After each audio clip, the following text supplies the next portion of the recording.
Committee on Oversight and Accountability will come to order. I want to welcome everyone. Without objection, the chair may declare a recess at any time. I recognize myself for the purpose of making an opening statement. Today's hearing is the House Oversight and Accountability Committee's first step in examining the coordination between the federal government and big tech to restrict protected speech and interfere in the democratic process. Social media platforms are increasingly the place Americans go to express their views, debate issues, and gather news and information. These platforms are the virtual town square. However, many social media platforms are under the control of people who are hostile to the fundamental American principles of free speech and expression protected in the U.S. Constitution. We've witnessed big tech autocrats wield their unchecked power to suppress the speech of Americans to promote their preferred political opinions. Twitter was once one of these platforms until Elon Musk purchased the company a few months ago. Mr. Musk has pledged to end censorship that goes beyond the law. He has pledged to allow Americans' voices be heard, not quashed. In this hearing, we will examine the actions taken by Twitter prior to Mr. Musk's ownership. Many of these actions were carried out by the witnesses before us today. Prior to Mr. Musk's takeover of the company, Twitter aggressively suppressed conservative elected officials, journalists, and activists. This includes shadow banning, locking accounts, and banning accounts altogether. In fact, Twitter's previous management team deplatformed and suppressed not just conservative voices, but anyone whose opinion strayed from what they deemed acceptable. Opinions such as that students could and should attend school in person to curb learning loss. In the past, Twitter's leadership included previous CEO Jack Dorsey, claimed the company did not limit the visibility of certain accounts and tweets known as shadow banning. He said this in front of Congress in 2018. But we now know they did, even placing such accounts on search and trend backlists. Twitter's employees made censorship decisions on the fly, often not following the company's own publicly stated policies. It worked hand in hand with the FBI to monitor the protected speech of Americans, receiving millions of tax dollars to do so. Twitter, under the leadership of our witnesses today, was a private company the federal government used to accomplish what it constitutionally cannot: limit the free exercise of speech. We now know all this thanks to Elon Musk and the independent journalists who have contributed to what are known as the Twitter files. That brings us to the specific topic of today's hearing: Twitter's censorship of a news article that shed light on Joe Biden's involvement in his family's suspicious business deals. In the months leading up to the laptop story, the FBI advised senior Twitter executives to question the validity of any Hunter Biden story. We also know that one of the witnesses before us today participated in an Aspen Institute exercise in September 2020 on a potential hack and dump operation related to Hunter Biden. Other big tech companies and reporters attended as well. This exercise prepared them for their future collusion to suppress and delegitimize information contained in Hunter Biden's laptop about the Biden's family business schemes. On October 14, 2020, the New York Post published its first story based on information contained in Hunter Biden's laptop. The Post provided proof of the laptop's legitimacy by releasing a computer repair store's signed receipt for the laptop and the federal subpoena used by the FBI to retrieve it in 2019. The article revealed that a top executive at Burisma, who was paying Hunter Biden $50,000 a month, had spent time with then Vice President Biden in Washington, D.C. Throughout his presidential campaign, Joe Biden assured the American people that he had never spoken to his son about his overseas business dealing. However, the details exposed in the Post article indicate that Joe Biden lied to the American people. Immediately following the story's publication, America witnessed a coordinated campaign by social media companies, mainstream news, and the intelligence community to suppress and delegitimize the existence of Hunter Biden's laptop and its contents. That morning, Twitter and other social media companies took extraordinary steps to suppress that story. Twitter immediately removed the story and banned the New York Post account. Twitter also banned accounts who shared the story, including White House Press Secretary Kylie McEnany, and blocked its transmission via direct message. This episode marked the first time Twitter directly limited the spread of information from a mainstream news organization. And the New York Post would not get its account back for 2 weeks. Twitter would finally admit its mistake, but the damage had already been done. On October 19th, 51 former intelligence officials published a letter that Hunter Biden's laptop was Russian disinformation, which Joe Biden used as a talking point at a presidential debate on October 22nd. But we all know now this was not Russian disinformation. It wasn't disinformation. I want to make sure the American people truly understand the timeline here because it's very important. The Hunter Biden laptop story was published on Wednesday. Twitter did not acknowledge a mistake for at least 24 hours. Then on Monday morning, 51 former intelligence officials published their letter. That letter was then wholeheartedly accepted by mainstream news as proof that the laptop was fake. Joe Biden used that letter to brush aside the few questions he received about the story. During that time, the mainstream media was more concerned about what flavor of ice cream Joe Biden had ordered on a particular day. All this happened 2 weeks before the 2020 election. 2 weeks. One survey found that 17% of Biden voters would not have voted for the Biden-Harris ticket if they had known about the Biden laptop. But many Americans did not know about it because of a coordinated cover-up by big tech, the swamp, and mainstream news. Now mainstream media outlets have verified the laptop, but the damage has been done. Today we are joined by 3 former high-ranking employees at Twitter. Vijaya Gadde, Twitter's former top lawyer; James Baker, Twitter's former deputy general counsel; and Yoel Roth, Twitter's former head of trust and safety. We are also joined by Annika Collier-Navaroli, Twitter's former head of trust and safety. A former Twitter member of U.S. safety policy team. Let me get that right. I would like to thank you all for your participation in today's hearing.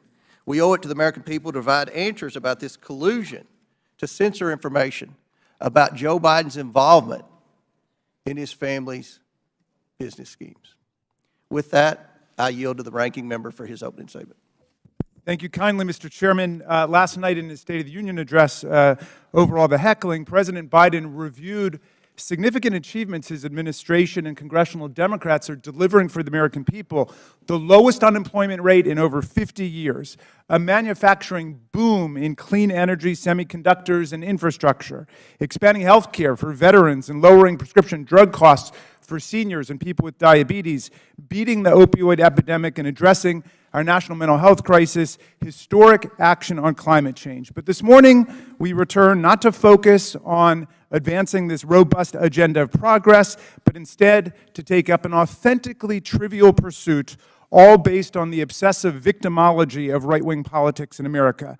The majority has called a hearing to revisit a 2-year-old story about a private editorial decision by Twitter not to allow links to a single New York Post article made for a 2-day period that had no discernible influence on anyone or anything. The New York Post published the article on its own pages, and it was carried by lots of other media outlets. It was widely discussed, including on Twitter itself, even during the brief moment in time when links weren't provided, and it was a fixture in right-wing media for the next 3 weeks before the election. I think even the chairman and other members of this committee were out on TV and social media talking about it. But instead of letting this trivial pursuit go, my colleagues have tried to whip up a faux scandal about this 2-day lapse in their ability to spread Hunter Biden propaganda on a private media platform. Silly does not even begin to capture this obsession. What's more, Twitter's editorial decision has been analyzed and debated ad nauseum. Some people think it was the right decision. Some people think it was the wrong decision. But the key point here is that it was Twitter's decision. Twitter is a private media company. In America, private media companies can decide what to publish or how to curate content however they want. If Twitter wants to have nothing but tweets commenting on New York Post articles run all day, it can do that. If it makes such tweets mentioned in the New York Post never see the light of day, they can do that too. That's what the First Amendment means. Twitter can ban Donald Trump for inciting violent insurrection against the Union. as he was impeached by the House of Representatives, and as 57 of 100 senators found he did. And it can also try to resurrect his political career. Elon Musk just purchased Twitter and therefore controls its editorial content. And among the first things he did was to fire some people, hire some people, denounce some prior decisions, and reinstate an unrepentant and still clearly lying Donald Trump to the platform. Those decisions, however heroic or imbecilic you think they might be, are protected by the First Amendment in the United States of America. Officially, Twitter happens to think they got it wrong about that day or two period. In hindsight, Twitter's former CEO, Jack Dorsey, called it a mistake. This apology might be a statement of regret about the company being overly cautious about the risks of publishing contents of potentially hacked or stolen materials, or it may reflect craven surrender to a right-wing pressure campaign. But however you interpret it, the apology just makes the premise of this hearing all the more absurd. The professional conspiracy theorists who are heckling and haranguing this private company have already gotten exactly what they want, an apology. What more do they want? And why does the U.S. Congress have to be involved in this nonsense when we have serious work to do for the American people? But what makes this hearing tragic is that if our colleagues really wanted to examine a serious problem involving American democracy and social media, my friends, it is staring us in the face right now. Twitter and other social media companies acted as central organizing and staging grounds for the January 6th violent insurrection against Congress and against Vice President Pence. Twitter became the national and global platform for incitement to seditious violence against our government, and a forum on the day of attack for coordinating logistical movements and tactical maneuvers in the mob violence against our police officers.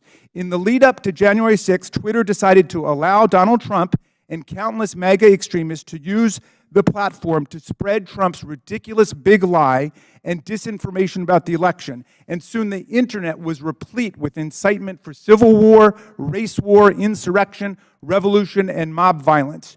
Twitter did so despite increasingly desperate appeals from its own employees to act in the interests of public safety approaching January 6th. The First Amendment is robust and expansive, but it stops at this point. It does not protect anyone's right to engage in incitement to imminent lawless action and violent action against the government or against other people. This is the Brandenburg Principle. There's no carve-out to free speech for speech relating to the New York Post or Hunter Biden or laptops, but there's a significant carve-out when the speech is deliberately calculated to produce imminent violence and chaos against the government. That's why Twitter's deliberate indifference to Trump's big lies and incitement, its decision to ignore the pleas of its own employees to deal with the impending explosion against our police and against Congress on January 6th, are matters that require real investigation and reflection. Rather than conspiring to suppress right-wing MAGA speech, as my colleagues astonishingly claim, Twitter and other media companies knowingly facilitated Trump's spread of disinformation, or what his own sycophantic Attorney General William Barr would come to call bullshit, and gave voice to his followers' glorification of violence and calls for civil war. Today, we will hear from Anika Collier-Navaroli, a former Twitter employee turned corporate whistleblower and patriotic hero who raised the alarm inside Twitter and about numerous accelerating warning signs that she saw leading up to the violent and catastrophic attack on the Capitol on January 6, 2021. Ms. Navaroli is here today to publicly testify about how senior officials at Twitter resisted her efforts to put policies in place or to enforce existing policies to promote public safety and to defend our national security. Twitter management, however, did not want to cross Donald Trump. I don't know precisely how we will solve the problem of private social media platforms being used for the organization of coups and incitement of violent insurrections against the United States or Brazil or any other country. But this is a grave problem confronting democracy, not just in America, but all over the world. It is not a silly, concocted, partisan issue. We must analyze it carefully and legislate effectively to address it, and we must never forget that the enemies of democracy, led by autocrat and war criminal Vladimir Putin, are spending hundreds of millions of dollars on social media propaganda and disinformation to destabilize democracy all over the world, even as they wage their genocidal, illegal, aggressive war against the people of Ukraine. How are we going to prevent the liberal democracies from being overrun by propaganda, disinformation, and violent incitement? We'll listen to Anika Collier-Navaroli because she has something important to say. She poses a problem that would be worthy of a serious congressional hearing, and we should have one. Thank you, Mr. Chairman. I yield back. Gentleman yields back. I want to thank again the witnesses for appearing here today. Today's witnesses are former Twitter employees. Vijaya Gaddy, Twitter's former general counsel; James Baker, Twitter's former deputy general counsel; Yoel Roth, Twitter's former head of trust and safety; and Annika Collier-Navaroli, a former member of Twitter's U.S. safety policy team. I want to remind everyone you all are appearing under subpoena by your own request. Pursuant to Committee Rule 9G, the witnesses will please stand and raise the right hands. Do you solemnly swear or affirm that the testimony you are about to give is the truth, the whole truth, and nothing but the truth, so help you God? Let the record show that the witnesses all answered in the affirmative. We will begin the 5-minute question portion of our hearing today. The chair recognizes. What's that? Oh, I apologize. Ready to get to the questions. We'll start with the opening statements, then we'll go to the questions. So each witness will get 5-minute opening statements, and we'll begin with you, Mr. Baker. Thank you, Mr. Chairman. Mr. Chairman, Ranking Member Raskin, and members of the committee, thank you for the opportunity to appear before you today. I hope that we will have a useful conversation about matters that are of great importance to the nation and the world. My main goals for this statement are simply to attempt to set the record straight with respect to certain false assertions that have been made about me in the public arena, and to offer a suggestion with respect to potential legislation in the area of social media regulation. As the committee is aware, however, based on the advice of counsel, I believe in good faith that I'm constrained today by my legal and ethical obligations as a former lawyer for Twitter, as well as by certain non-disclosure agreements. Within those constraints, however, I will endeavor to respond to the committee's questions as fully as I possibly can. And I believe I can make the following statements.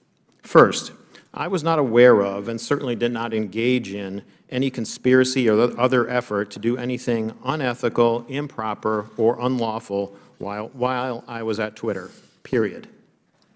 I did not act unlawfully or otherwise inappropriately in any manner with respect to Hunter Biden's laptop. Indeed, documents that Twitter has disclosed publicly reflect that I urged caution with respect to the matter and noted that we needed more information to fully assess what was going on and to decide what to do. Hardly a surprising piece of advice from a corporate lawyer.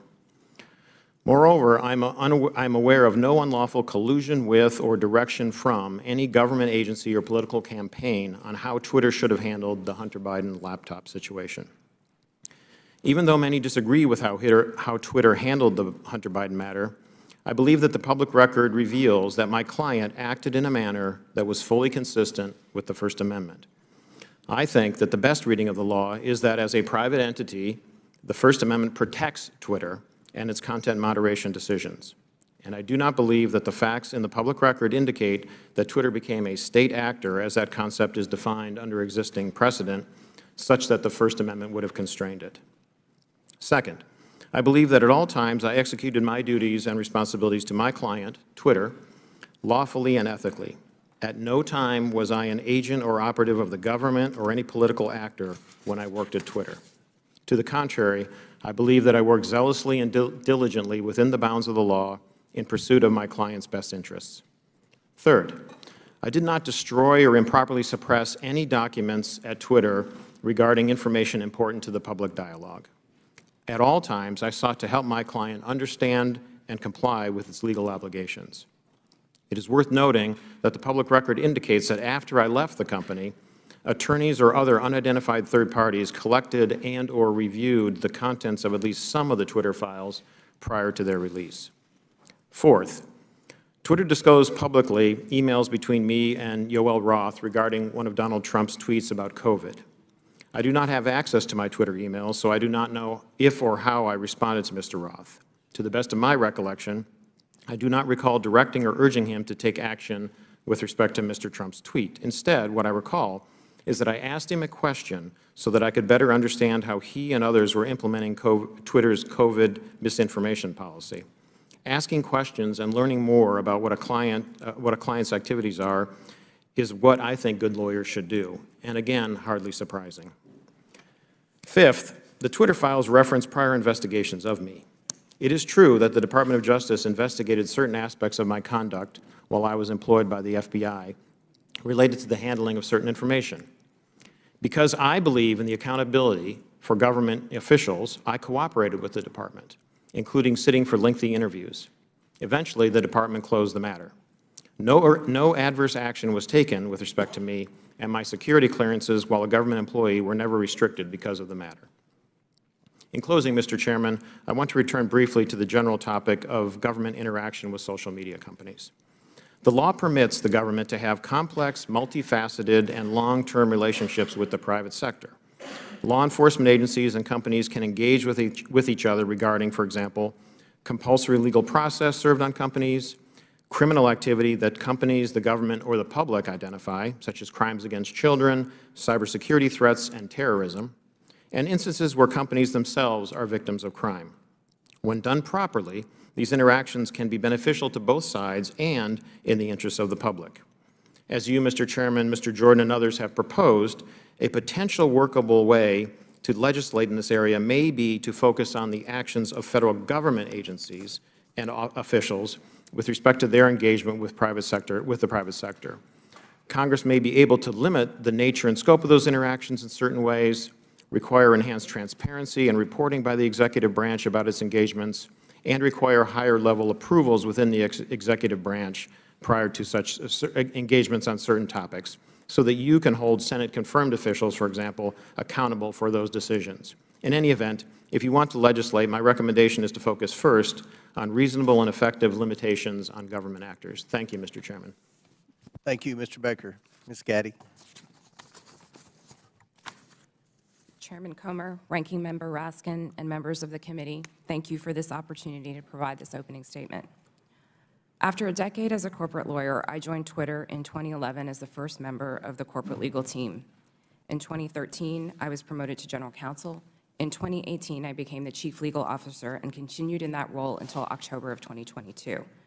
During my time at Twitter, I had many distinct teams reporting to me, including legal, trust and safety, public policy, corporate security, and compliance. I was drawn to work at Twitter because I was inspired by how people were able to use the platform and awed by its potential. Twitter enabled anyone to hear directly from any individual instantly. People from around the world were coming together on Twitter for an open and free exchange of ideas. The work was challenging and fulfilling.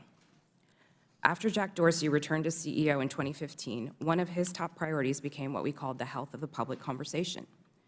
This was based on customer research, advertiser feedback, Twitter's declining revenue, user growth, and stock price. Teams across Twitter were focused on making the platform safer, better, and more profitable. As an executive of the company, I also was responsible for helping to achieve the corporate goals set by Mr. Dorsey, and I was accountable to him, the board of directors, and ultimately Twitter's public stockholders. As we prioritized the health of the public conversation, we did not lose sight of what Twitter was for most people, a place to talk about their favorite things. Topics that animated the platform range from K-pop to the World Cup to video games and movies. We needed to ensure that differences of opinion would not cross the line, for example, into sending death threats to soccer players who miss important goals, distributing non-consensual intimate photos, or cyberbullying so vicious that it could compromise a teenager's mental health. Twitter's platform rules covered a wide range of conduct and changed over time based on new behaviors and harms on the platform and feedback from customers, regulators, governments, advertisers, researchers, and others. This feedback led to a principles-based approach, which we applied to an array of difficult yet equally complicated situations around the world. These rules were also benchmarked against industry standards. We all knew how difficult it would be to design, much less apply, one set of global rules for hundreds of millions of accounts that shared billions of tweets a week. While I was at Twitter, the company never lost sight of its deep commitment to promoting and defending free expression around the world. For example, to protect human rights defenders, we fought for the right of people to use pseudonyms on the platform. We litigated in courts around the world to protect the rights of people to express their opinions, often defending them against their own governments who were acting unlawfully or violating international human rights. And we took extra precautions to ensure we scrutinized or challenged and never just acquiesced to government legal demands. Defending free expression and maintaining the health of the platform required difficult judgment calls. Most applications of Twitter's rules were fact-intensive, subject to internal debate, and needed to be made very quickly. We recognized that after applying our rules, we might learn that some of them did not work as we imagined and that we would need to update them. We always remained open to new information from our customers and critics regarding our policies and enforcement. At times, we also reversed course. For example, on October 14, 2020, the New York Post tweeted articles about Hunter Biden's laptop with embedded images that looked like they may have been obtained through hacking. In 2018, we had developed a policy intended to prevent Twitter from becoming a dumping ground for hacked materials. We applied this policy to the New York Post tweets and blocked links to the articles embedding those source materials. At no point did Twitter otherwise prevent tweeting, reporting, discussing, or describing the contents of Mr. Biden's laptop. People could and did talk about the contents of the laptop on Twitter or anywhere else, including other much larger platforms, but they were prevented from sharing the primary documents on Twitter. Still, over the course of that day, it became clear that Twitter had not fully appreciated the impact of that policy on free press and others. As Mr. Dorsey testified before Congress on multiple occasions, Twitter changed its policy within 24 hours and admitted its initial action was wrong. This policy revision immediately allowed people to tweet the original articles with the embedded source materials. Relying on its long-standing practice not to retroactively apply new policies, Twitter informed the New York Post that it could immediately begin tweeting when it deleted the original tweets, which would have freed them to retweet the same content again. The New York Post chose not to delete its original tweets, so Twitter made an exception after 2 weeks to retroactively apply the new policy to the Post's tweets. In hindsight, Twitter should have reinstated the Post account immediately. There is no easy way to run a global communications platform that satisfies business and revenue goals, individual customer expectations, local laws, and cultural norms, and get it right every time. Still, while I was at Twitter, we worked hard every day to make Twitter a healthy platform and ultimately a healthy business. Thank you for your attention. I look forward to your questions. Thank you very much. Mr. Roth. Thank you, Chairman Comer, Ranking Member Raskin, and members of the committee for the opportunity to speak with you here today. In nearly 8 years at Twitter, I worked in and led a division called Trust and Safety. Trust and Safety's core duty is content moderation, removing tweets that violate Twitter's terms of service and suspending users who repeatedly break the rules. This work is sometimes dismissed merely as censorship, but it represents a key way that Twitter and other companies live up to their responsibility to keep the users of their products safe. Much of this work is uncontroversial. For example, taking down accounts that engage in child sexual exploitation or promote terrorism. The gray area of this work, though, is when trust and safety teams have to make decisions about so-called lawful but awful material, content that may be legal in many jurisdictions, but isn't something most people would want to experience. Think of things like posting someone else's home address without their permission, or bullying somebody for a disability or for how they look. A free speech absolutist might say, yes, that kind of content is unpleasant, but it's not against the law. What right do you have to remove it? The answer is the need to make Twitter an appealing product for millions of people. Consistently, in its own research, Twitter found that users were unhappy with the company's approach to content moderation, and that this dissatisfaction drove people away from the service. This has consequences for what we mean by free speech on social media. Again and again, we saw the speech of a small number of abusive users drive away countless others. Unrestricted free speech, paradoxically, results in less speech, not more. And it was our job in Trust and Safety to try to strike an appropriate balance.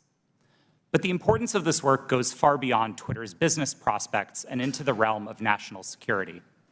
In 2017, I led the team at Twitter that uncovered significant interference in an American election by agents of the Russian government. Their mission was to stoke culture war issues on social media, to try to further divide Americans. My team and I exposed hundreds of thousands of these accounts from Russia, but also from Iran, China, and beyond. It's a concern with these foreign interference campaigns that informed Twitter's approach to the Hunter Biden laptop story. In 2020, Twitter noticed activity related to the laptop that, at first glance, bore a lot of similarities to the 2016 Russian hack and leak operation targeting the DNC, and we had to decide what to do. And in that moment, with limited information, Twitter made a mistake. Under the distribution of hacked material policy, the company decided to prevent links to the New York Post stories about the laptop from being shared across the service. I've been clear that in my judgment at the time, Twitter should not have taken action to block the New York Post's reporting. And just 24 hours after doing so, the company acknowledged its error. But the decisions here aren't straightforward, and hindsight is 2020. It isn't obvious what the right response is to a suspected but not confirmed cyber attack by another government on a presidential election. I believe Twitter erred in this case because we wanted to avoid repeating the mistakes of 2016. And so the basic job of trust and safety is to try to strike this balance between the harms of restricting too much speech and the dangers of doing too little. I'll be the first to admit that we didn't always get it right. Even rare mistakes add up when you're carrying out content moderation at the scale of hundreds of millions of unique posts per day. While I was head of trust and safety at Twitter, I strove to do this work with impartiality and with a commitment to the fair enforcement of Twitter's written rules. But whether it's me or Elon Musk or someone else in the future, someone will have to make choices about the governance of online spaces.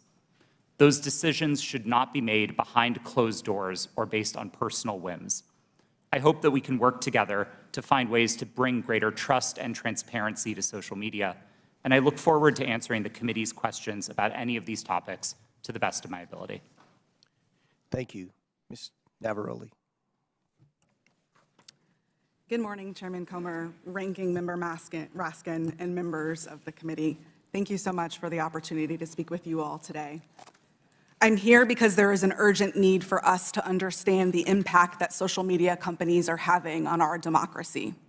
I will be very clear. I was not involved in the decision around Hunter Biden's laptop, but I was involved in decisions that were made leading up to, during, and after the January 6th attack on the Capitol. If we are going to talk about social media in the government, we need to talk about Twitter's failure to act before January 6th. I am here to tell you that doing nothing is not an option. If we continue to do nothing, violence is going to happen again. My background is as a trained lawyer and journalist, and my expertise over the past decade has been in the areas of media, technology, law, and policy, with a particular focus on social media and free expression. I joined Twitter in 2019, and by 2020, I was the most senior expert on Twitter's US safety policy team. My team's mission was to protect free speech and public safety by writing and enforcing content moderation policies around the world. These policies included things like abuse, harassment, hate speech, violence, and privacy. So if no other algorithm or no other human could decide if a tweet violated my team's policies, the safety team policy acted as the final moderators. If a high-profile individual like any member of this committee or President Trump tweeted something controversial, it was sent to my team's desk. Every day, we had to decide whether a particular piece of content equated to yelling fire in a crowded theater. My work at Twitter and subsequently at Twitch put me in the middle of key events in history. What I've learned from them is that social media played and continues to play a role in these events. And 2 years after January 6th, we still need to better understand the role that Twitter played in order to prevent it from happening again. So what do we need to understand? First, Twitter's leadership bent and broke their own rules in order to protect some of the most dangerous speech on the platform. I'm going to talk a little bit about what happened in the months leading up to January 6th. During this time, my team worked to try to minimize the threat of violence that we saw coming. After President Trump instructed the Proud Boys to stand back and stand by in a debate, we considered the danger that that statement would have if it was tweeted. So we crafted what we called a coded incitement to violence policy to address dog whistles like this. Instead of approving it, management bent over backwards to find ways to not approve it. On January 5th, when the policy was still not approved, I led a meeting where one of my colleagues asked management whether someone was going to have to get shot before we were allowed to take down tweets. Another colleague looked up live tweets and read them to management to try to convince them of the seriousness of the issue. Still, no action was taken.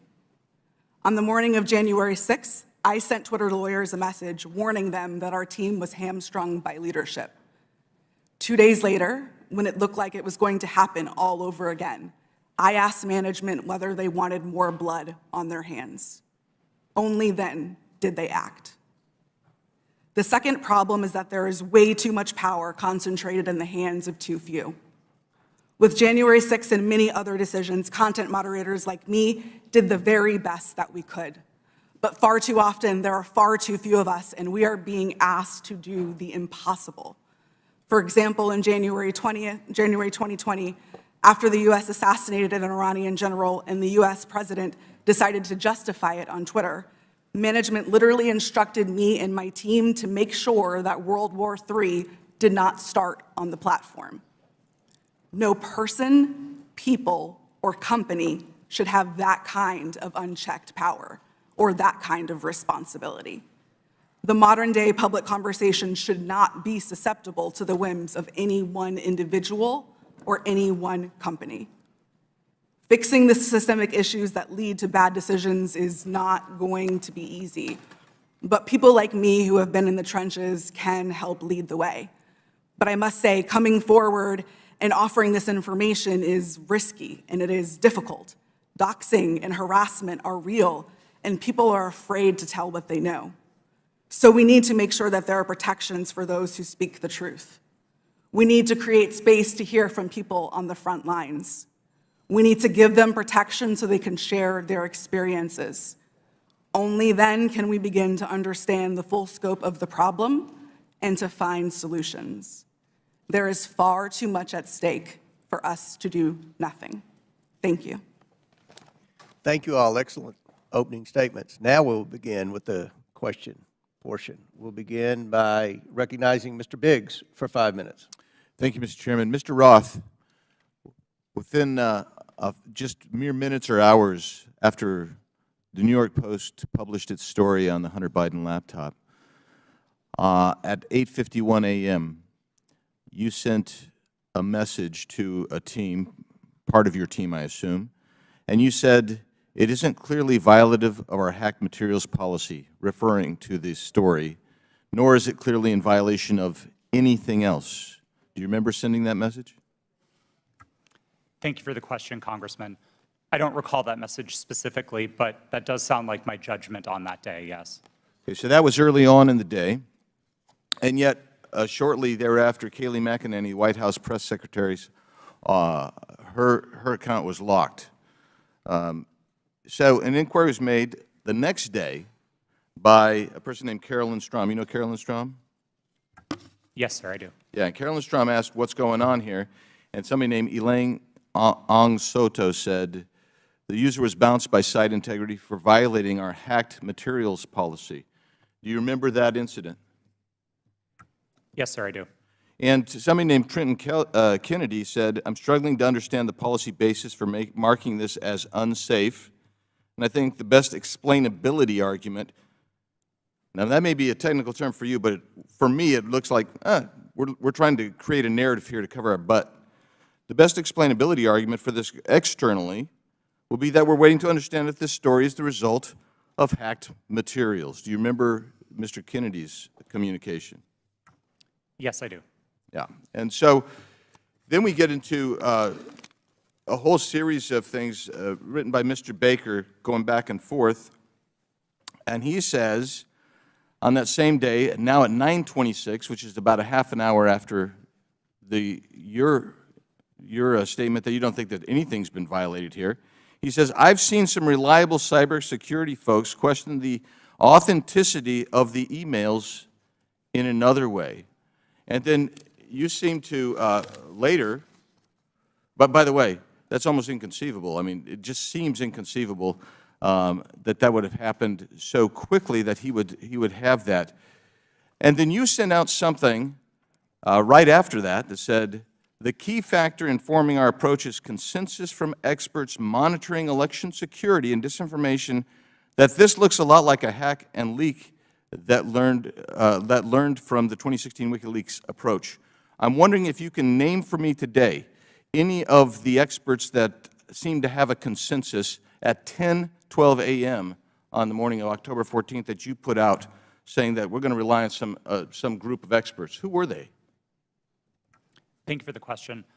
Twitter did not give me access to any of my documents or emails to prepare for this hearing, and so unfortunately I can't give you a direct answer. Were there, Mr. Roth, were there experts? Were there people that you consulted that were cybersecurity experts between 9 a.m. and 10:15 a.m. on that day? My recollection is that we were following discussions about this incident as they unfolded on Twitter. So cybersecurity experts were tweeting about this incident and sharing their perspectives, and that informed some of Twitter's judgment here. But I want to emphasize, as I said in my statement, I didn't think that the evidence or those perspectives warranted removal, and I advocated against taking that action. I understand. Let's look at one other document. Our teams made the determination that the materials fall under our hacked materials policy.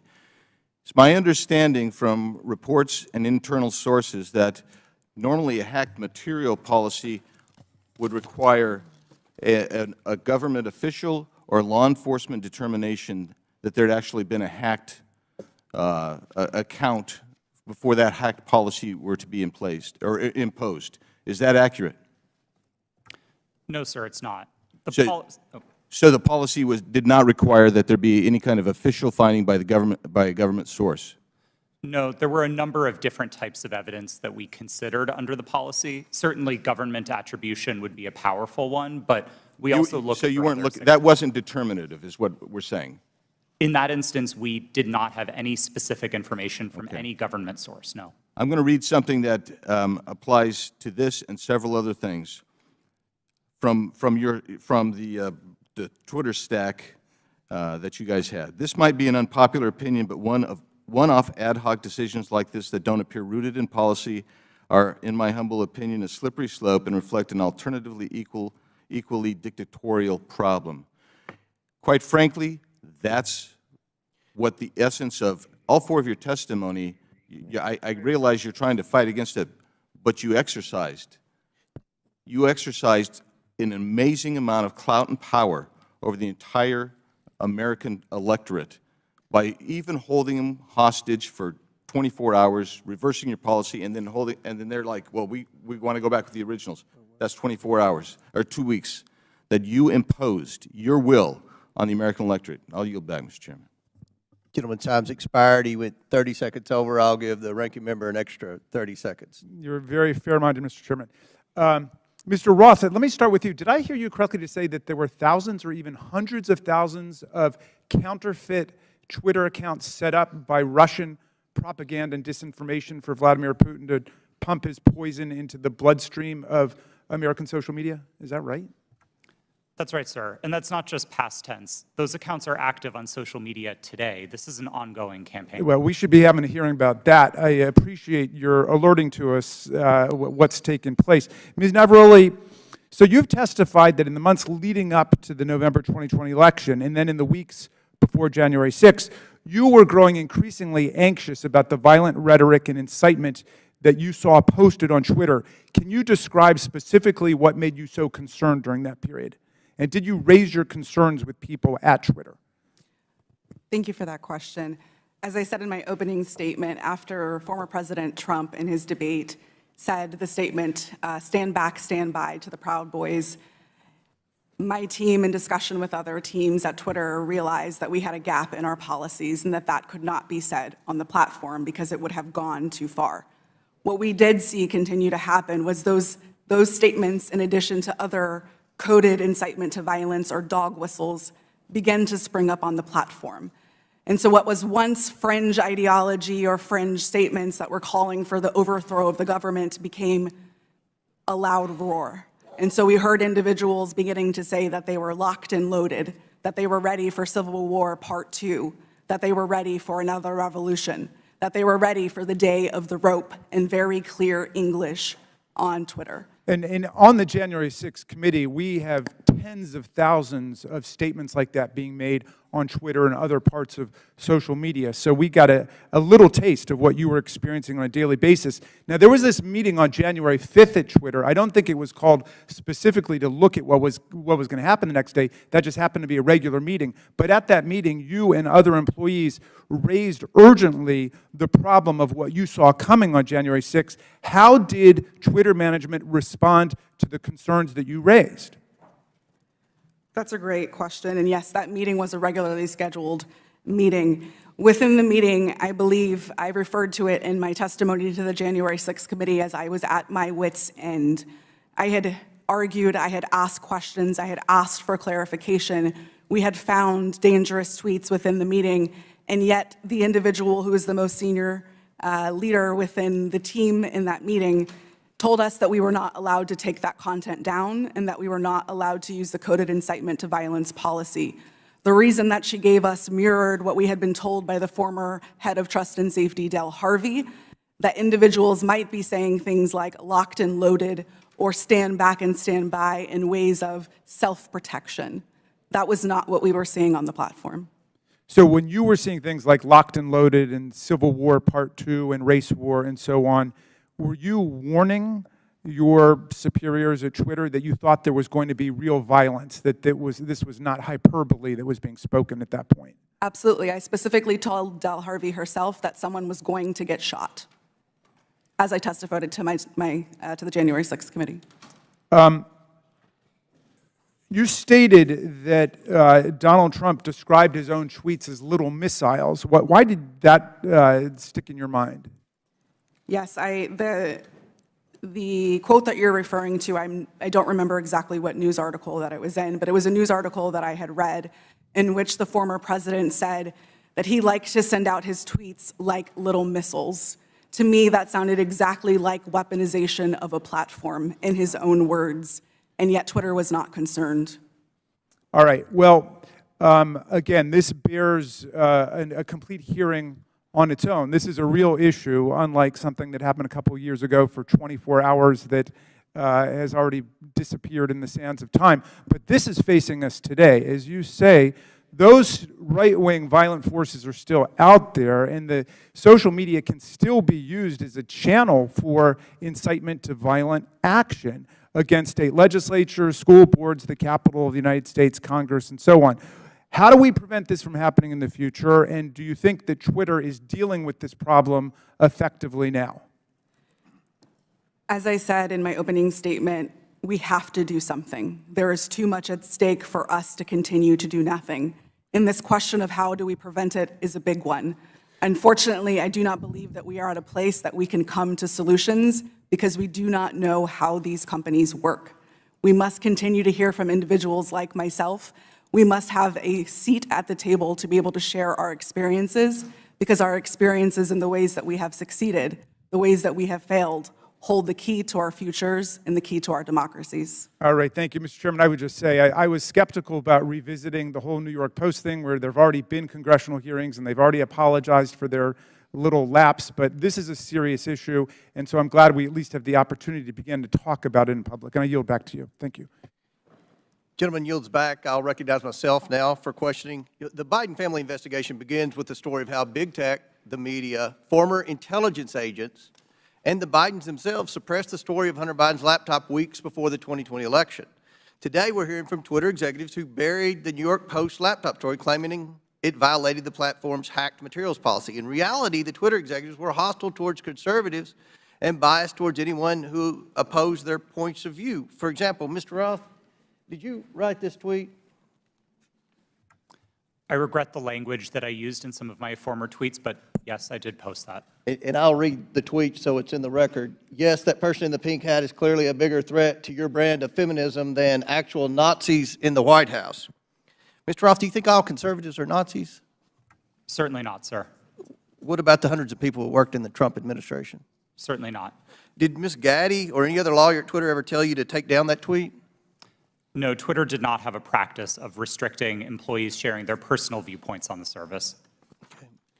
Turning back to the laptop, Ms. Gaddy, are you aware that Hunter Biden's lawyers, as recently as last week, wrote the Department of Justice about Hunter Biden's laptop? I've seen some articles about that. Yes, they did, and it appears that Hunter Biden's attorney is admitting that the laptop and emails on it are authentic.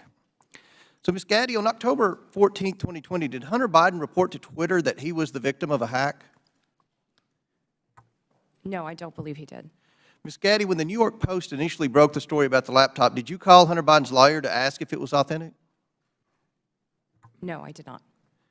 Isn't it correct that the Biden campaign had contact with Twitter in the run-up to the 2020 election? Not to my knowledge. And you're telling this committee that you didn't ask any Biden representative if the laptop was real or for Hunter Biden's attorney's phone number to confirm its authenticity? We did not speak to anybody related to that. Mr. Baker, are you aware that the FBI had Hunter Biden's laptop since December of 2019? I'm sorry, am I aware of that now? Well, were you aware then? Then, no, I don't believe, sir, that, to the best of my recollection, I don't think I knew But that. you're aware now? I've heard that now, yes. Mr. Baker, did you call any of your contacts at the FBI to ask whether or not they knew if the material had been hacked? I don't recall contacting them about that on that day. Mr. Roth, Ms. Gaddy, and Mr. Baker, it appears to me that you failed at your jobs. You were entrusted with the highest level of power at Twitter, but when you were faced with the New York Post story, instead of allowing people to judge the information for themselves, you rushed to find a reason why the American people shouldn't see it. In a matter of hours, you were deciding on the truth of a story that spans years and dozens of complex international transactions. You did this because you were terrified of Joe Biden not winning the election in 2020. That's what it appeared. I can assure you this committee will succeed in holding the Bidens accountable. So much of the evidence of wrongdoing from this family is located in that hard drive that you all led the American people to believe was Russian disinformation, when in fact it was not. Now, I agree with Mr. Baker's opening statement. The concern for me is the level of involvement the FBI had with not just Twitter, but all of our social media platform companies. And I think it kind of goes in the opposite direction of where my friend, the ranking member, was trying to take this in his opening statement. This is something this committee should be concerned about. The government doesn't have any role in suppressing speech. And that's something the media should be very concerned about. What if there's a conservative president that somehow cleans out our FBI and they put in conservatives to suppress liberal speech? That's something that should never happen. So I look forward to more questions, and at this time I yield to the gentleman from I thank Ohio. the chair for yielding. Mr. Baker, you said you didn't talk with the FBI that day. Did you talk to the FBI about the Hunter Biden laptop story prior to then or after that day? I'm trying to make sure I can answer this question consistent with the restrictions that I talked about in my opening Simple statement. question. Did you Yeah. talk to the FBI about the Hunter Biden story? To the best of my recollection, I did not talk to the FBI about the Hunter Biden story before that day. Did you talk to him after it? You said your I don't response recall. your response is real specific to the chairman. You said, I did not talk to the FBI about the Hunter Biden laptop story that day. I assume that day is October 14th. I want to know if you talked to him on the 13th or before, or if you talked to him on the 15th and after. I don't recall speaking to the FBI, sitting here today, I don't recall speaking to the FBI at all about the Hunter Biden matter. Well, then why'd you answer it the way you did? I beg your pardon? I yield back to. Chair recognizes Ms. Norton for 5 minutes. Thank you, Mr. Chairman.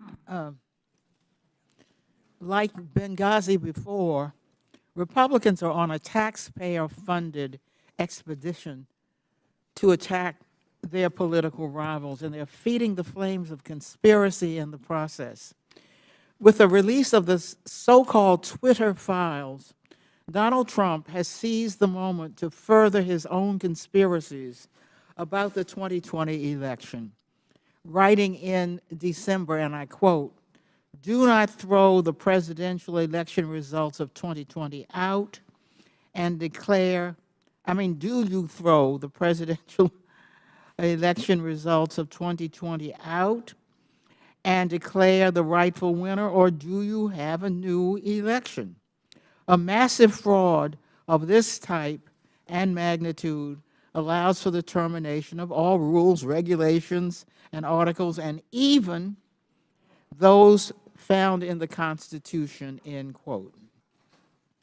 Now, it bears repeating that this is the same man who incited an insurrection on January 6th, and just last week reposted a message on Truth Social that suggested his supporters will, quote, and I'm quoting him now, "physically fight for him this time," and added, "They got my 6 and we are loaded, and I mean loaded." This is a question for Ms. Navaroli. What did the phrase "locked and loaded" mean to you while you were at Twitter prior to January 6th?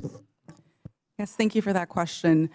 The way that I read "locked and loaded" to be interpreted by the tweets that I saw coming on Twitter prior to January 6th was that individuals were loaded, were armed, and that they were ready to commit violence.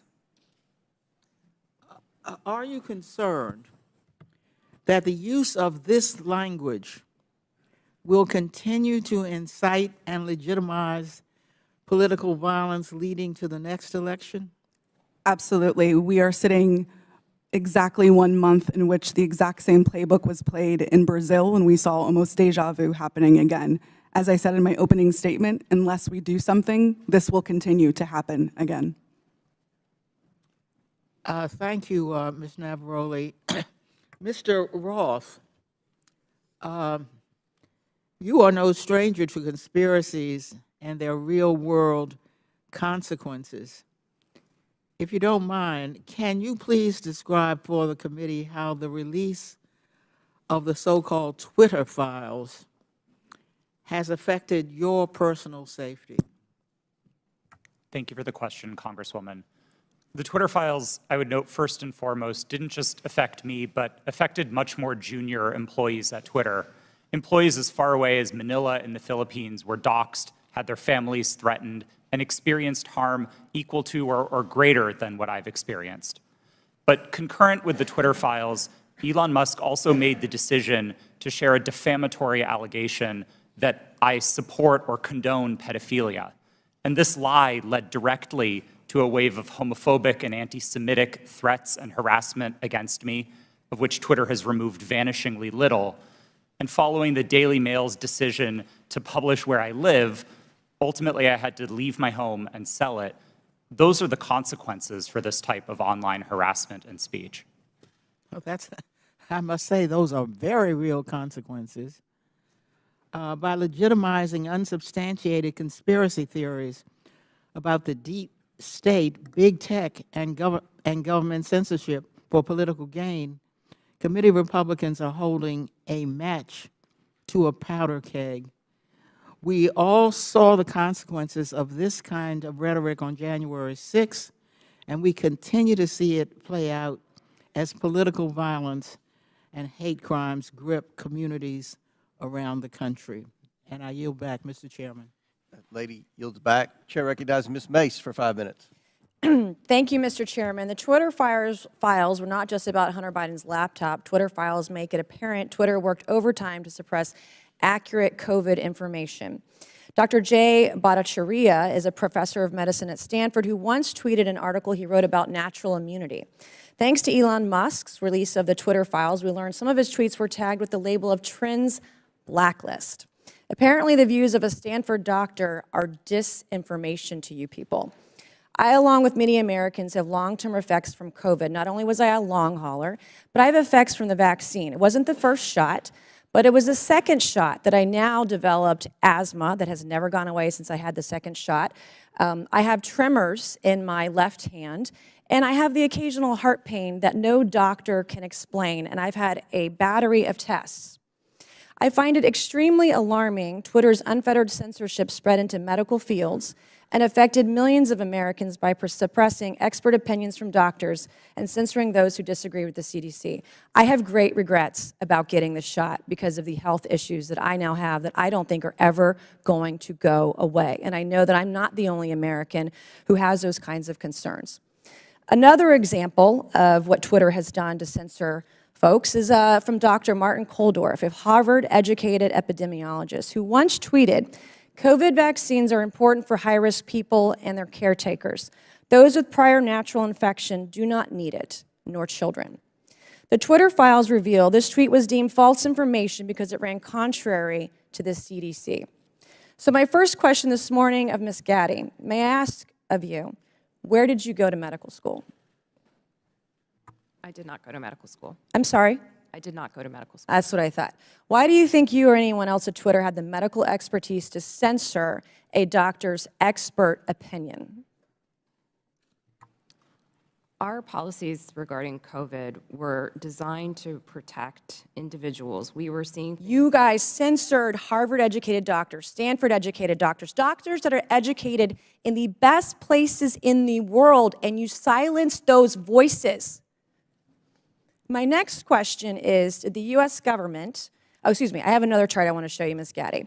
I have another tweet by someone with a following of a full 18,000 followers. This person put a chart from the CDC on Twitter. It's the CDC's own data, so it's accurate by your standards, and you all labeled this as misleading. You're not a doctor, right, Ms. Gaddy? No, I'm not. Okay, what makes you think you or anyone else of Twitter have the medical expertise to censor actual, accurate CDC data? I'm not familiar with these particular situations. Yeah, I'm sure you're not, but this is what Twitter did. They labeled this as inaccurate. It is the government's own data. It's ridiculous that we're even having to have this conversation today. It's not just about the laptop. This is about medical advice that expert doctors were trying to give Americans because social media companies like Twitter were silencing their voices. I have another question, my last one for you, Ms. Gaddy. Did the U.S. government ever contact you or anyone at Twitter to pressure Twitter to moderate or censor certain tweets? Yes or no? We have a program. Did the U.S. government ever contact you or anyone at Twitter to censor or moderate certain tweets? Yes or no? We receive legal demands to remove content from the platform from the U.S. government and governments all around the world. Those are published on a third-party website, and anyone can review Thank them. God for Matt Taibbi. Thank God for Elon Musk for allowing to show us in the world that Twitter was basically a subsidiary of the FBI, censoring real medical voices with real expertise that put real Americans' lives in danger because they didn't have that information. I also want to thank one of my colleagues, Ro Khanna, because as it turns out, censorship isn't just an important issue to conservatives. Some of my colleagues on the other side of the aisle, like Ro, found this censorship very concerning, and even wrote to you and to folks at Twitter that he was concerned about the First Amendment being censored. So I want to thank him for speaking up and speaking out about this issue, because this should not be a partisan issue. This should be an issue that's an American issue. Mr. Chairman, I would like to enter into the record, I ask unanimous consent, to enter into the record a Wall Street Journal article from December 9th, 2022 by Justin Hart entitled, "The Twitter Blacklisting of Jay Bhattacharya." Enter the record, please, Mr. Chairman. Without objection, so ordered. Thank you, and I yield back. Chair recognizes Mr. Lynch for 5 minutes. Thank you, Mr. Chairman. I just want to go over the chronology here, Mr. Roth. Back in 2016, Russia and Vladimir Putin engaged in what bipartisan Senate Intelligence Committee investigators called a, and I quote, aggressive, multifaceted effort to influence the outcome of that year's presidential election. The campaign included hacking of the systems of a major political party and leaking illegally obtained information, scanning U.S. election systems for vulnerabilities, and exploiting the weaknesses of social media platforms to spread disinformation to the American people. Again, in a 2017 declassified report, the U.S. intelligence community assessed that Russia's 2016 election operations signaled a, quote, new normal in Russian influence efforts, and that the Kremlin would, quote, apply lessons learned going forward against the U.S. and its allies. Mr. Roth, in a December interview with journalist Kara Swisher, you state that this declassified assessment was, quote, and I'm quoting you, a watershed moment in the history of content moderation and the Internet, close quote. You also stated in that interview that Twitter discussed potential threats to the integrity of the 2020 elections, and it was, quote, and I'm quoting you again, obvious to think about the most influential thing that impacted the 2016 election, which was the hack and leak campaign organized by the Russian government, and that, quote, we would have been stupid not to think about that risk. Mr. Roth, why would Twitter have been stupid to ignore that risk? Thank you for the question, Congressman. I think Twitter and the entire social media industry were, frankly, caught with their pants down in 2016 and missed an opportunity to do the critical work of protecting election security. This isn't my judgment. This is the judgment of academics and researchers who have spent years studying Russian active measures. And most of their conclusions suggest that the #1 most influential part of the Russian active measures campaign in 2016 was the hack and leak targeting John Podesta. It would have been foolish not to consider the possibility that they would run that play again. Right. And so let me ask, was that top of mind for Twitter? You're trying to measure the credibility of incoming intelligence. Was that top of mind in regard to your decision, the company's decision to temporarily limit the distribution of the October 14th New York Post story that was delivered by Mayor Giuliani? Yes, that was one of the animating concerns for us. For nearly 2 years, we had engaged in scenario planning exercises for potential risks tied to the elections, and one of them appeared to be happening that day. Now, again, I think the facts were complicated, and I do believe Twitter made a mistake then, but our judgment was colored by the experience of 2016 and by the very real Russian activities that we saw play out that year. Mr. Roth, in a December 2020 sworn declaration to the FEC, you said that starting in 2018, you had, quote, regular meetings with the Office of the Director of National Intelligence, the Department of Homeland Security, the FBI, and industry peers regarding election security. Is that correct? Yes, sir, it is. Okay. You stated that during these meetings, quote, federal law enforcement agencies communicated that they expected hack and leak operations by state actors that might occur in the period shortly before the 2020 presidential election, likely in October, and that there were, quote, rumors that a hack and leak operation would involve Hunter Biden, close quote. Is that your recollection today? It is, but I want to clarify that sentence slightly. I think it actually should have been 2 separate sentences. It is true that in meetings between industry and law enforcement discussed the possibility of a hack and leak campaign in the lead up to the election. And in one of those meetings, it was discussed, I believe by another company, that there was a possibility that that hack and leak could relate to Hunter Biden and Burisma. I don't believe that perspective was shared by law enforcement. They didn't endorse it. They didn't provide that information in that meeting. Okay. Just to fast forward here, and in fact, in March 2021, 4 months after the election, the U.S. intelligence community assessed that Russian President Putin authorized a range of government organizations conducted influence operations aimed at denigrating President Biden's candidacy and the Democratic Party, supporting former President Trump, and undermining public confidence in the electoral process and exacerbating socio-political divisions in the U.S. that obviously reared their head on January 6th. Mr. Chairman, my time has expired, and I yield back. Gentleman yields back. Chair recognizes Mr. Jordan for 5 minutes. Thank you, Mr. Chairman. Mr. Roth, did the government tell you that the Biden laptop story was fake? No, sir, they did Did not. they tell you it was hacked? No, sir, they did not. On October 14, 2020, Twitter blocks the New York Post story on the Hunter Biden, the New York Post story on Hunter Biden, and suspends their account. The night before, FBI Special Agent Elvis Chan sends you an email. The email says this: heads up, I will be sending a teleporter link for you to download 10 documents. It's not spam. Please confirm receipt when you get it. 2 minutes later, 6:24 p.m., you respond back, received and downloaded, thanks. What were those 10 documents?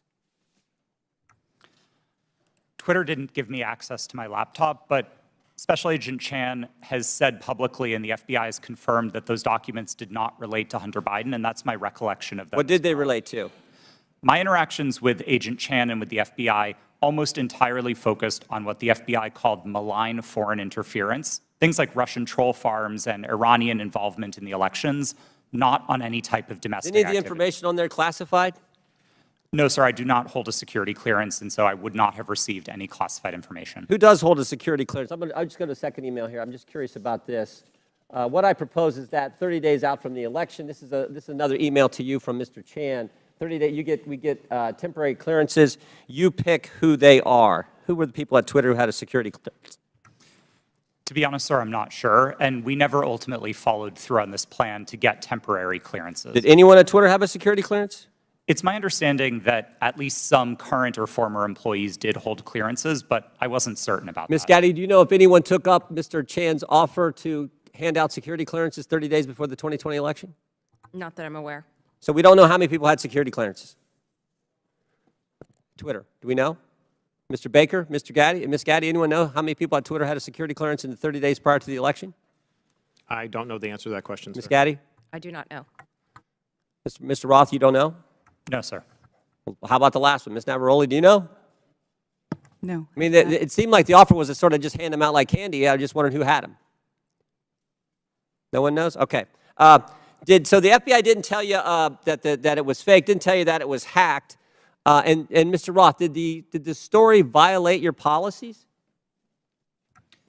In my judgment at the time, no, it did not. Yeah, that's what you said. Said what I would propose, is you said it isn't clearly a violation of our hack materials policy, nor is it clearly a violation of anything else. So I think what a lot of people are wondering is if it didn't violate your policies and they didn't tell you it was fake, didn't tell you it was hacked, why'd you take it down?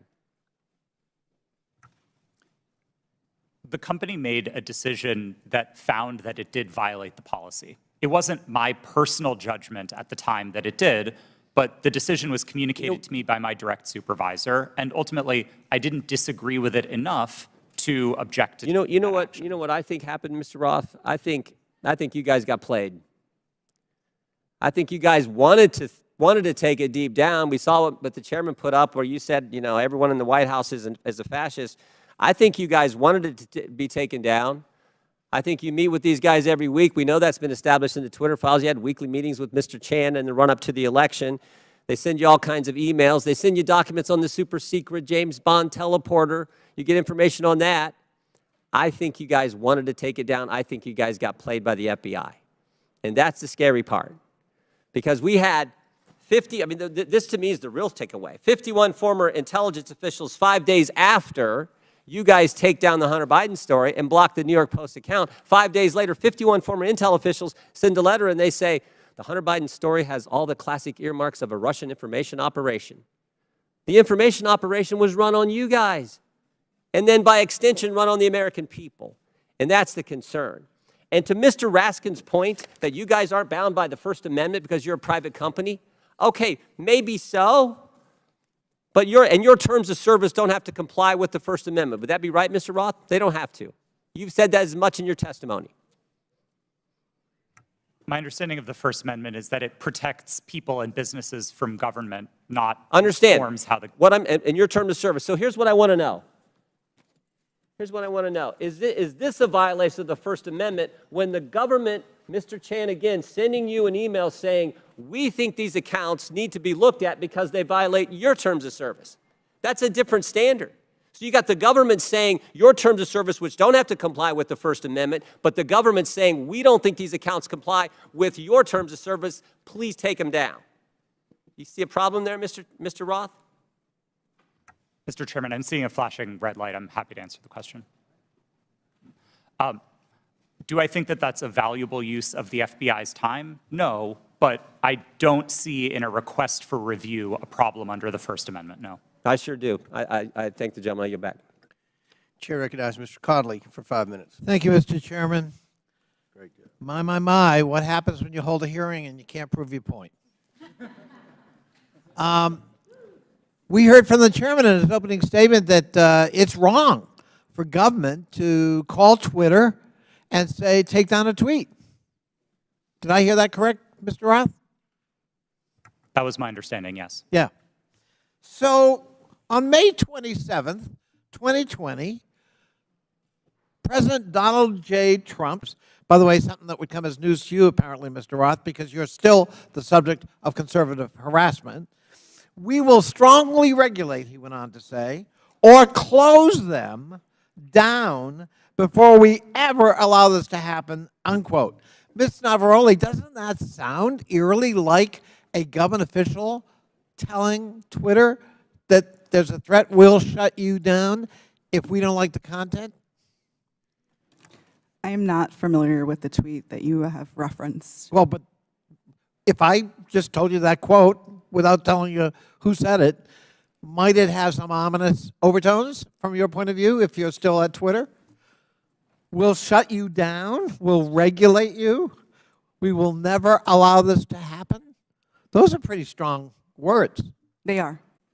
John Legend and his wife, Chrissy Teigen, and referred to them as the musician John Legend and his filthy-mouthed wife, unquote.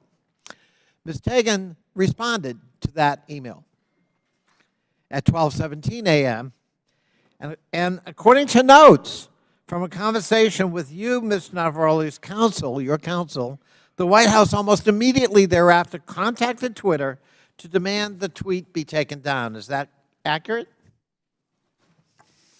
Thank you for the question. In my role, I was not responsible for receiving any sort of request from the government. However, what I was privy to was my supervisors letting us know that we had received something along those lines or something of a request. In that particular instance, I do remember hearing that we had received a request from the White House to make sure that we evaluated this tweet and that they wanted it to come down because it was a derogatory statement directed towards the president. They wanted it to come down. They made that request. To my recollection, yes. I thought that was an inappropriate action by a government official, let alone the White House. But it wasn't Joe Biden about his son's laptop. It was Donald Trump because he didn't like what Chrissy Teigen had to say about him. Is that correct? Yes, that is correct. My. You ever think it's appropriate for the President of the United States to direct or otherwise influence a social media company to take down its content? I think it's a very slippery slope. Mr. Roth, Ms. Gaddy, Mr. Baker, any evidence that Joe Biden's ever done that? Certainly none that I'm aware of, no. I don't recall anything like that. I'm sorry. Take down content or urge you to take down content? I don't know the answer to that question, sir. Well, I'm going to have to conclude at least from 3 of the 4, you don't know. There's no evidence he's ever done that, but there's plenty of evidence Donald J. Trump tried to do that. And if we're going to have a hearing about the misuse of social media and the intrusion of government in the content on social media, we've got an environment-rich target, but it's not Joe Biden. It's Donald J. Trump, and of course, we don't want to talk about that. We don't want to talk about Russian bots and Russian fabrications using fake accounts on Twitter to a political purpose, and it's not to help elect Democrats.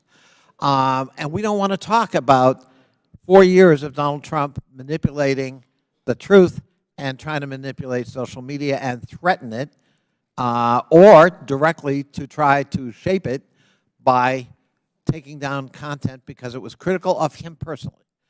And that's what we ought to be talking about as we move forward, not the subject of today's hearing. I yield back. Gentleman yields back. Chair recognizes Mr. Donalds for 5 minutes. Thank you, Mr. Chairman. Real quick, Mr. Roth, you've stated already that what happened with the New York Post story was similar to the hack and leak scenarios from 2016. You also said that you actually were opposed to deleting the New York Post story. Who advocated for the removal of the New York Post story? The company's decision to treat it as a violation. Mr. Roth, who at the company actually went over your recommendation? Because you're pretty high up. Who overrode you? The decision was communicated to me by my direct supervisor. Who was that person? Her name was Del Harvey. She was Okay. the vice president of trust and safety at the time. All right, thank you so much.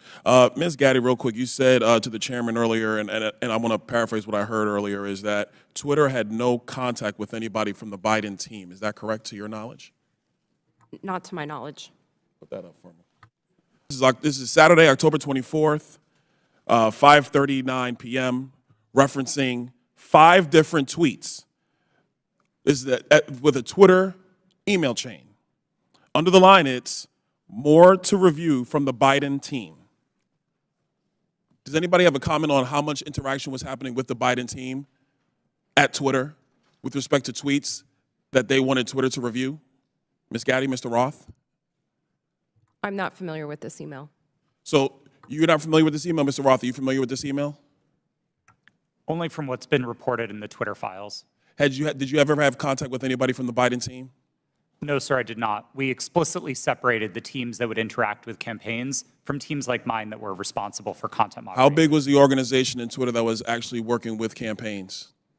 I couldn't say for sure. Did you ever have any contact with the DNC? Directly? No, I did not. Did anybody at Twitter have any contact with anybody at the DNC? I think it's likely that somebody at Twitter did, yes. In these emails, it's listed these are tweets that had to be flagged from the Biden team. That's what's in the files. You have no idea how many people actually engaged with the Twitter team or how frequently that engagement happened. No, and again, that was by design. We kept those functions separate from content moderation so that we could impartially assess reports like this. Do you know how many tweets were actually flagged and taken down at the behest of the Biden team? I wouldn't agree with the characterization of it as being at the behest of them. These tweets were reported, and Twitter independently evaluated them under its rules. But the email is very clear. More to review from Biden team. The response 3 hours later at the bottom, hold this up real quick so you can see. The request at the bottom, it says, handled these. What does handled these mean? My understanding is that these tweets contained non-consensual nude photos of Hunter Biden, and they were removed by the company under. Hold on, real quick, Mr. Roth. How could you know so much about the content of these tweets? I mean, as far as I'm concerned, these are just web addresses. I don't know what's in these tweets. You have these things committed to memory that you know the content, but you don't know who you talk to at the Biden team? Sir, I didn't meet with the Biden team, but there was extensive public reporting about these tweets specifically that uncovered. Often people who worked in your organization had with the Biden team during the end of the 2020 presidential elections. I would emphasize that the people who interfaced with the campaigns were not part of my team or organization. I would know what the interactions were if they were on my team.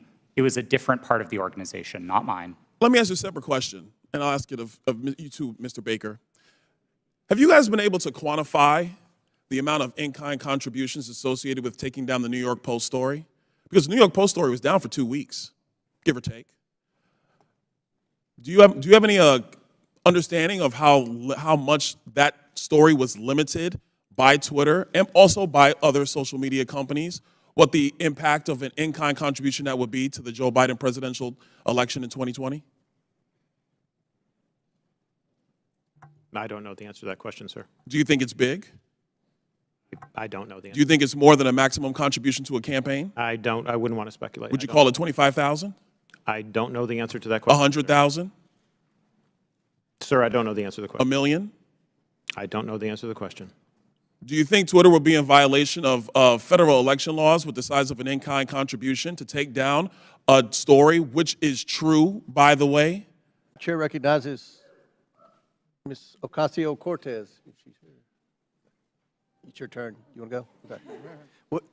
We won't start the clock till you get there. Appreciate also your generosity.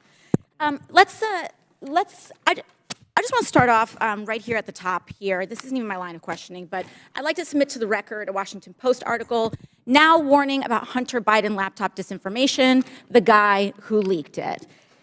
Here's the deal. Before I even get into my questions, I think that the story here with the Washington Post reporting is that what they're saying right here, when the New York Post first reported in October 2020 that it had obtained contents of a laptop computer allegedly owned by Joe Biden's son Hunter, there was an immediate roadblock faced by other news outlets that hoped to corroborate reporting, as many did. The newspaper wasn't sharing what it obtained.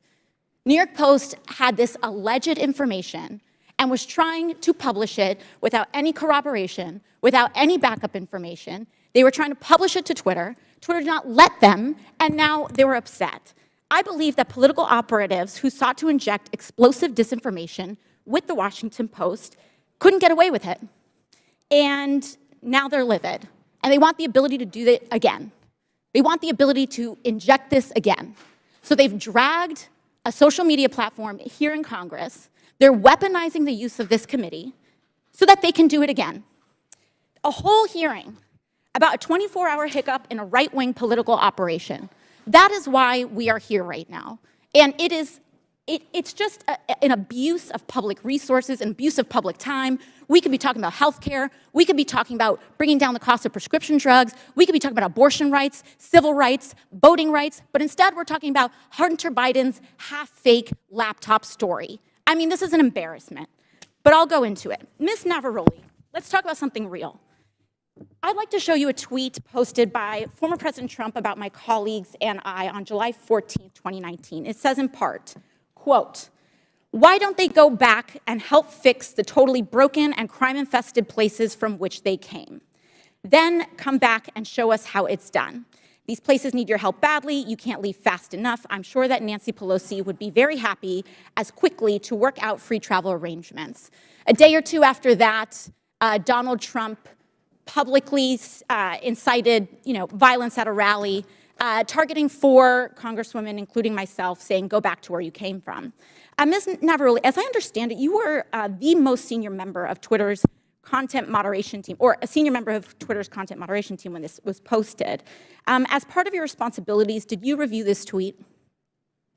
Yes, it was my team's responsibility to review these tweets. And what did you conclude? My team made the recommendation that for the first time, we find Donald Trump in violation of Twitter's policies and use the public interest interstitial. For the first time?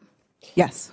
And at the time, Twitter's policy included a specific example when it came to banned abuse against immigrants, as they specifically included the phrase, "go back to your country," or go back to where you came from, correct? Yes, that was specifically included in the content moderation guidance as an example. You brought this up to the Vice President of Trust and Safety, Del Harvey, correct? I did, yes. And she overrode your assessment, didn't she? Yes, she did.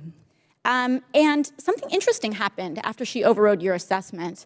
A day or two later, Twitter seemed to have changed their policies, didn't they? Yes, that trope, "go back to where you came from," was removed from the content moderation guidance as an example. So Twitter changed their own policy after the president violated it in order to potentially accommodate his tweet? Yes. Thank you. So much for bias against right wing on Twitter. Additionally, Ms. Navarrete, are you familiar with the account Libs of TikTok? I have heard of it from the news, yes. Mr. Roth, are you familiar with this account? Yes, ma'am, I am. Are you aware that from August 11th to August 16th, that account posted false information about Boston Children's Hospital, claiming that they were providing hysterectomies to children? Yes, I am aware of that and other claims from the account. And are you aware that this lie was then circulated by other prominent far-right influencers? Yes. And are you aware that all these claims, which I have reiterated were false, culminated in a real-life harassment and ultimately a bomb threat to the Boston Children's Hospital. Yes, I am aware. And this account is still on that platform today, isn't it? Regrettably, yes, it is. Despite inspiring a bomb threat due to the right-wing incitement of violence against trans Americans in this country, because they cannot let go of this obsession with fixating violence and inciting violence against trans and LGBT people, in addition to immigrants, in addition to women of color. This is a party that cannot pick on anyone their own size. And they are trying to co-opt an entire social media platform and use the power of this committee and of Congress in order to pursue a political agenda. I yield back. Lady yields back. Chair recognizes Mr. Fry for 5 minutes. Thank you, Mr. Chairman. This hearing shows who really has been in control of what is said to be one of the world's most widely used websites, Twitter. The American people probably didn't know who these witnesses were today, but these witnesses were powerful enough to silence an American president with just a few clicks from their California office. We're also learning that some of those in Washington, D.C. have forgotten their role and exercised their power to achieve ends antithetical to American principles of free speech and expression. The FBI is the lead federal agency responsible for investigating foreign influence operations. However, in recent years, the FBI has devoted countless amounts of time, taxpayer money, and manpower to combating Russian foreign influence on social media. The FBI, as one reporter noted, acted as a, quote, doorman to the vast program of social media surveillance and censorship encompassing agencies across the federal government, from the State Department to the Pentagon to the CIA. End quote. Reports suggest that thousands of reports from the FBI and the Foreign Influence Task Force were sent to Twitter. This isn't what the American people are paying for. This isn't what we trust the FBI to do. FBI agents shouldn't be sitting at a desk in Washington, D.C., scrolling through Twitter and emailing with social media companies. An email from one Twitter employee to another reads, quote, the FBI San Francisco Emergency Operations Center sent us the attached report of 207 tweets they believed may be in violation of our policies, end quote. Another email revealed that there are, quote, some folks in the Baltimore field office and at headquarters that are just doing keyboard searches for violations. Mr. Roth, Twitter usually found little evidence that the accounts the FBI flagged had ties to foreign influence. Is that correct? In part. But we received many reports from the FBI, particularly related to malign foreign interference, that were highly credible and were constructive. So I would say it was a bit of a mixed bag. And you pushed back to the FBI when they would send you a list of American-based accounts. Is that correct? Politely, but yes. Mr. Roth, it appears that Twitter employees were under pressure by the FBI and other government agencies to validate these theories of foreign influence. Would you agree with that? No, I wouldn't agree with the word pressure. The FBI was quite careful and quite consistent to request review of the accounts, but not to cross the line into advocating for Twitter to take any particular action. So flagging American accounts, in your view, is not foreign or theories of foreign influence. There's not pressure there just by flagging it to you. Again, domestic accounts. I don't think it's a great use of the Bureau's time, but I wouldn't characterize how they communicated with us as pressure. Mr. Roth, you enjoyed these meetings with the FBI, it seems, based on the tweets behind me or the communications behind me. In internal communications at Twitter, you said, definitely not meeting with the FBI, I swear. Is that correct? I believe I was joking with a colleague at the time, but yes. But I can assume that you were meeting with the FBI when you were communicating with your colleague. Is that correct? Yes, one of my job responsibilities was meeting with law enforcement about election security. And just so I'm clear, the person you're communicating with here says, very boring business meeting that is definitely not about Trump. I assume that's also sarcasm. Yes, that's my assumption. And we can assume that Twitter was having these meetings with the FBI about President Trump, correct? No, sir. The meetings that I was a part of with the FBI were almost entirely and exclusively focused on malign foreign interference, so accounts being operated outside of the United States by other governments, not on the accounts of Americans. So what is the basis of this communication, then, where you talk about not meeting with Trump or not meeting about Trump? Again, I think those comments are sarcasm, but the context for this interaction was the need to mark my calendar private after another Twitter employee joined one of those meetings with the FBI unexpectedly. And so I had to implement additional security measures around my calendar. This was a fairly banal interaction with a colleague. Mr. Chairman, I yield the rest of my time to Mr. Jordan. Recognized Mr. Jordan. I thank the gentleman for yielding. Mr. Roth, was there ever any visibility filtering that was hard-coded by Twitter employees into accounts of specific users?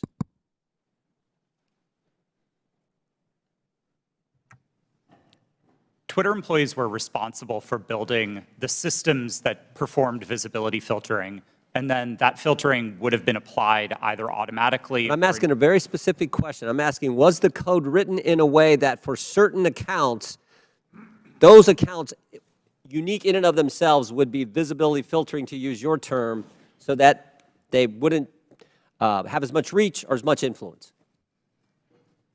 The term hard coding suggests that it was permanent and immutable, and I wouldn't agree with that, no. But it did happen, is what you're saying. There was hard-coded into some of these accounts of specific users by Twitter employees this ability to filter and limit the reach of that particular post, or that particular tweet, I should say.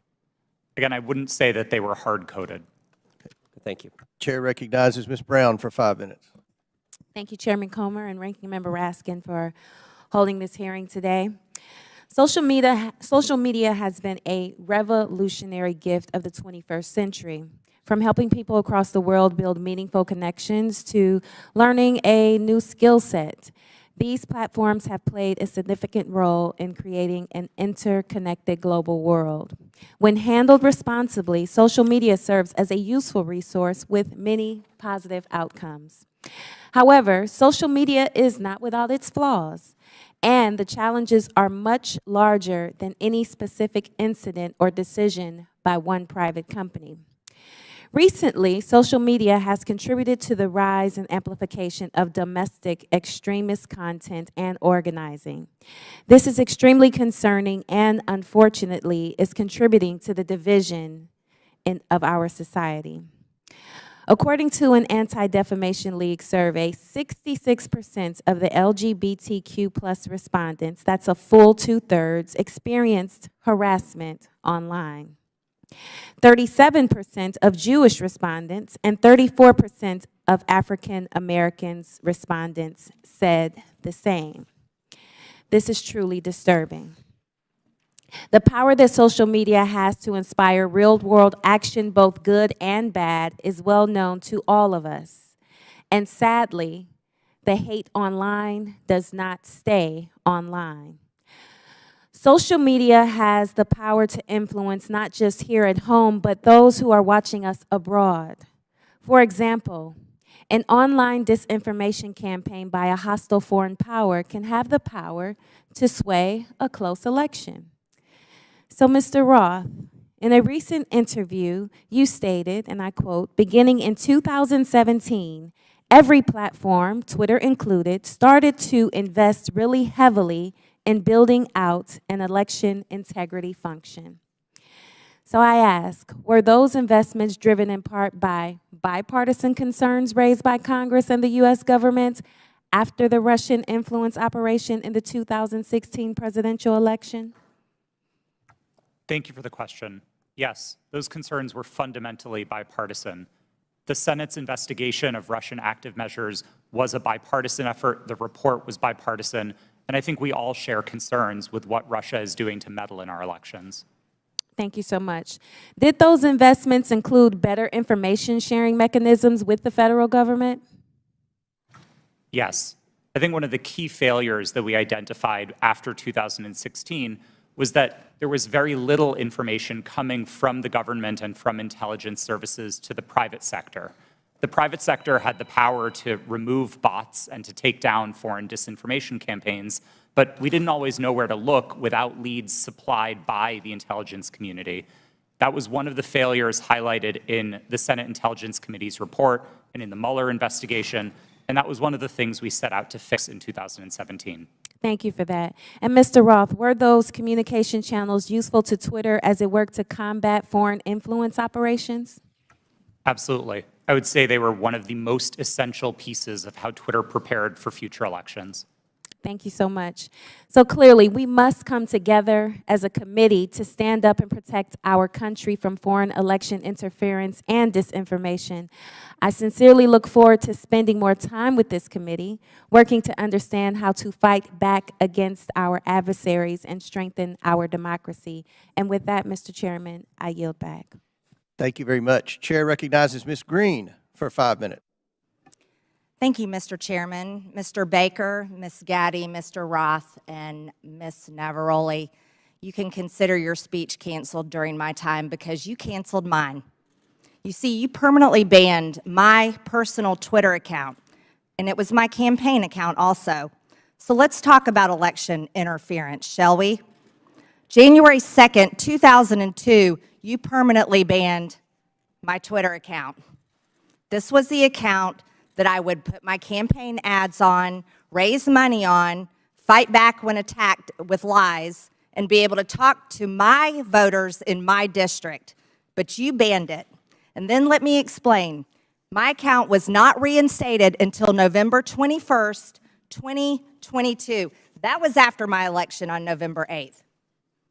You know, at your company, or your former company, where you worked, Twitter employees, over 98% of them donate to Democrats. So while you coordinated with DHS, the FBI, the CIA, our government, and outside groups to permanently ban, shadow ban conservative Americans and candidates like me and the former President of the United States, President Donald J. Trump, you were censoring and wrongfully violating our First Amendment free speech rights.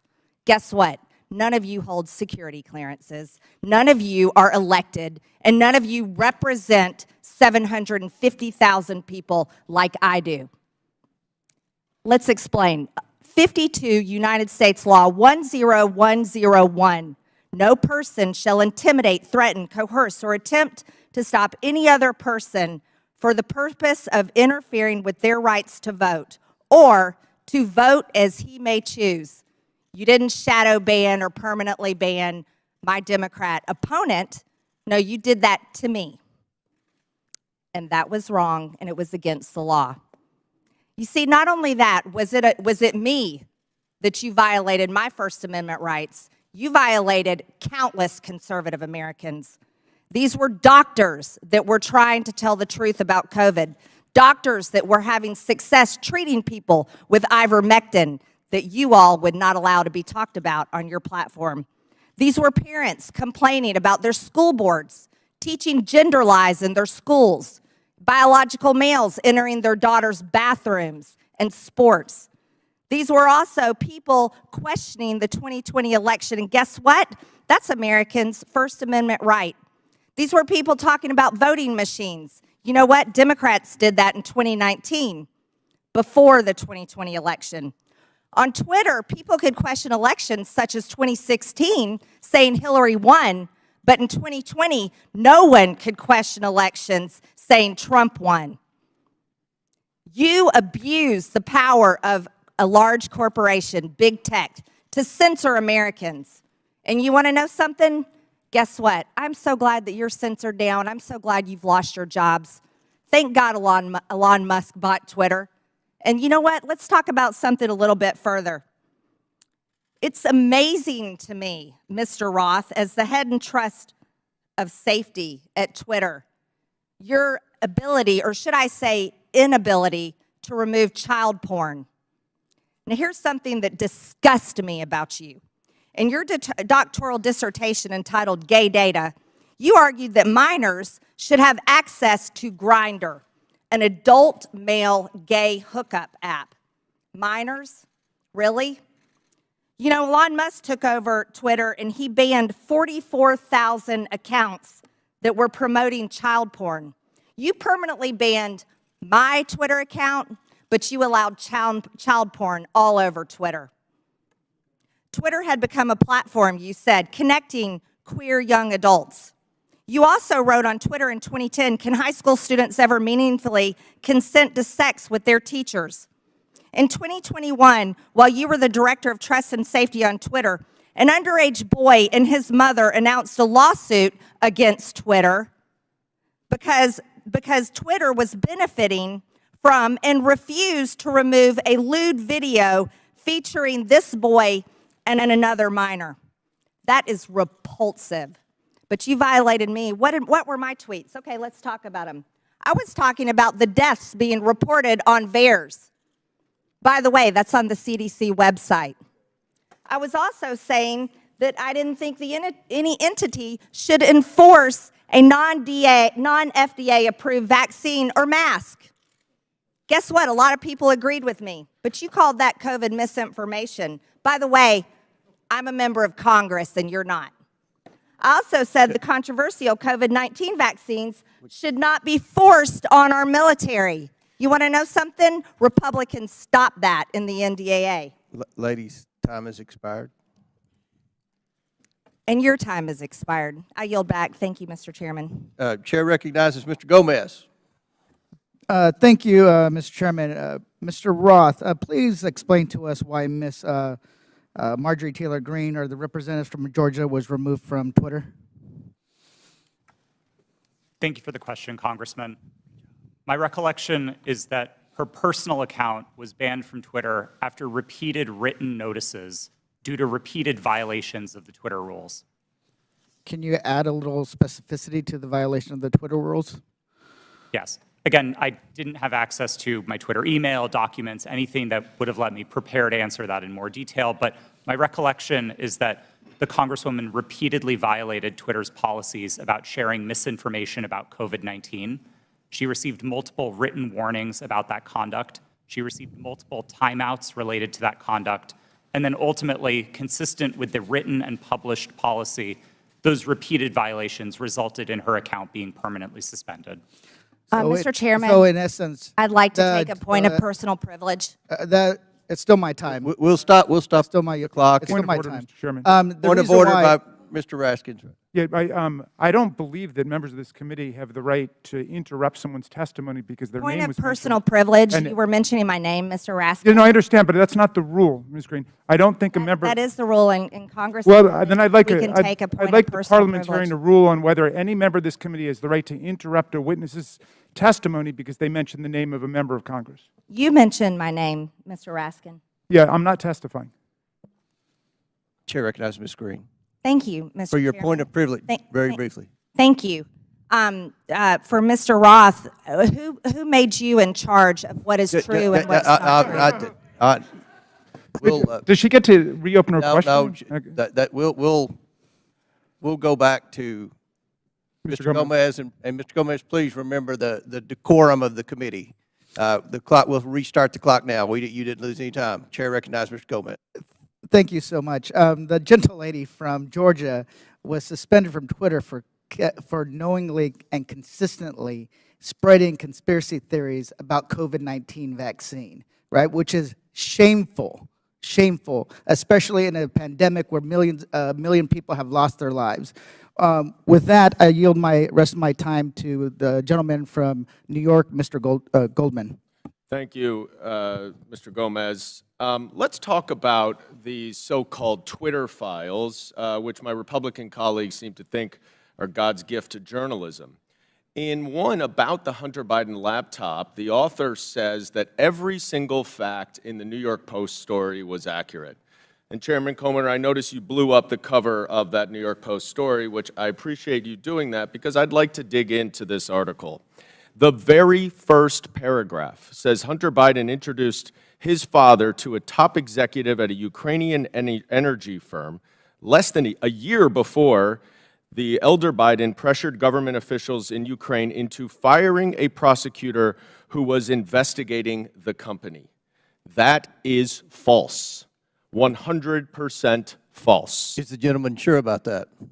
Yes. In fact, I am sure about that. And as the lead counsel in the first impeachment investigation, we proved that he was actually fired because he was not prosecuting corruption, not that he was fired because he was prosecuting corruption. Corruption of the president's son's company. I'm sorry, would the gentleman yield corruption of the president's son's company? I'd like to reclaim my time. Gentleman's recognized.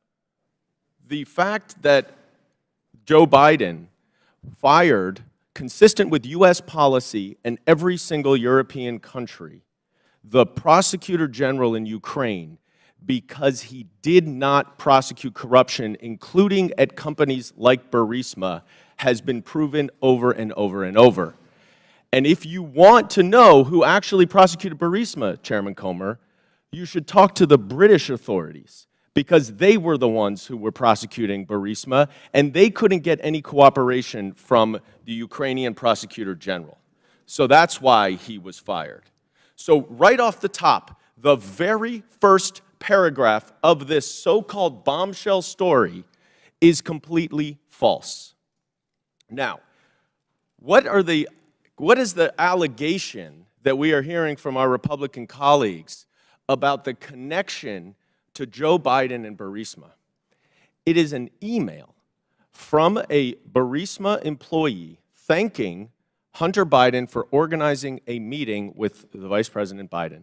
We know nothing about the substance of that meeting. We know nothing about how long they met. It was not on Vice President Biden's schedule. And in fact, I would ask my Republican colleagues, do you meet with foreign businessmen? Do you meet with foreign diplomats?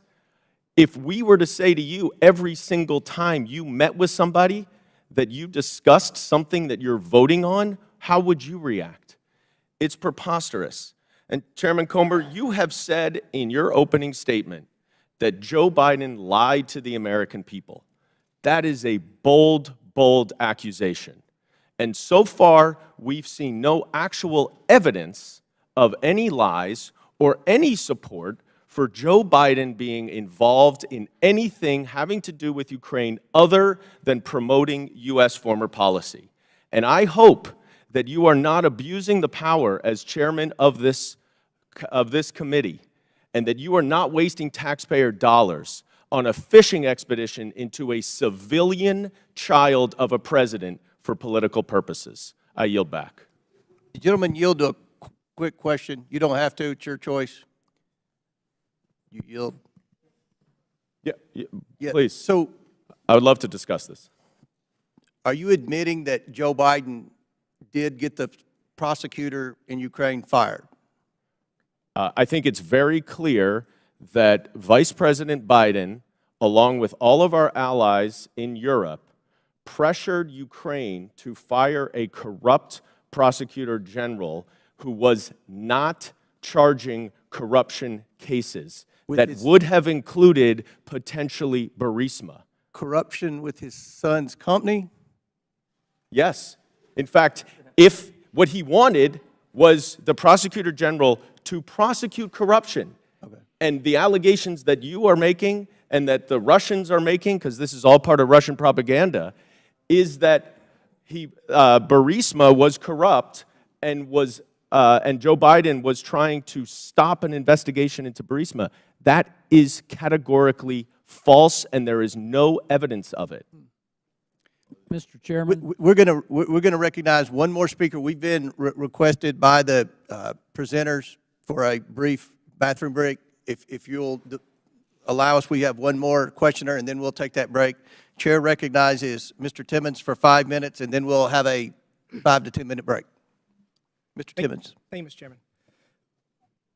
We have a big picture problem right now, and we're talking about Twitter specifically and Hunter Biden's laptop, but it's not just that. It's the general trend of the media, social media, the FBI, DOJ, doing one side's bidding. That's the issue. There's mistakes that have been made, and we keep looking back at these mistakes and say, oh, that shouldn't have happened that way. We are going to have a new policy to avoid that from happening again. But every mistake benefits one side. Every mistake benefits one side. Let's go back to 2016. The Democrat National Committee and the Clinton campaign paid Fusion GPS to fabricate the Steele dossier, which was the basis of this entire Russia collusion investigation. Special counsel, we spent $40 million pursuing it. There was no evidence of the Trump campaign colluding with Russia. There was none. It was actually fabricated by the Democrats and the Clinton campaign to create a narrative to damage President Trump. So that was a mistake. We all know that now. That was the conclusion of that investigation. So, and as a side note, that's why Adam Schiff is no longer on Intel. because he lied about that investigation. He said, as the chair of Intel, I have all this information. He abused his position, and that's why he was removed from Intel. So next, we go to 2020. Another mistake. We have something that is real labeled as something that is fake. We tell the American people that we're going to have an honest, open conversation about issues, about challenges that our country faces, and everybody has their own facts. Congressman from New York is mentioning his facts. It's just very bizarre that Hunter Biden making tens of thousands of dollars a month with no credentials from a business in Ukraine, whether they're being investigated, who knows? I mean, these are all speculation, and it's something the American people can't really digest because we don't know the answers to it. And when we're told the answers by our government, by big corporations, by big tech, and they're repeatedly wrong, it creates a trust issue. It creates a trust issue. So the American people do not trust what they're being told. They do not trust what they're being told. We're going to dig into the Hunter Biden laptop briefly. Jack Dorsey has said that he did not make that decision. Ms. Gaddy, did you make the decision to censor the Hunter Biden laptop story? Yes, I was involved in that decision. Who was the final arbiter? Because Mr. Roth has said he disagreed with that decision. Who was the final person that said, we're going to do this? I ultimately approved that decision. Okay, thank you. Mr. Roth, you have said previously that you did not believe that the New York Post story violated any policy. You've said that multiple times today. How many times, other than this one, did something get banned or flagged that you disagreed with? Is this the only one? No, sir, not at all. Okay, so these are Twitter challenging. Twitter repeatedly banned and censored material that you thought shouldn't be censored. Is that fair? These are challenging judgment calls, and I think reasonable minds can differ about whether a given piece of content. Okay, but on this does one you or did doesn't. disagree. I just want to say, the American people need to have valid information to process decisions. I would argue that denying the American people the substance of Hunter Biden's laptop story was Hunter Biden's laptop was wrong. You got photos and text messages of Hunter Biden committing multiple felonies, which was never actually criminal. There were no criminal charges. Must be nice.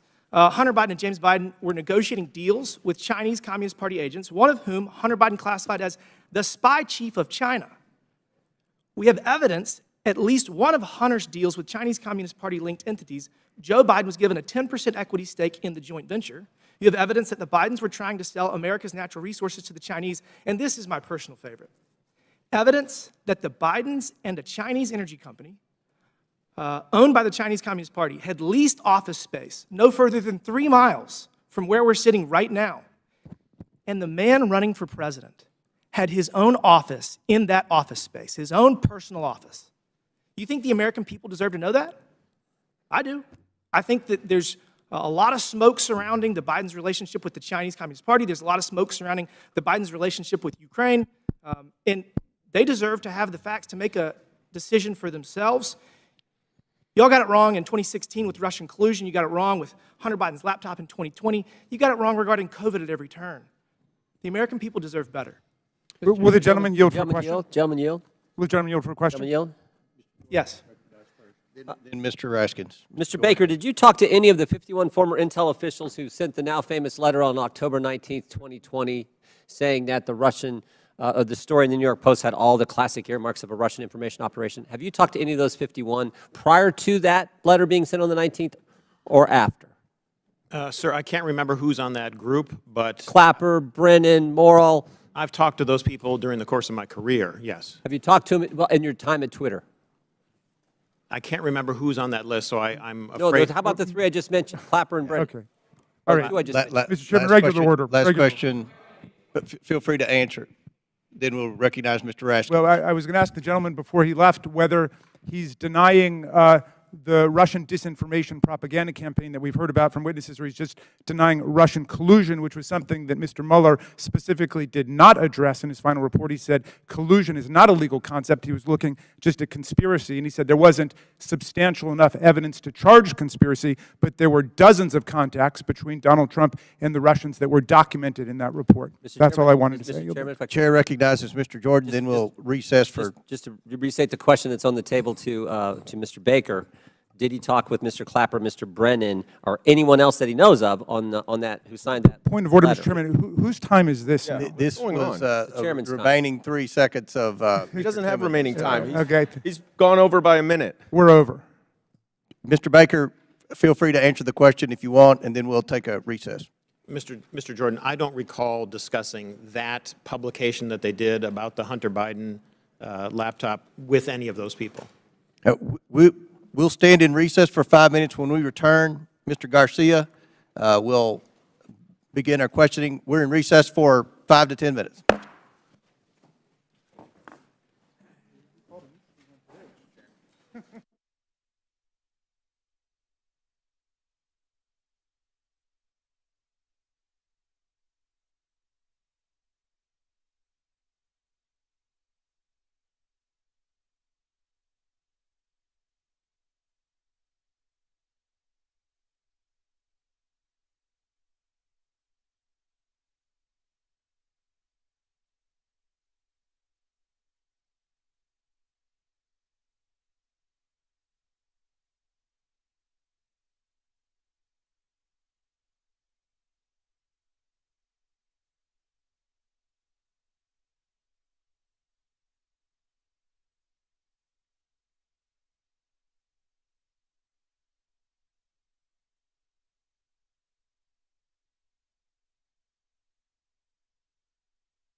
Again, I want to thank the witnesses for your indulgence, and I know it's a long day. You're doing great. We really appreciate it. Now we'll resume questioning, and Chair recognizes Mr. Garcia for 5 minutes. Thank you, Mr. Chairman. Thank you, Mr. Chairman. I want to thank our witnesses, and I just want to just start off also by just apologizing to our witnesses, particularly Mr. Roth, for just the homophobic rant and comments that were recently just made from the gentlelady from Georgia. That was really shameful. And I know that we're here to talk about serious issues, and we're having conversations about Grindr and other issues, which is not really what this hearing is about. So, apologize to all of our witnesses. Want to note that I am someone that you would probably call a Twitter super user. I use the social platform constantly. I communicate regularly. It's how I get my news. It's how I find out what's happening in popular culture. And I admire what Jack Dorsey, Evan Williams, and Christopher Stone actually tried to build as a company. I wish I could say the same for what the platform is today. I think to me and to many other users, we've seen the site currently degraded.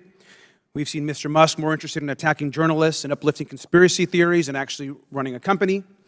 And I think we can all agree that just overall the service has substantially degraded. I think just an example is the forced For You page mess that I personally don't like, and I think most folks don't as well. But I want to know more seriously that Mr. Musk and the current team has also done damage as far as trust and safety on the platform. He's gutted the trust and safety teams that have been described. He's eliminated content management systems, and the human rights team, which, as we know, has ceased to operate. I do want to just take a minute to thank Mr. Roth and particularly Ms. Navaroli and your teams. I know that you were trying your best. I want to thank all of the folks that worked at Twitter because they believed in its mission. A mission I'm not sure holds true today completely, but it's one that I know a lot of folks worked on. And so just thank you for that work. And mistakes were made, and clearly you have actually lived up to those mistakes and the issues that have existed. But I especially want to thank you for your work around the pandemic. The pandemic took over 1 million American lives, 1,300 in my own city back home, and your decisions in content moderation actually saved countless lives in this country. We're actively causing death and harm to others. And so for that work on content moderation, I want to thank you. And I want to go back to something that Mr. Roth said briefly. You had mentioned earlier in this hearing that you thought that currently there's still systemic election interference and interference happening. How serious do you think the current threat from Russia and other countries is to current election interference?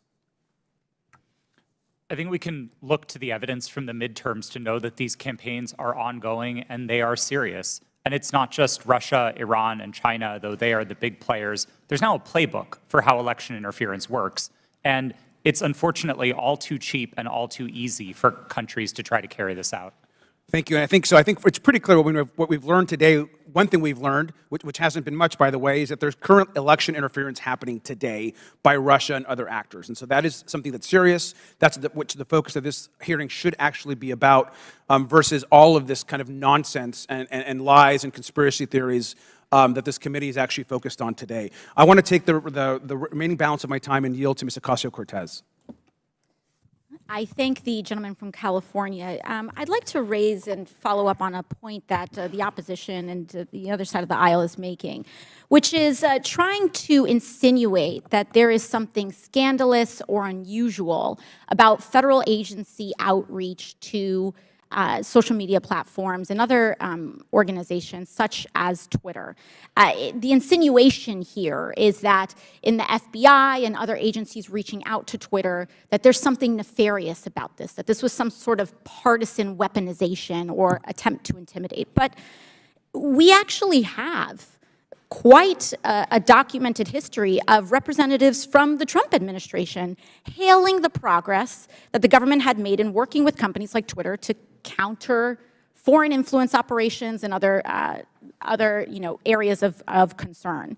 In early March 2020, right before the Super Tuesday primary election, several Trump administration officials, including Mike Pompeo, Bill Barr, Chad Wolf, and acting director of national intelligence, Richard Grenell, issued a statement praising the government's cooperation with the private sector to fend off foreign interference and said that relationship was, quote, stronger than it's ever been. This was around this whole time where there's this, grievance around this. And listen to what DHS Secretary Chad Wolf had to say just weeks before the 2020 presidential election. We now have direct lines of communication with tech and social media companies and election officials so that both parties can seamlessly take action against false information spreading online. I would argue that this information from the Trump administration would say that they would support your decision in temporarily suspending this disinformation that seemed to be coming out from the New York Post. So with that, I yield back to the chair. Gentlelady yields back. Chair recognizes Mr. Burchett for 5 minutes. Thank you, thank you, Mr. Chairman. Ms. Gaddy, Charlie Kirk and Dan Bongino are conservative commentators. Is that a fair characteristic? Just yes or no would be fine. I believe so, but I'm not familiar with them. Okay. The posters behind me show the side of Twitter that is not available to users. Is that correct? This appears to be a view of some of our agent tooling, but I do not have access to that, so I'm not very familiar with that. Okay. Well, Ms. Gaddy, the labels identify status that have been assigned to these accounts. Is that correct? I don't know. Ma'am, these are your internal things. You're telling me you don't receive these, you don't know what they mean? Representative, I did not have access to these tools, and so I don't know. They look familiar to me. As an executive, you did not have access to inside information at Twitter. Okay.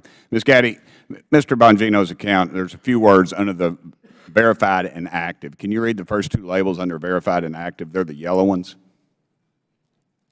Notification spikes, search blacklist. All right, thank you. Ms. Bongino, ma'am, Mr. Bongino has more than 3.5 million Twitter followers. Is that correct, would you say? I'm sorry, I don't know the answer to that question. Okay, well, that is correct. Let's look at Mr. Kirk's account. Ms. Gaddy, can I get you to read the yellow labels on Mr. Kirk's account? Can you see those? I'm sorry, I can't see them from right here. All right. Do you know that Mr. Kirk has almost 2 million followers? I was not aware of that. Okay. Let me ask you, what is a search blacklist? I do not know specifically what that is, but I could make a guess if that would be helpful. Why don't you make a guess for me, please? We do, when I was at Twitter, there was an ability to prevent something from appearing in one of the tabs of search results. Okay, thank you. What does do not amplify mean? To the best of my recollection, when I was at Twitter, it would mean that we would not recommend or amplify that content in the parts of Twitter where Twitter was making recommendations. Thank you, ma'am. In 2018, you said that Twitter does not shadow ban. Twitter did, however, engage in what is called visibility filtering. One Twitter employee described visibility filtering as a way for us to suppress what people see to different levels. Do you agree with that characterization? I'm sorry, can you please repeat the question? I said Twitter, okay, they engaged in what is called visibility filtering. One Twitter employee described visibility filtering as a way for us to suppress what people see to different levels. Do you agree with that characterization? I agree that visibility filtering does give an ability to change. Okay. Shadow banning, ma'am, is understood that the practice is limiting the visibility of a user's post without their knowledge. How is visibility filtering any different? Representative, I believe there are different definitions of shadow banning. Okay. But you said that Twitter in 2018 does not shadow ban. Was that a truthful statement, ma'am? Was that a lie? At that time, I'd specifically defined shadow banning to mean something different than visibility filtering. You also said that Twitter does not shadow ban based on political viewpoints or ideology. Do you stand by those comments? While I was at Twitter, to the best of my knowledge, we did not do that. Okay. Mr. Roth, on January 22nd, 2017, you tweeted that there were actual Nazis living in the White House. Do you still stand by that comment? Yes or no?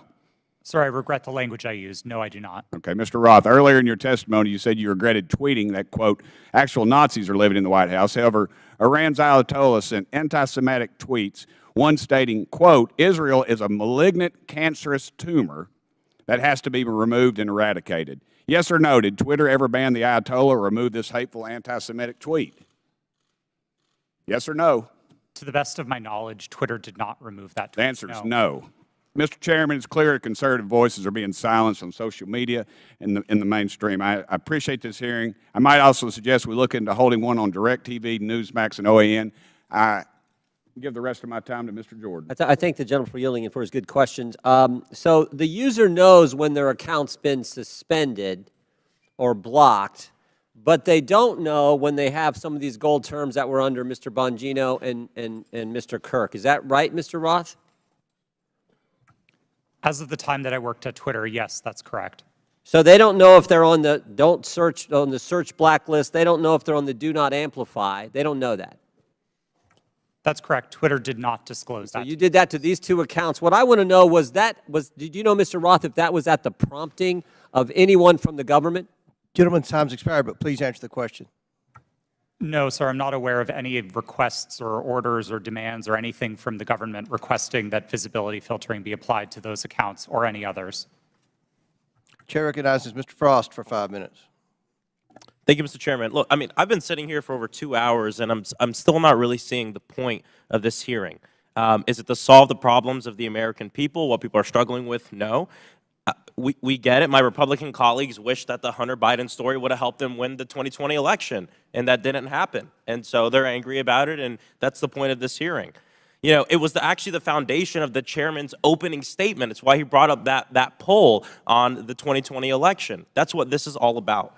And so I want to say to my colleagues, don't worry. There's still many platforms you can spread disinformation on, Parler, Truth Social, that have questionable editorial policies but aren't here today. There was no collusion, as the witnesses have said, under oath. There was no pressuring from the United States government, as we heard under oath. We're wasting our time here bullying former Twitter employees. So that way, it's calling the refs. So that way, in the future, when they want disinformation to be put on the internet, social platforms will be scared to call them out down the road. It's called calling the ref. But let's talk about the root of this hearing. My Republican colleagues would have folks believe that Democrats are preparing for some sort of major culture war. And there's a difference between a culture war and how culture naturally changes, culture change. Some on this committee are very resistant to culture change. I mean, just yesterday we heard a member equate immigration negatively to changing our culture, black and brown folks coming to our country. The reality is that culture changes, it adopts, it welcomes more people, it becomes more understanding, and it also decides to reassess what's acceptable behavior and rhetoric. It could be different now than it was in, say, the 1950s. In this supposed culture war, they often conflate the right to free speech with the non-existent right to not be criticized or held accountable for what you say on the internet or even in real life. And just because it's legal to say something and the government won't throw you in jail for it, doesn't mean the rest of the world, and sometimes even your own family, have to associate themselves with you or your comments. Mr. Roth, you helped set up content moderation policy at Twitter. What type of user tweets were more likely to get limited? Did it have to do with racism, sexism, homophobia, violence, or were y'all looking for people who were supporting Donald Trump, President Trump, and limiting those?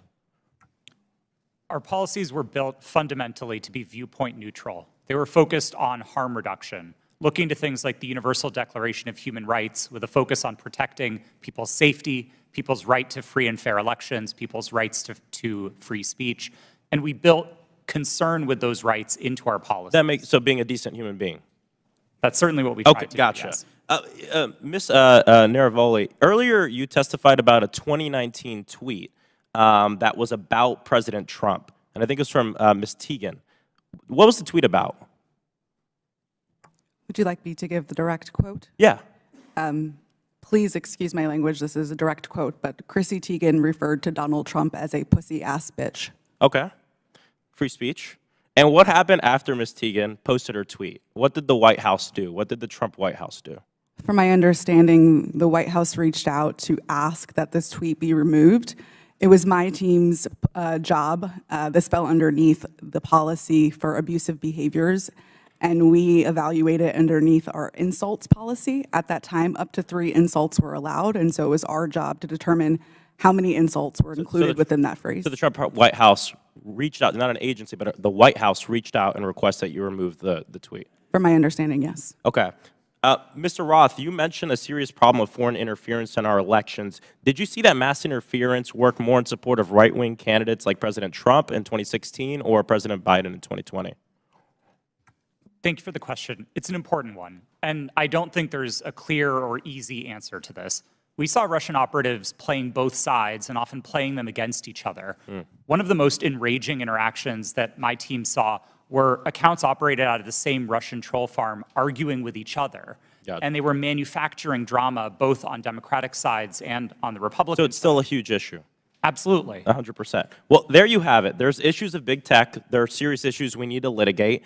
Hunter Biden's laptop is not one of them. And like many of my colleagues have said, we need to talk about these issues, how January 6th maybe could have been prevented if Twitter had taken action due to the hateful speech, and how we have foreign interference in our elections.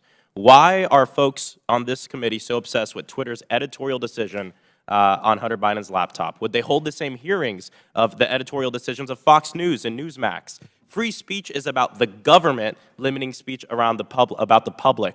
My governor, Ron DeSantis, is doing that right now. I have a venue in my district that he's revoking the liquor license of, trying to close because they had a drag show.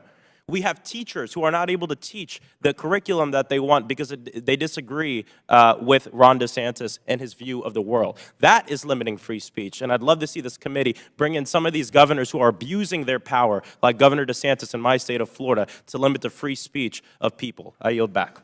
Gentleman yields back. Chair now recognizes Mr. Gosar for 5 minutes. Thank you, Mr. Chairman, for this important hearing, and thank you for our witnesses for appearing as well. I want to be clear. Despite claims in witness testimonies, government cannot deputize the private sector for actions that would be otherwise be restricted by the Constitution. In this case, the censorship of lawful speech.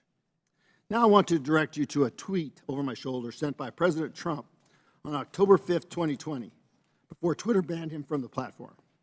This was after President Trump had become infected with COVID and received treatment at Walter Reed Medical Center.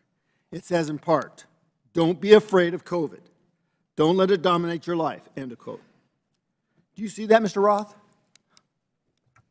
Yes, sir, I do. Less than an hour later, you received an email from James Baker at Twitter, reproduced behind me as well, saying, quote, "Why isn't this POTUS tweet a violation of our COVID-19 policy, especially the don't be afraid COVID statement," end of quote. Isn't that correct, Mr. Roth? Yes, I believe that's the email displayed. Now, Mr. Baker, was it your understanding that the Twitter COVID-19 policy was people should be afraid of COVID? Sir, my recollection. Yes or no? Could you repeat the question, sir?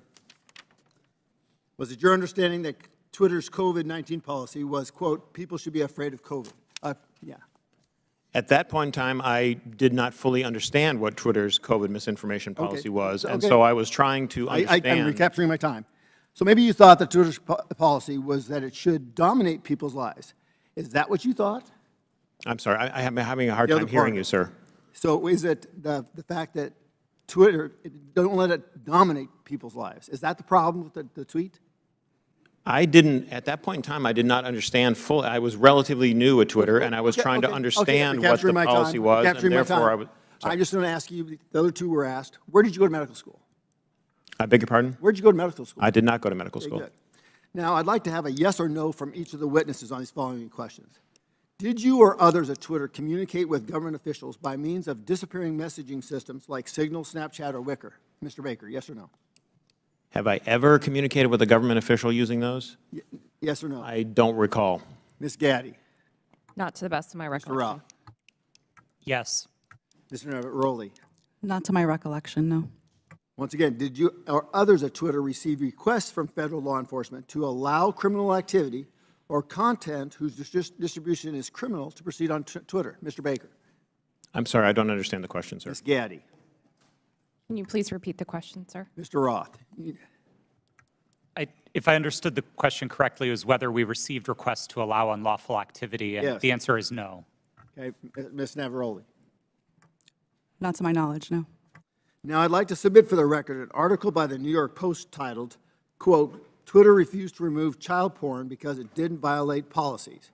Ms. Gaddy, who was involved in this determination? I'm not familiar with this situation. Mr. Roth, are you familiar with it? No, sir, I'm not. Once again, I'd like a yes or no from each of the witnesses. Did you apply labels to users with an administrative tool to downrank them? Mr. Baker.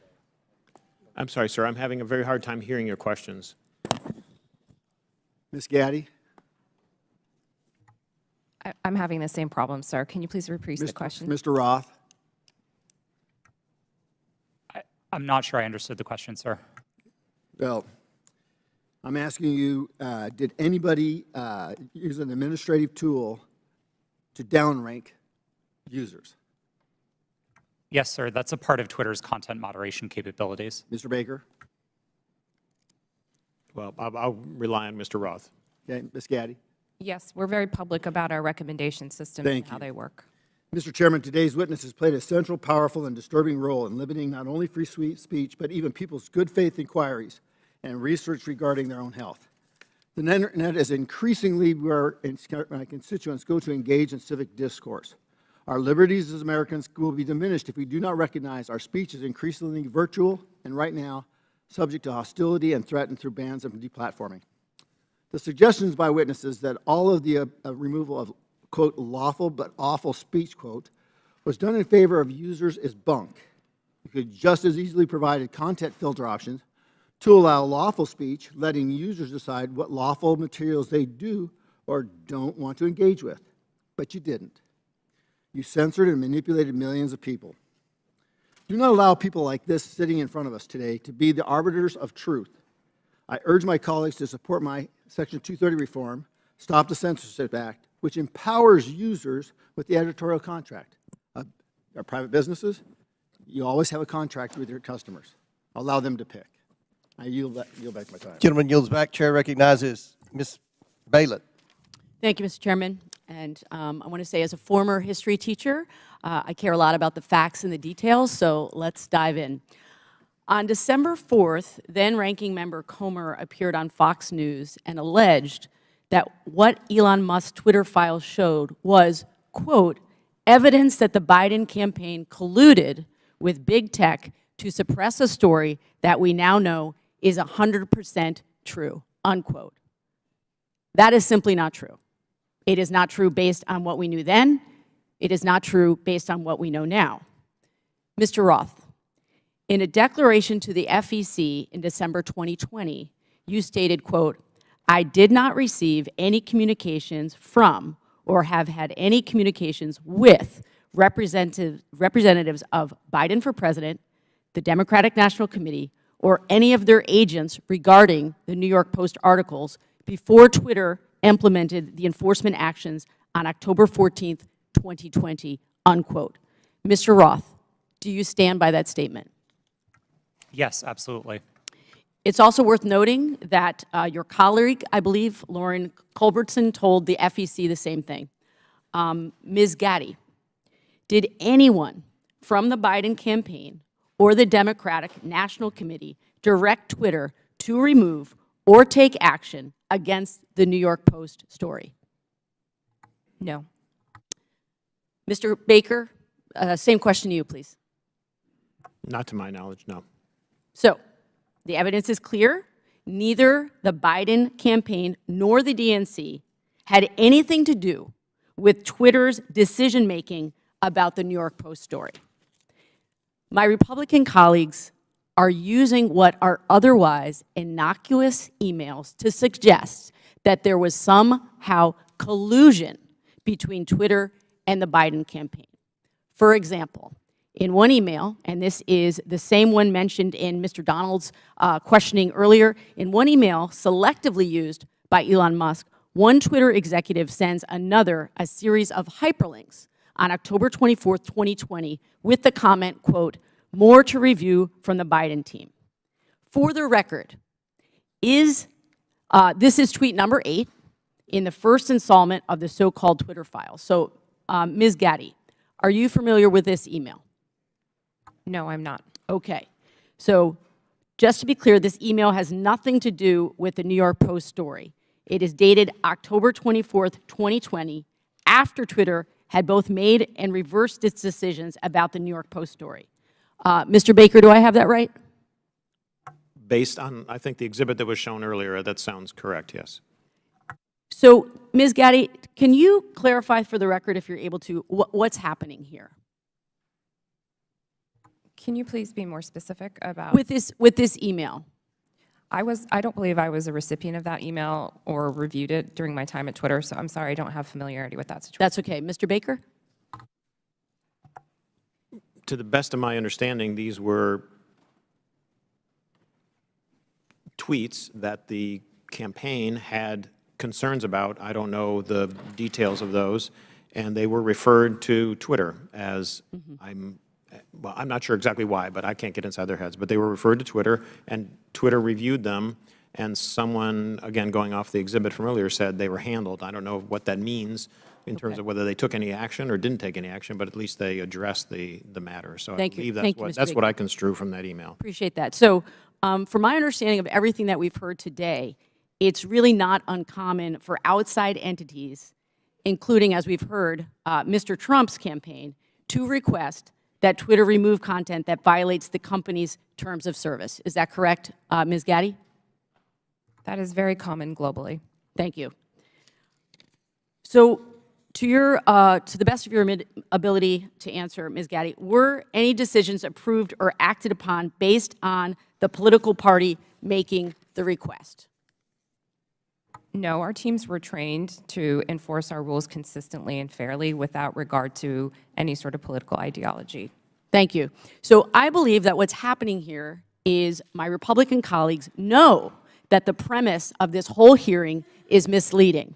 There is no evidence that the Biden campaign had anything to do with the Hunter Biden New York Post story. And the evidence we do have simply shows that the Biden campaign did what the Trump campaign and millions of Twitter users do routinely: flag content and ask Twitter to conduct its own review to determine whether it violates Twitter's own rules and policies. I yield back. Lady Yield, Chair recognizes Mr. Palmer for 5 minutes. Thank you, Mr. Chairman. I'd like to submit a June 22 study conducted by Princeton University called Powered by Twitter, the Taliban's Takeover of Afghanistan. Without objection, so ordered. This study covers the time frame of April to September of 2021, which is 4 to 5 month period between President Biden's official announcement of America's intentions to withdraw and the chaotic end of the American troop presence in Afghanistan. The study found that the Taliban weaponized Twitter and that Twitter's moderation policies failed. There were more than 126,000 accounts in the Taliban support network, and 83% of these Taliban-associated accounts were created before 2021, well before Twitter could claim that these accounts represented a government. These accounts shared graphic images and videos depicting dead and decomposing bodies and rampantly spread disinformation about the facts on the ground in direct violation of Twitter's public policies. Taliban tweets were shared millions of times in the summer of 2020. The study also found that 3/4 of Taliban content was produced by only 20 accounts, which is suggestively straightforward. By the way, the U.S. government classifies the Taliban as an insurgent group, in case some of my colleagues don't understand what real insurgencies are. Mr. Roth, why wasn't Twitter more effective at curtailing the clear-cut content violations by Taliban Twitter accounts?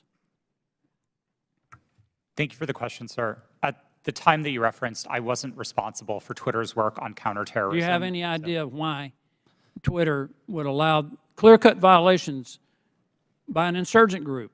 And by the way, they carried out multiple suicide attacks during the time frame they were sending out these tweets, killing dozens and injuring hundreds.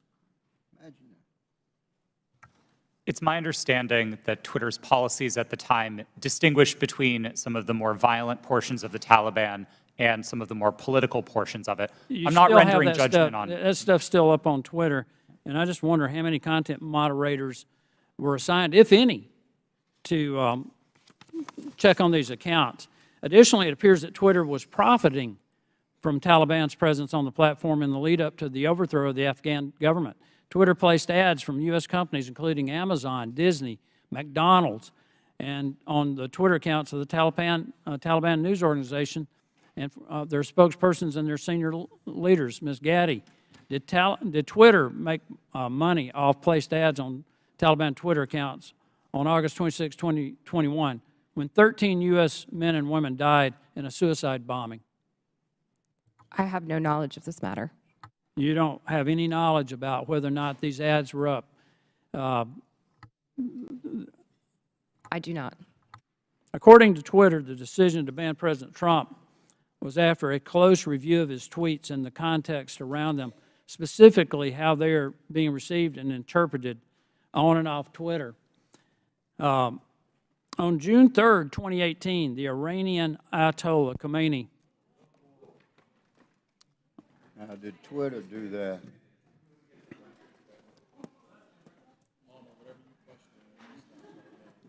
Sounds like the Green New Deal to me.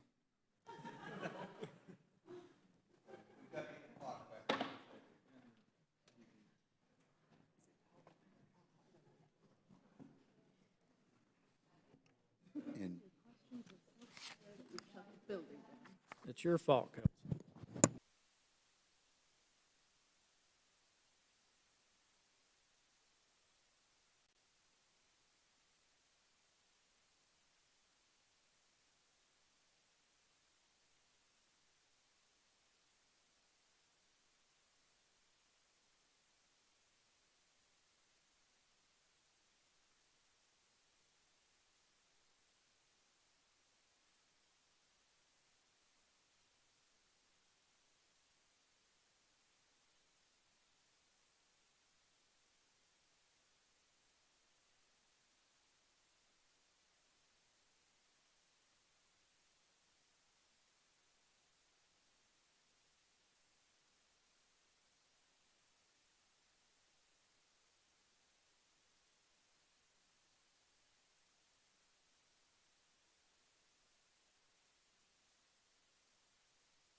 Microphone check, 1, 2. Microphone check, the Media Center. Testing, 1, 2, 3.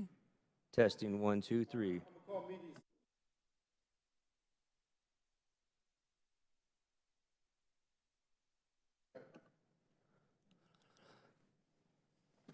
Testing 1, 2, 3.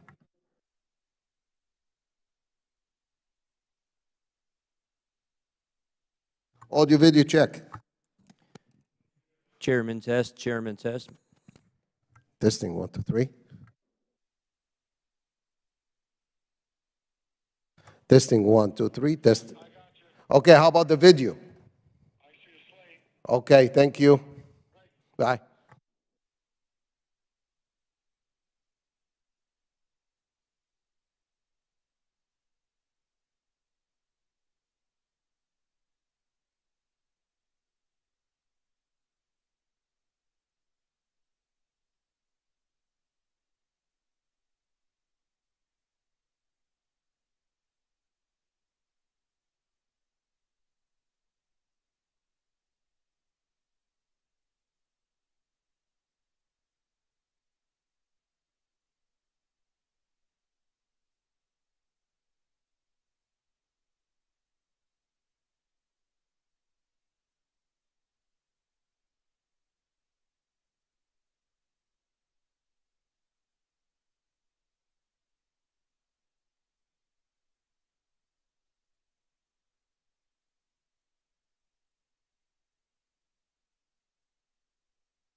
We are good. Microphone check 1, 2, 3, 4, 5, 6, 7, 8, 9, 10. Yes.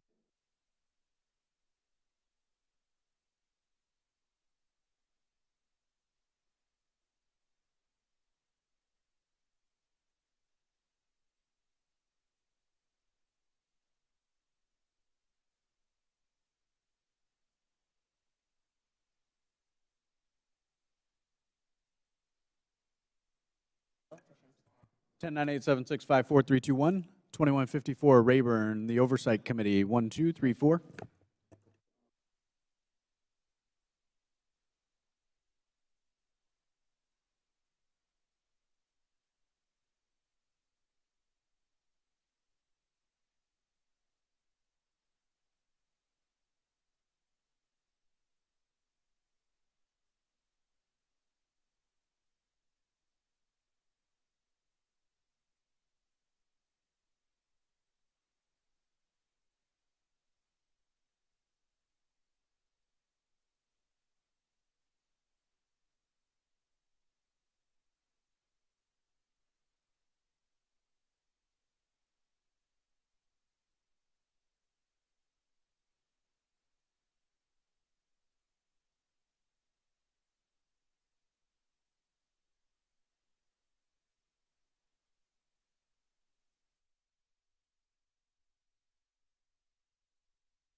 We'll call the meeting back to order, and I apologize. We've never had this happen with the electricity went out, but the computer is flickering, but the C-SPAN is working, so we're being recorded again as according to the rules. Where we left off, Mr. Palmer had 3 minutes remaining, so I now yield 3 minutes to Mr. Palmer. Thank you, Mr. Chairman. Let's try this again. According to Twitter, the decision to ban President Trump was after a close review of his tweets and the context around them, specifically how they are being received and interpreted on and off Twitter. On June 3rd, 2018, the Iranian Ayatollah Khomeini tweeted, "Israel is a malignant, cancerous tumor in the West Asian region and has to be removed and eradicated. It is possible and it will happen." This tweet remains on Twitter to this day. Mr. Roth, how do you believe this tweet from the leader of Iran calling for the eradication of Israel was received and interpreted on and off Twitter? I couldn't say for sure how that tweet was interpreted. You would have a pretty good idea, though, of how many retweets and the amount of traffic it got. Only from what I can see in that illustration. Why does the Iranian leader who has explicitly pledged to eradicate the Jewish state of Israel get to remain on Twitter? Mr. Roth. Like all of Twitter's users, the Ayatollah is subject to the same set of rules. And while I can't speak for Twitter's decisions today, I can say that Twitter took a number of enforcement actions against the Ayatollah's account, the same way that we would against That's anybody still else's. up. You understand how hypocritical this is, right? You banned a sitting U.S. president and a sitting member of Congress, Marjorie Taylor Greene, while a man who has pledged death to America and can openly call for the death of millions of Jewish people and yet not be removed from Twitter. Do you understand how that looks? How hypocritical that is? I'm asking Mr. Baker, Ms. Gaddy, Mr. Roth, Ms. Navarro. That's amazing. But it shows the hypocrisy at Twitter. I want to pivot here, Mr. Chairman. Mr. Goldman made a very troubling statement claiming that as Vice President Joe Biden fired the Attorney General of Ukraine, since he had knowledge of this prior to becoming a member of Congress, Mr. Goldman should provide to the committee documentation about this action. We should know who authorized Vice President Biden to take this action against the Ukrainian Attorney General. We need to know, was there an investigation to justify the firing of the Ukrainian Attorney General, and if yes, who conducted it? He needs to provide all details involving this action, including Vice President Biden's threat to withhold $1 billion of U.S. funding if the Ukrainian AG was not fired, and who authorized Vice President Biden to make that threat. I would request that the committee look into this, and I yield back. Gentleman yields back. Chair now recognizes Ms. Lee for 5 minutes. Thank you, Mr. Chair. This has been an incredibly electric hearing. It'd be funny if it weren't real life. I understand my colleagues on the other side of the aisle want to be victims so very badly. But Ms. Navaroli, if I understand you correctly, public criticism and allegations of anti-conservative bias are actually making Twitter and other social media companies less willing to enforce their own policies against political conservatives, correct? Yes, that was my understanding based on research that was done at Twitter. Meaning the same Republicans insisting on making themselves a victim is working? Could you repeat the question? The same Republicans, folks on this panel who are insisting on making themselves victims in this conversation about Twitter censorship and other accusations they've made, is this working because of the conservative bias and the implications of it? Or the allegations of conservative bias? In other words, are the allegations of conservative bias making it harder for those in Twitter or those who are working there to enforce these policies against folks who incite hate speech or make it?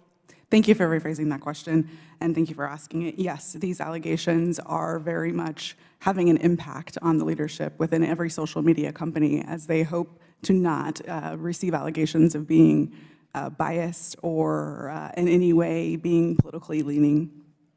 Thank you. I'm not the only lawyer in the room, so you all know that while the Constitution does provide us the right to free speech, there are, of course, limitations. As Ms. Navaroli pointed out, we cannot yell fire in a crowded theater. Compromising freedom of speech may seem dangerous until we weigh that compromise against the men and women massacred in Buffalo, for instance, or the many other places where radicalized violent extremists found their motivation to kill on social media. This isn't about oppression. It's about public safety. This isn't about censorship. It's about protecting our democracy from misinformation. Ms. Navaroli, it was your job to decide whether someone was yelling fire in the theater. Could you describe the coded incitement to violence policy Twitter did not implement?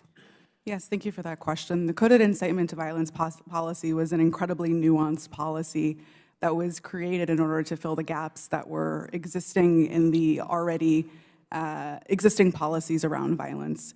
The policies around violence were explicit. So these were calls that said, I'm going to, I want to, I plan to, I wish to. Those sorts of incitements would have come down. Things like stand back, stand by. Things like I am locked and loaded and ready for a civil war were dog whistles that were not covered underneath the policy. Thank you. Could it have saved lives if it were implemented on January 5th, 2021, or possibly in November of 2020?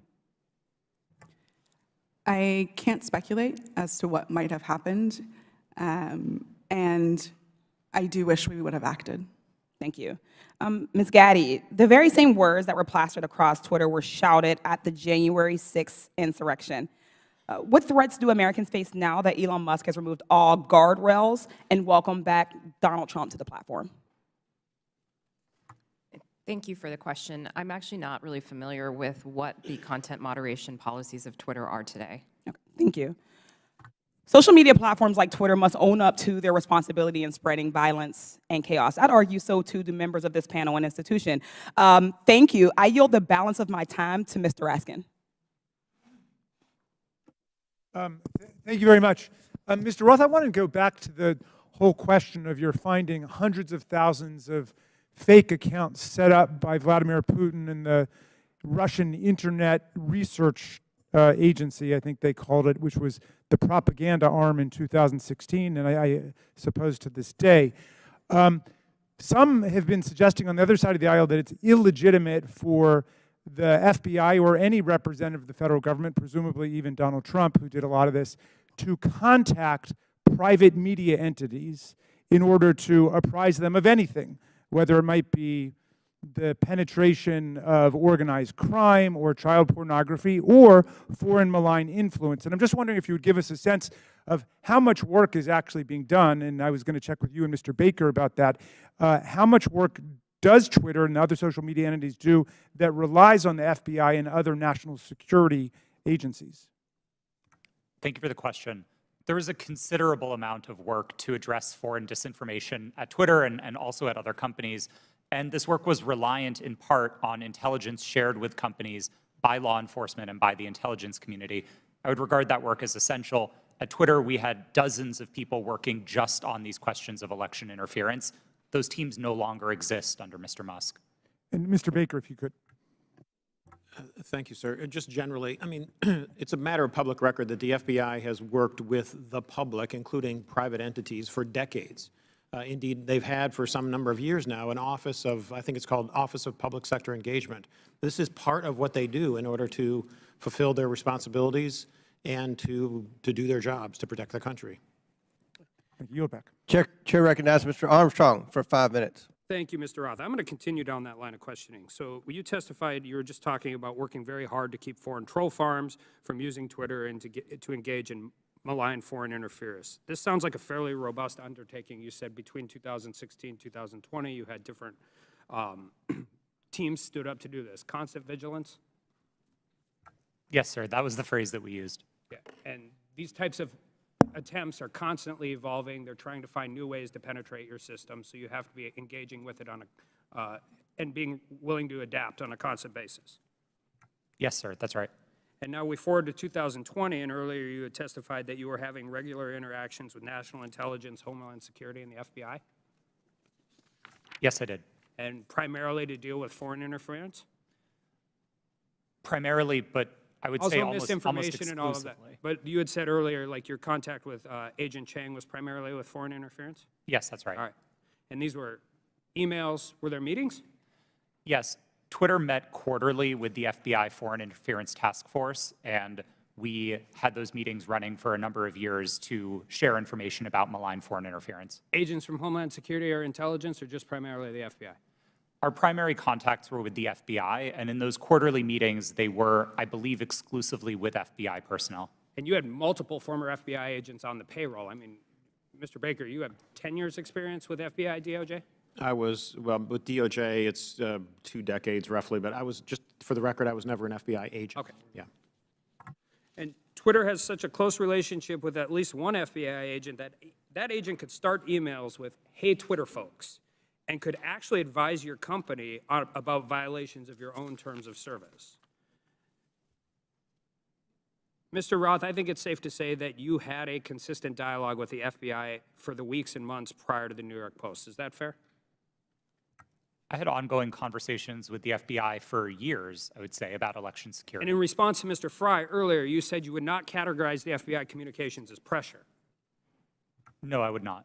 However, Twitter's director of policy wrote to you in 2020 that Twitter has seen a sustained effort by the intelligence community to push Twitter and that Twitter should keep a solid front against these efforts. He specifically cited Elvis Chan, an FBI agent in San Francisco. Now, on August 11th, 2020, Agent Chan sent you 3 documents in prep for a meeting and said the documents pertain to APT-28, a hacking unit connected with Russian military intelligence.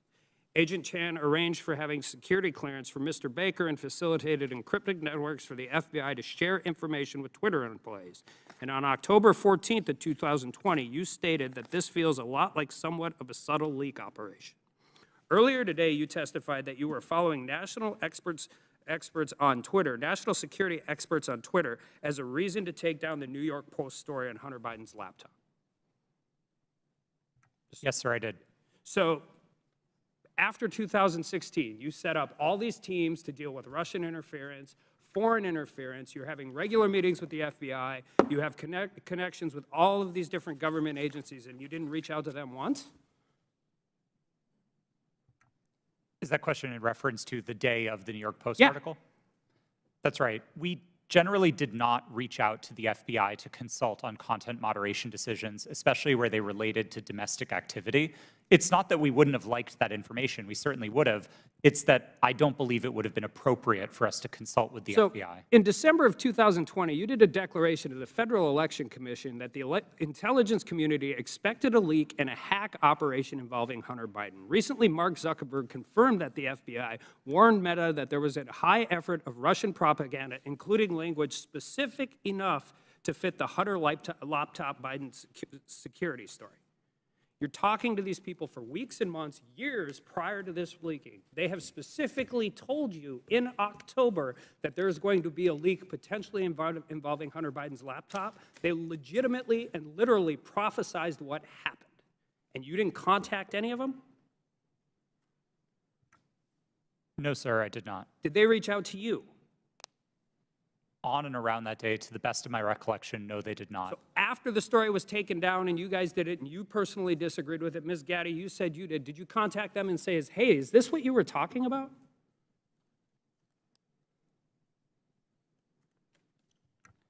If that question was directed to me, no, I did Ms. not Gaddy, discuss did you that. talk to anybody from the FBI? Not to the best of my recollection. So I guess my question is, what is the point of this program? You have constant communication. They're set up for foreign interference. They've legitimately warned you about this very specific thing, and then all of a sudden everybody just walks away? Like, this is what you planned for. This is what you prepared for. This is the information. They told you exactly what was going to happen, and then you want, I don't care if it's members of Congress, you legitimately want the American people to believe we just completely cut off contact with all of the people who we were supposed to defend against? I don't think it passes the smell test, and neither do the American people. I yield back. Chair recognizes Mr. Kassar for 5 minutes. I'm honored to be a new member of Congress, where our purpose is to listen to the people and represent their voices and lift up our communities. After talking to thousands of people across Texas, asking them, What do you want me to work on for you as a new member of Congress? Not a single person told me they were concerned about a New York Post story on Twitter about Hunter Biden. Is that really what we're dedicating this committee's time to? Is that really what we're going to dedicate the next 2 years to? Our constituents of all political backgrounds are worried they're getting pushed out of their neighborhoods by spiking housing costs. They see their public schools suffering because we aren't supporting our teachers. In my state, our rural hospitals are closing. We have more uninsured people than anywhere in the country. We have the highest number of food insecure kids, and reproductive rights have been stripped away. We're talking about none of that. It seems to me that we're having these hearings so that people can beat their chest about Hunter Biden, maybe do some fundraising, get some headlines, and ironically post those on Twitter. If that's what House Republicans want to spend their time on, then that's their prerogative. But to me, it's a damn shame. We're here for a bigger purpose than that. Under the leadership of the legendary chairman, Jack Brooks from Texas, this committee implemented the Great Society through the creation of Head Start and the creation of Medicare. They investigated Watergate. They built the U.S. space program. Anything is possible if we all come together to work on what our constituents demand, if we make sure that we say to our constituents that your voice matters here. We could be ensuring that the historic investments in infrastructure and domestic manufacturing create good union jobs where we need them the most. We could take on free speech and civil liberties issues at home and across the world. We could be investigating and taking a look at these real threats of domestic terrorism and civil unrest. We could be making sure that our constituents' lives are better. But instead, we're focusing today on Twitter. The American people deserve better. I yield back my time to Mr. Raskin. Thank you very much, Mr. Kassar. Let's go back to this point about the Russian disinformation campaign. And just to refresh everybody's recollection, Mr. Roth, you learned, was it before 2016 or after 2016, that Vladimir Putin had commanded an entire campaign to try to invade the American election with social media messages on Twitter, Facebook, and so on? Was that before the election you learned or after? While there was some public discussion of it before the election, most of the confirmed information was only declassified after Election Day. Okay, so there was this powerful, massive campaign unleashed by a malign foreign actor interested in undermining American democracy with a specific electoral objective, right? Did you find that? Was he just trying to create chaos, or did he want to put the thumb on the scale with his intervention for either Hillary Clinton or Donald Trump? A bit of both, honestly. I think there was a significant amount of the troll activity on social media in particular that wasn't tilted one way or the other. It played both sides and it played them off of each other. And I think that's bad for America and it's bad for democracy. I think the hack and leak campaign was a bit more skewed because that focused very specifically on the DNC and on John Podesta. Okay, and so the hack and leak campaign against the DNC and Hillary Clinton was one meant to damage Hillary Clinton's campaign. Is that right? That's what most research concludes was the objective, yeah. All right. So some people are suggesting that if the U.S. government finds out about a malign foreign influence disinformation or propaganda campaign in our elections at any level, the government shouldn't say anything to the public or the news media about it. What do you think about that proposition? I believe that would be a profound failure. I think there's a collective responsibility across the private sector and the public sector to address our shared threats, and Russian interference in American democracy is one of those shared threats. Okay. Ms. Gaddy, do you agree with that? Yes, I do. Okay. And just back to you, Ms. Navaroli, for a moment. Did you follow the attempt to overthrow the official election result in Brazil? I was not working at Twitter at the time, but I paid attention to the news, yes. Okay, and were you struck by any of the resemblances between what happened in Brazil and what happened here on January 6th? Yes, it was the exact same playbook that was played on January 6th, in which a ruling party claimed that an election was stolen and that misinformation continued to spread and lead to political violence. Thank you. I yield back, Mr. Chairman. Chair recognizes Mr. Fallon for 5 minutes. Thank you, Mr. Chairman. If there was ever, if there's ever a time where our government becomes the sole arbiter of truth, then we've lost the United States. Twitter's become the virtual town square. It now has the power to transform public opinion like no other medium in history, with their algorithms shaping and molding the public mind to their own ends. Mr. Roth, to the best of your knowledge, what percentage of your colleagues when you worked at Twitter donated to Democratic causes or candidates in 2020? I don't know, sir. We have it here. It was 98.4% of Twitter employees gave to Democratic candidates or causes in the 2020 election cycle. And believe it or not, those numbers actually went up in the 2022 cycle to 99.7% of Twitter employees donating to Democratic candidates and causes. So clearly, Twitter as a whole had a political bias. Mr. Roth, do you personally think that you have a political bias, and did you have one when you worked at Twitter? A personal political bias? No, sir. You didn't. That's remarkable because it's pretty obvious you did have strong biases when you compared, ironically using Twitter, people that worked in the Trump White House to Nazis. They were good folks that you simply disagreed with politically in our representative republic, and you compared them to the most evil people on the planet that murdered 60 million people, or at least were responsible for those deaths. You think that was a little bit hyperbolic? Yes, I do. As I said, I regret the language. I agree with you. It was. And so your political opinion spilled over into censorship work at Twitter. I think your biases had consequences, which you intentionally expressed through your propaganda and censorship role at Twitter. Additionally, you may have collaborated with U.S. intelligence community regarding stories that you all didn't want the public to see. So namely, what we refer to as the Hunter Biden laptop story that ran in the New York Post. So I'll ask you, Mr. Roth, did you receive 10 confidential documents from Special Agent of the FBI, Elvis Chan, the night before the Hunter Biden laptop story ran? Yes. You did. See, because it's interesting, with the immediacy with which you all acted to censor the New York Post Hunter Biden laptop story seems to be very indicative of foreknowledge. And the story was seismic. And it was rushed to be suppressed, knowing full well it was not Russian disinformation, as some here said. It was truth that was denied the American voter. And the Media Research Center polled Democratic voters in 2020 swing states and found that 17% would have changed their vote if they had known the contents and evidence of the New York Post story. President Trump lost key states, Georgia, Pennsylvania, Arizona, and Wisconsin, by collectively just over 100,000 votes. And if this is accurate, this poll, 3.2 million votes could have swung. And he only needed a teeny fraction of those 3.2 million. That decision almost certainly changed the result of the 2020 presidential election. Did you have any idea the contents of the New York Post story, Mr. Roth? Only what I read in the New York Post that day. And then it was killed by Twitter, and the mainstream media followed. So I found this interesting. In 2019, candidate for President Joe Biden said, and I quote, "I have never spoken to my son about his overseas business dealings."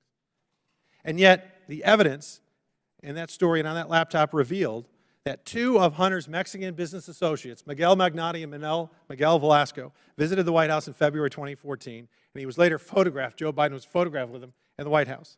Also in October 2015, Hunter arranged a video conference with his dad, Joe Biden, the sitting vice president, and Carlos Slim, the Mexican billionaire. And then unbelievably in 2015, Hunter introduced his father, then vice president, to Vadam Bazarski, an executive at the now infamous Bursima Holdings Company, where Hunter would later magically make millions as a board member despite having no experience whatsoever in the energy sector. Joe Biden lied. He created the firewall, and then he was exposed because of this story and other information. He lied to the American people, and Mr. Roth, you withheld information on the eve of a presidential election, and you protected that lie. And I hope for the sake of the country that men like you that do those things, men and women, never get to put in such power, in positions of power again.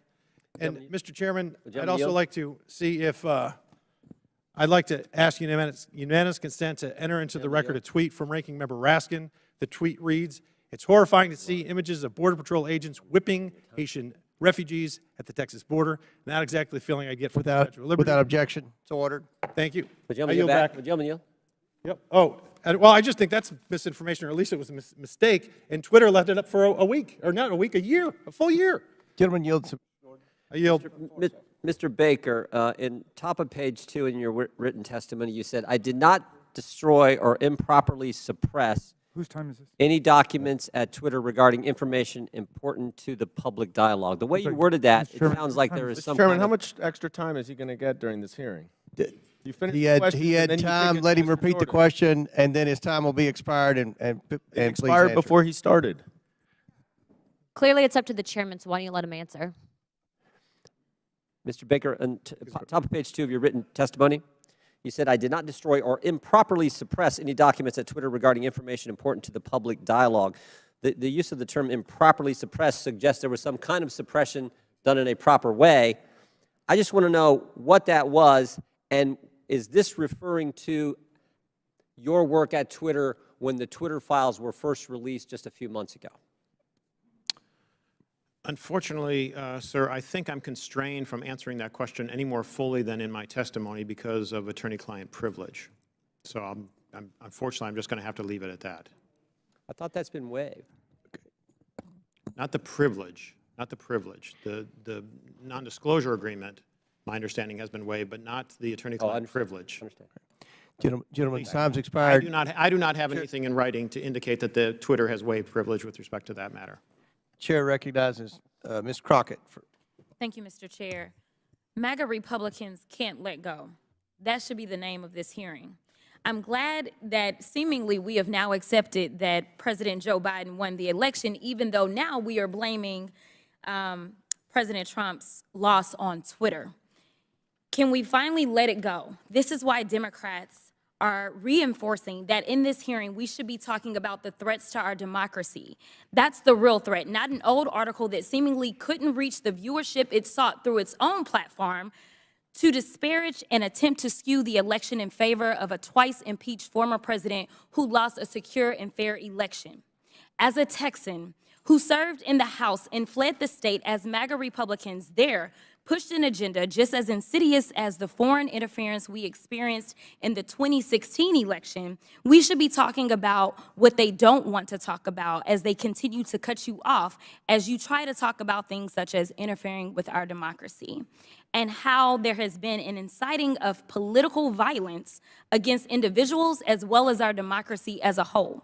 We are supposed to live in the land of the free, and when some people are afraid of losing power, they engage in conspiracy theories and distractions, such as the Joe Biden, a candidate at the time, not government actor at the time, colluded with social media to win.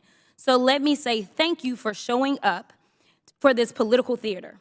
Unfortunately, the American people deserve better of its leaders. They deserve a robust conversation around the very real and very present threats to our democracy, the greatest democracy in this world. So with that being said, let me be clear. I believe that there has been testimony previously by Miss Navaroli. I hope I'm not just killing your name right now. At some point, you stated if January 6th and anything like it, that language, if we would have seen that happen in any other country with any other leader, Twitter would have acted completely differently. It is my understanding from this statement, and correct me if I'm wrong, that you almost felt as if Trump was treated differently. In fact, that you may have been of the impression that he was treated with more deference than other world leaders. Is that true? Yes. As I testified earlier today, Twitter bent and broke its own rules in order to protect dangerous speech, like the tweets that were directed towards Representative Ocasio-Cortez. And when we talk about bending, it's my understanding from another deposition that there were actual alarms that would go off if someone would access Trump's Twitter account other than, I believe, the CEO. It was my understanding that alarms would ring within Twitter if the account was accessed outside of a select group of individuals who had access to that account. Are you aware of this being an ongoing practice for other individuals' Twitter accounts? At my time at Twitter, the former President Donald Trump's account was the only account that I did not have access to. Okay, so we know that there weren't individual actors running around Twitter setting off alarms every other day. Is that correct? Not to my knowledge, no. Okay. Now, as we talk about January 6th, because I think that's the only thing we should be talking about, what I want to talk about is what, and anyone can answer this question. Did you see a correlation between a rise in homegrown domestic white supremacy online as it correlates to leading up to January 6th? I can answer that. So some of the things that we were seeing specifically on Twitter related to white supremacy fan fiction. I mentioned earlier in my testimony that we saw things like people wishing that the day of the rope would occur. That comes from things like the Turner Diaries, which are, again, white supremacy fan fiction. You would also agree with me that it was clear that white extremists were seemingly triggered and activated to take action against our very democracy here at home by some of the activity that was going on Twitter, correct? Yes, I believe so. Now, just to make sure that we can summarize what we allegedly are here to talk about, you all would agree with me when I say that there was no physical damage or destruction to structures, limb, or life as it relates to this article, yet we do know that there was actual harm, physical harm, as well as destruction that occurred as a result of January 6th, correct? Yes, people died on January 6th. Thank you. With that, I'll yield the remainder of my time to Chairman Raskin, or Ranking Leader Raskin. Thank you. Mr. Chairman, I would just use the second to ask unanimous consent to submit for the record an extraordinary article just published called "Twitter Kept Entire Database of Republican Requests to Censor Posts," published on February 8th. It was just published by Rolling Stone. So for everybody's reading enjoyment, if people think it was biased against conservatives, this would lead us to believe it was definitely biased against liberals and progressives. Didn't have you pegged for a Rolling Stone reader, but Without objection, so ordered. Chair recognizes Mr. Groffman. First of all, just a comment. When we talk about the Pledge of Allegiance, one of the lines in there is, "To the Republic for which we stand." Ben Franklin, when he was asked about our Constitution, he said, "We give you a republic if you can keep it." Just two lines that maybe some people around here haven't heard. Now, this is kind of a little story for the three of you on the left here. In January of 2021, the Christian magazine called The Daily Citizen tweeted about President-elect Joe Biden's announcement that Dr. Rachel Levine was his nominee for Assistant Secretary of Health.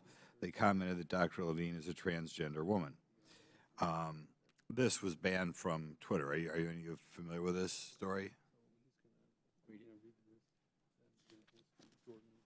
I'm not familiar with it, sir. Do you have any reason why it would have been banned?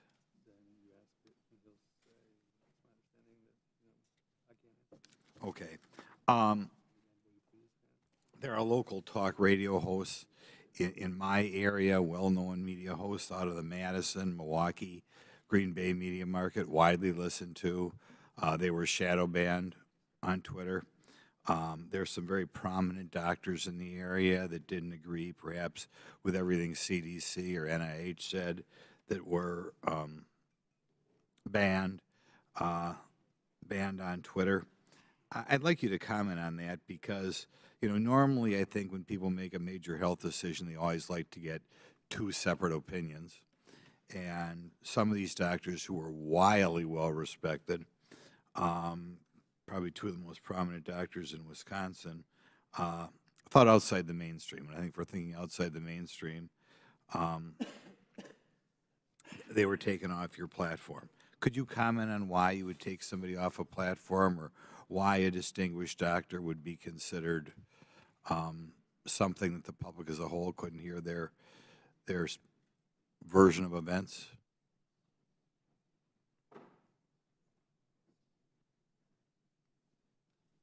No, you're not aware that ever any doctors who commented outside the mainstream version of what was going on with COVID, going on with the vaccine, going on with treatments, that there were people who disagreed with the NIH recommendations and you took them off of Twitter? You're not familiar with that? None of you are familiar with that. Okay.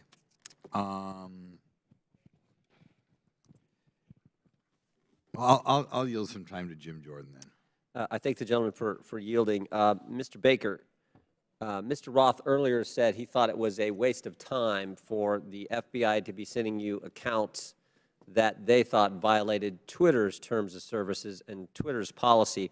I was just curious, did you ever tell Twitter executives or FBI acquaintances that the FBI had no legitimate interest in enforcement of Twitter's policy?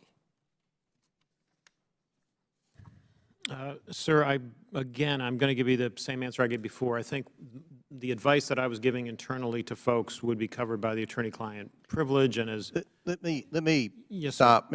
Mr. Baker, although you're testifying today by subpoena, you nonetheless have raised the attorney-client privilege to avoid answering this committee's question.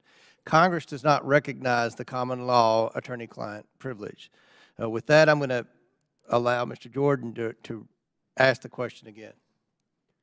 Well, there's been two questions I've asked that he's refused to answer. So let me, if I could, Mr. Chairman, I'll ask both again. I'll go back to the one asked a couple minutes ago. Top of page 2 of your testimony, you said, quote, "I did not destroy or improperly suppress any documents at Twitter regarding information important to the public dialogue." I would like to know what you're referring to that you, in your mind, properly suppressed, and when that took place, specifically if it took place during the time that the Twitter files were first being released just a few months ago.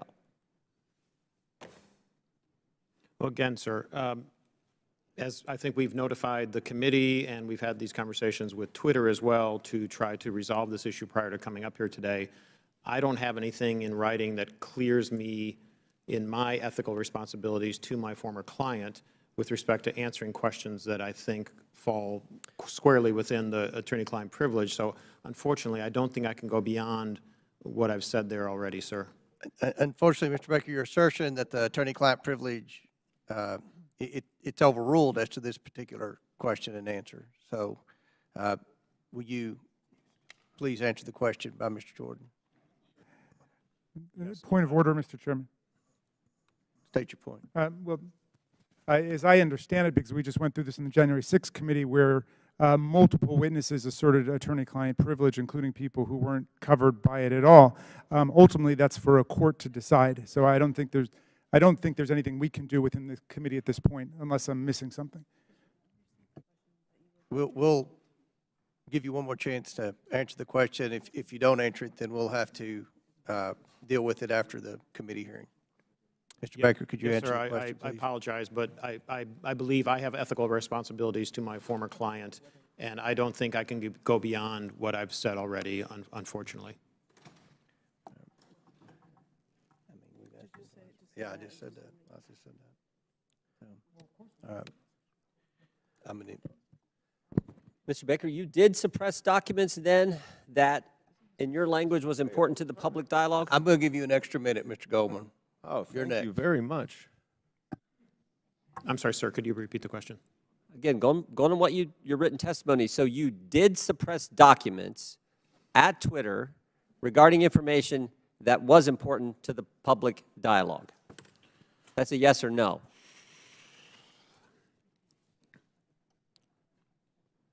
I'm going to answer the question with the following sentence, which is right after that. At all times, I sought to help my client understand and comply with its legal obligations.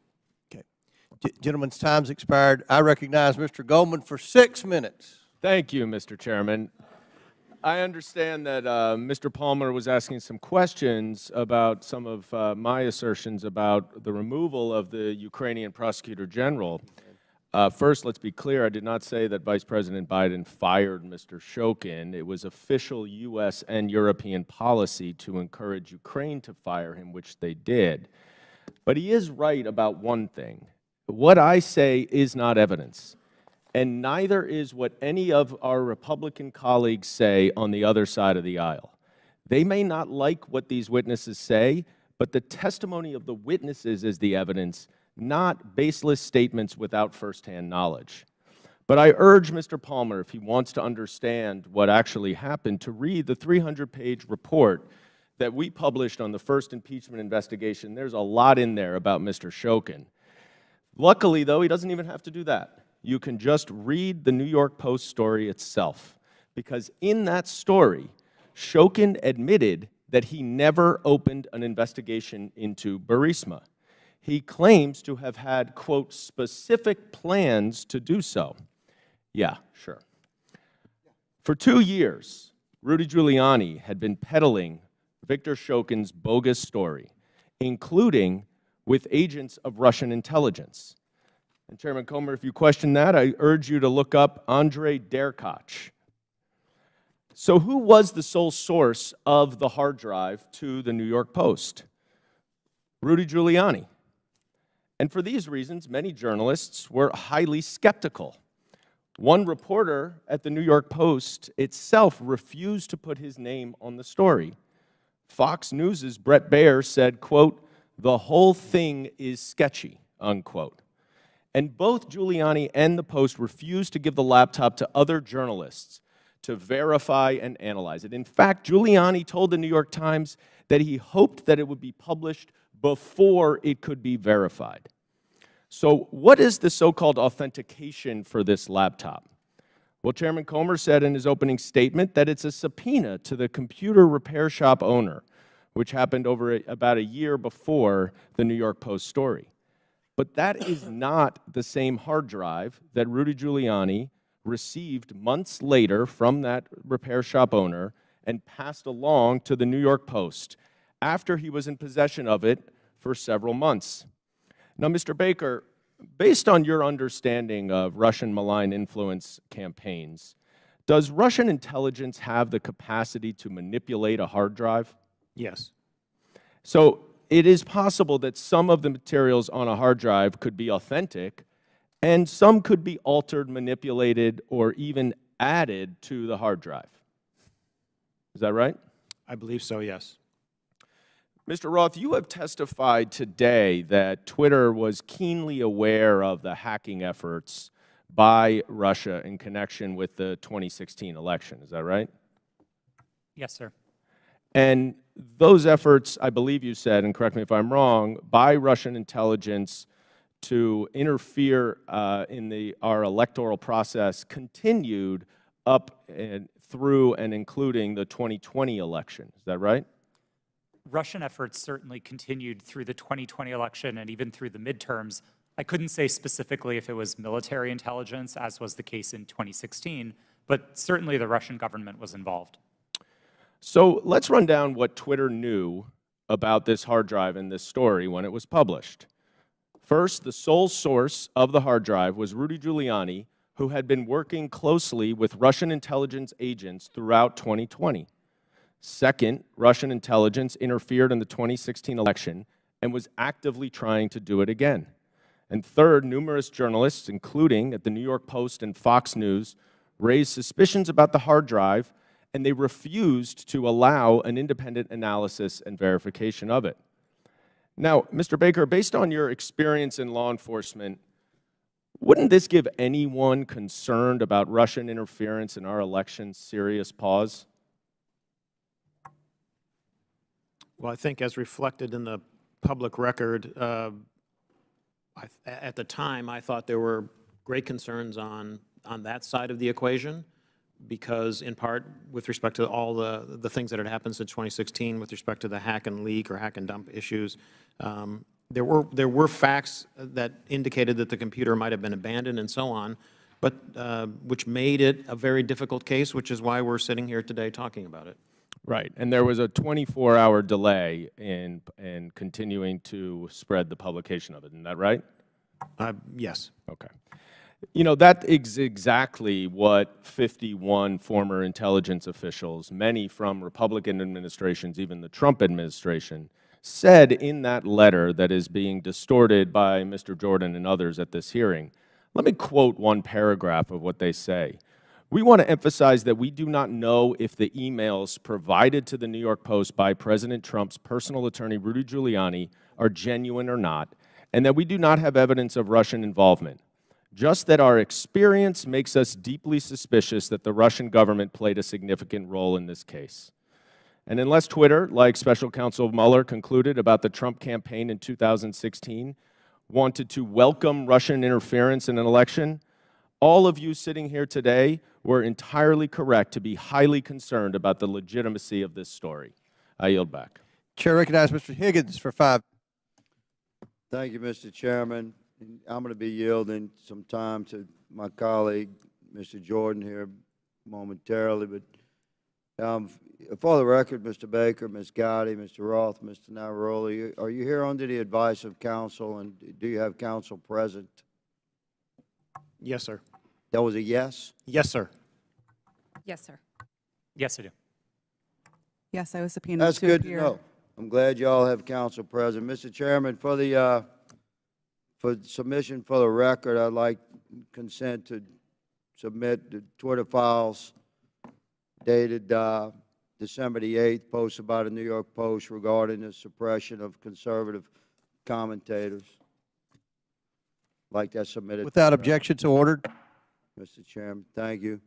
I'd like to also submit for the record a timeline of events with cited sources outlining strong evidence of the Biden family organized criminal actions would certainly indicate that we've crossed the threshold of reasonable suspicion. I'd like this timeline submitted for the record. Excuse me, Mr. Chairman, where is that from, that timeline? Timeline in my hand, boss. I'll get it to you shortly. Bottom line is that the FBI had the Biden crime family laptop for a year. They knew it was leaking. They knew it would hurt the Biden campaign. So the FBI used its relationship with Twitter to suppress criminal evidence being revealed about Joe Biden 1 month before the 2020 elections. You, ladies and gentlemen, interfered with the United States of America 2020 presidential election, knowingly and willingly. That's the bad news. It's going to get worse, because this is the investigation part. Later comes the arrest part. Your attorneys are familiar with that. Mr. Chairman, I'd like to spend 5 hours with these ladies and gentlemen during depositions surely yet to come. But for right now, I'll yield the balance of my time to my colleague, Mr. Jordan. I thank the gentleman for yielding. I think he made the right point. And I would just respond to to our colleague from New York. You know who knew the laptop was real was the FBI. They had it for, or maybe they had it for a year and just said, you know what, we're going to put it on the shelf, we're not going to look at it. But if anyone knew it was real, it's them. That's why I asked the question, again, back to my colleague from New York, what he was talking about. That's why I asked the question earlier. I said, did anyone at the FBI or Mr. Baker know, did Mr. Baker talk to any of those 51 former intel officials who sent the letters saying this has all the classic earmarks of a Russian misinformation operation? Maybe they could have checked with the FBI, because the FBI had the actual laptop in their possession. So I appreciate the gentleman from Louisiana. I think it's a great point that he made. Mr. Roth, I'm going to come back to you on something we were at a few hours ago. And we're talking about this visibility filtering, which in my mind I understand to be something short of suspending and blocking the account, which the user then knows has happened because there's a notification in a public way, like you did to Ms. Green when you suspended her account. But there's other things, this search blacklist, this do not amplify, that are some kind of filtering that account that the user doesn't know about. And I asked the question earlier, was there any bit of this visibility filtering that was hard-coded by Twitter employees into the account of specific users? And you said, you hesitated for a while, and you said, well, you wouldn't use the term hard-coded, but it seemed to me like something like that went on. Can you elaborate? Thank you for the question. Twitter's visibility filtering system, as has been reported in the Twitter files, is based on applying labels to user accounts. And so in that sense, if the application of a label is what you meant by hard-coded, yes, Twitter systems did apply those designations to those accounts. But it was seldom the case that Twitter staff would manually, individually go in and apply those labels directly. Were any government officials Were those labels and therefore that filtering done to any government officials, any elected officials where the user wouldn't know about? I don't know, sir. I didn't have access to my Twitter computer, to any Twitter systems to prepare me to answer that question. So I'm just talking your time there, and your experience there. Do you know if that happened? It would not surprise me to know that visibility filtering labels had been applied to the accounts of elected officials. So visibility filtered labels applied to the accounts, but the user doesn't know. Yes, it was not Twitter's practice to notify users. But you think that happened to elected officials and government officials? Again, I couldn't say for sure. I appreciate it. I yield back. Chair recognizes Mr. Mfume for 5 minutes. Well, Mr. Chairman, it's been a long morning and afternoon. And at this point in time, there's an adage that says everything that can be said has been said, except that not everyone has said it. So if you will indulge me for a few minutes, I'd just like to reflect on some observations having sat here and gone through this. And I'm hoping and praying that this is not a problem in search of a solution, because we're dedicating an awful amount of time here, and I don't want a few things to escape us. But having said that, I want to first associate myself with the remarks of Mr. Raskin, the ranking chair. His opening remarks succinctly, I think, encapsulated and put in place what many of us on this side of the aisle are feeling. And I also, as a point of personal privilege, would like to just express how many of us share the concern of the gentlewoman from South Carolina who indicated her ongoing medical condition, which she said she might have to live with the rest of her life. That just got me for a moment, and I wanted to make sure that that's on the record. Now, I would disassociate myself with her remarks when she said, as did the gentlewoman from Georgia, God bless Elon Musk. For me, it's God bless my country, God bless my family, God bless my friends. Mr. Musk can take care of himself. I would also caution, if I might, all of us, but particularly the gentleman from South Carolina who said earlier that there is proof that Hunter Biden committed multiple felonies. The gentleman said that without offering anything for the record. And I know we're all covered by congressional immunity in terms of when we're on the floor and when we're in these committees, but sometimes we probably don't want to feed into hot rhetoric. I mean, we campaign in that kind of poetry, but we are elected to govern in prose. And when you do that, there's a different sense of responsibility that goes with all of us. Mr. Roth, I listened to you, and I feel bad that you were attacked. And, you know, you had to sell your home. You had to move your family. And I just want to remind you and remind myself that there are members of this committee who are also always under attack because of their race or because of their surname or because of their political affiliation. That kind of reckless incitement, I think, is best dealt with when you have content moderation. Otherwise, we gin up the rhetoric. The people who can't control themselves oftentimes don't, and then we see violence occurring against whether it's members of Congress through threats or persons like yourself in the private sector. Ms. Navaroli, you in your testimony stated that on the morning of January the 6th that you sent lawyers a message warning them that your team was hamstrung by leadership. And 2 days later, when it looked like that might happen again, you asked management whether or not they wanted more blood on their hands. What was their response, and what did they do? Yes, thank you for that question. On the morning of January 6th, I did send that message to a Twitter lawyer, specifically because I believe that Twitter was going to be facing liability for what was going to occur that day. I do not remember their exact response, but I do remember there coming in a response of confirming that the information had been received. Would you repeat the second question that you asked? I wanted to know what was their response. What did they do? Nothing.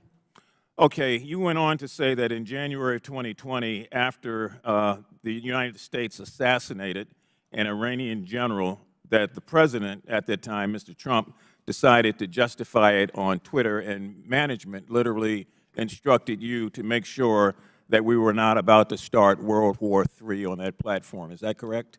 Yes, that did occur. And what happened after that? It was up to me and my team to create what we called enforcement guidance, so a document that explained how we would apply our policies specifically related to content moderation in that specific instance. I believe the document was relating to foreign policy discourse.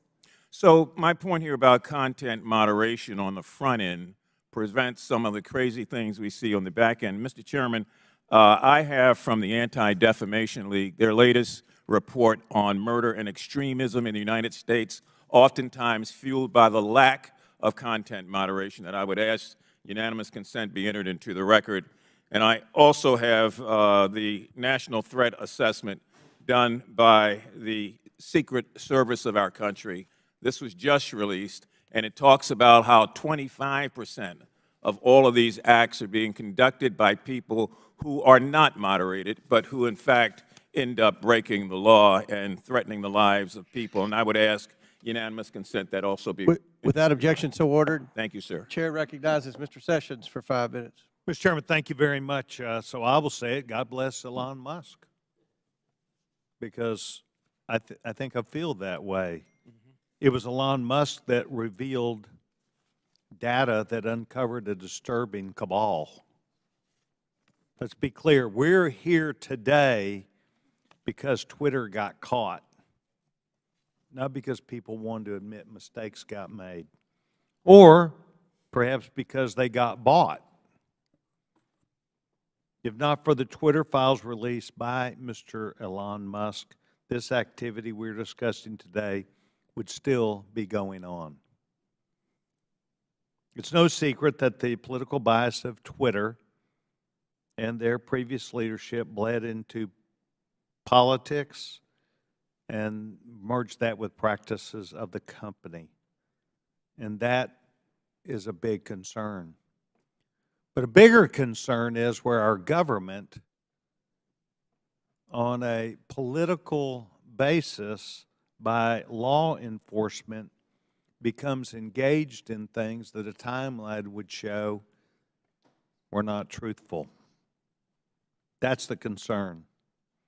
The fact that Twitter was working hand in glove with the Federal Bureau of Investigation and the intelligence community to suppress free speech and things that were not true is disturbing. That is why we are here today. So, Mr. Roth, I would engage you, if I could, for a minute. By the way, I want to compliment all four of you. You've been here all day. This is hard to do. You've kept your cool. To the best of your ability, you're expressing honesty. I admire that. Mr. Roth, can you please tell me about the meetings with the FBI? How many? Where did they take place? How do they accomplish what they wanted? Thank you for the question. Yes, sir. Twitter met with the FBI, I would estimate, several dozen times over the course of multiple years. These meetings happened in person, in the Twitter office, in the offices of other technology companies, and at times they happened virtually. We issued press releases about these meetings. They were not happening in secret. They were not anything that the public sector or the private sector strove to hide from anybody. But in these meetings, we used it as an opportunity to discuss the shared threats of foreign malign interference, to discuss the preparations that the public and private sector were implementing, and to use that as an opportunity to make sure that we were having open channels of communication about those malign interference threats. Ms. Roth, did you at any time believe that the Bureau might not be honest about the things they knew and the information that they shared and passed to you? I would say I have a personal healthy skepticism about any type of law enforcement, but no, it was never my experience that representatives of the FBI were anything but forthright in those discussions. Do you believe that they, today, in looking back, misled you? I don't believe so, no. So you believe that the things which they told you, in looking back, are truthful even today? To the best of my recollection, yes. So the chance for FBI numerous times, dozens of times, to meet with you, did you put out information of the substance when you said you provided the public with information? Did you discuss what those meetings were about? I believe the public statements were fairly high level and talked about preparations for upcoming elections in the United States. Any internal records or meeting minutes would be on my Twitter computer, which I don't have access to. And does that reside, to the best of your knowledge, currently at Twitter? Yes, sir. I returned all Twitter property to the company when I chose to leave. Yes, and that would be a requirement, generally speaking. Yes. So you believe that the Bureau met with you, they did not mislead you, that you were as forthright as you could be to the public, and that you were playing the role that you felt like was responsible. Is that your testimony today? Yes, sir, it is. Thank you very much, Mr. Chairman. I yield back. Gentleman yields back, and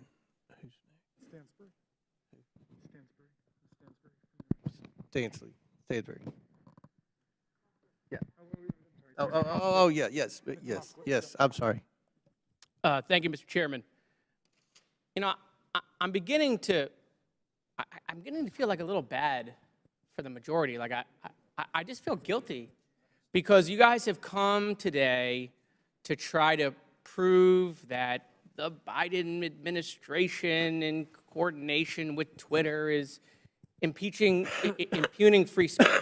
And the problem is that Donald Trump, he is just this thing that hangs around your neck. Because at every turn, he undermines whatever credibility you want to have on this subject. I mean, Donald Trump and his administration, it's been proven, reached out to Twitter to take down tweets that got under his skin. The tough guy, Donald Trump, right? He got called the B word. Let's reach out to Twitter. Let's get the tweet taken down. You guys have no credibility. You have none. Your own guy taking free speech off of Twitter. You know, I also don't understand this bipolar thing that you're doing with Joe Biden. So every day you guys tweet out, Joe Biden is boring, he's sleepy. Every day you say it on TV. Now you want to tell the American people Joe Biden is an international super mastermind along with his son Hunter. I mean, it's just bananas. You know, the Trump family is getting billions of dollars of loans from foreign governments by using their White House relationships. Any questions? Any questions on that? No, I didn't think so. You want to know if the Trump family made any money selling PPE during the pandemic out of the West Wing? Any questions about that? No, I didn't think so. But let's move on to Hunter Biden's laptop. Your leaker, I always love this, by the way. You guys are against leakers unless they're leaking things you like. Your leaker, Matt Isaac, and I love, you know, have you seen this guy? I mean, he's like a Radio Shack dot matrix guy who copied files off a private citizen's hard drive, okay? That's your entire theory is based off of. But I want to use his words. This is his own words. Your guy, your leaker, the guy who gave you the information. There have been several attempts by several individuals to modify and insert fake data. I do know there has been multiple attempts over the past year and a half to insert questionable material into the laptop, to pass off information or disinformation as coming from the laptop. He continued, "This is a major concern of mine because I fought tooth and nail to protect the integrity of the drive, and to jeopardize that is going to mean everything I sacrificed will be for nothing." Your guy, your leaker, questioning the integrity of the information you guys are peddling. By the way, why isn't he here? Bring him here. Let's ask him questions. And why haven't we seen the hard drive? You guys aren't shy. Why won't you show it to the American people? Let's talk about Twitter. Let's talk about God bless Elon Musk. See these? God bless the guy who is allowing Nazis and anti-Semitism to perpetrate Twitter. There's been a 66% increase of anti-Semitism on Twitter since Elon Musk set it free. Mr. Chairman, I agree with you. It's not fair to say all conservatives are Nazis. That's preposterous. That's not true. But your Lord and Savior Donald Trump is having tea and dinner with them at Mar-a-Lago. Nick Fuentes right here, who is a picture that is tweeted at me all the time saying Jews are a virus in response to my tweets. Donald Trump's having dinner with him. Nazis at Mar-a-Lago. And so, no, not all Republicans are Nazis, but I got to tell you, Nazis seem really comfortable with Donald Trump. So I have questions about that, Mr. Chairman. Why is that? Why do I get these tweets? Let's talk about Kanye West, right? The chairman of the Judiciary Committee for 3 months praising Kanye West. We love Kanye, right? A Nazi. Clearly now. It took months for that tweet to come down. How come? I mean, these are things I'd love to know. Is it because maybe they're your voters? I mean, they certainly aren't voting for me. I yield back. Chair recognizes Mr. Langworthy for 5 minutes. The Twitter files revealed the unrestricted power and censorship regularly exercised by the 3 witnesses in front of us today, Mr. Roth, Ms. Gaddy, and Mr. Baker. Now, Ms. Navaroli, in your opening, you stated that too few people and companies have too much power. Well, I think you're right. The witnesses here today, they had too much power at Twitter. And they tried to play the role of God as they interfered with a natural right of the people to a free and fair election. Twitter knowingly suspended the New York Post's account, one of the most reliable conservative voices in the country, in fear that an honest story would swing the most divisive election in American history into the hands of their enemy, former President Donald Trump.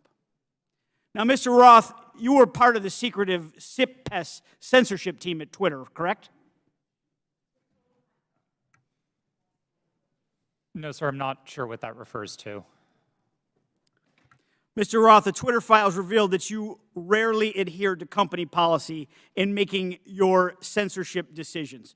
One reporter from the Twitter files called your group a, quote, high-speed Supreme Court of moderation, issuing content rulings on the fly, often in minutes, based on guesses, gut calls, and even Google searches in cases even involving the president.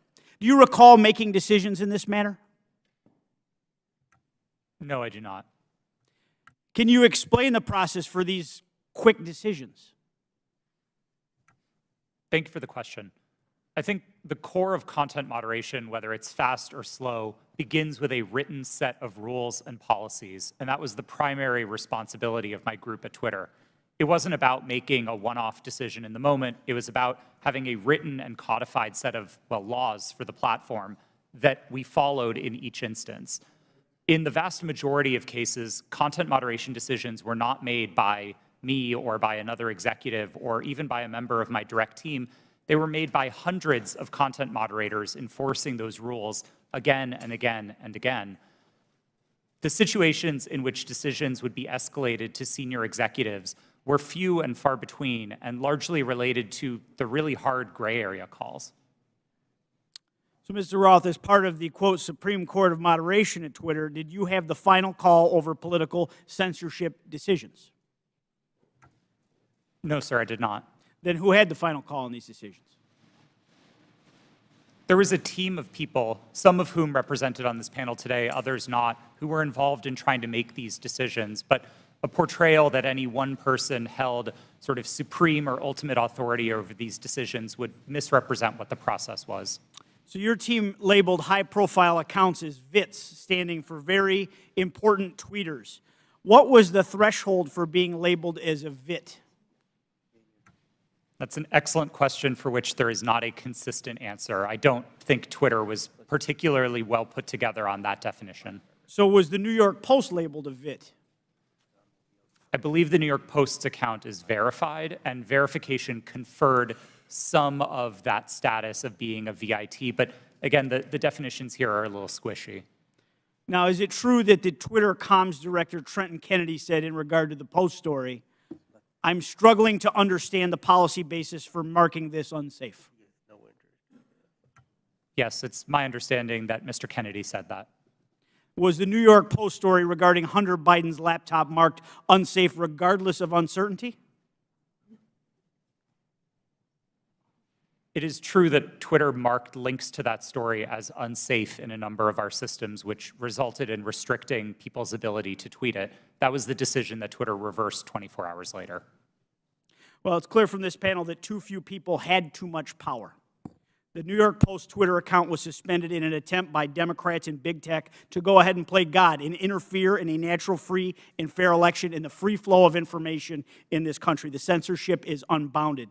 The New York Post has been a reliable source for decades, including their coverage of the nursing home scandals in New York during the pandemic. Now that you and many others are gone from the company, there is hope that this platform will once again be a place where voices can be heard and respected, and it can return to be a town hall for all points of view, no matter if you agree with them or not, sir, and that our elections will never again be controlled by big tech. I yield back. Gentleman yield? Will the gentleman yield to Jordan? Mr. Jordan. Okay, thank you. Mr. Roth, in Missouri v. Biden, your declaration to the FEC, you said, I also learned in these meetings with the government that a hack and leak operation would involve Hunter Biden. Mr. Chan has testified in his deposition in that same case. In my estimation, we never discussed Hunter Biden specifically with Twitter. Who told you about Hunter Biden in these meetings? Gentleman's time has expired, but please answer the question.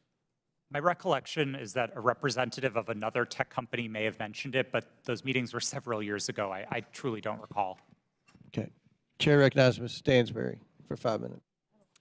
Thank you, Mr. Chairman. And I want to just start this afternoon by thanking our panelists who have been sitting here all afternoon, and many of the members of the public who are with us. I see a lot of tired faces out there, and I want to thank you all for spending your day with us.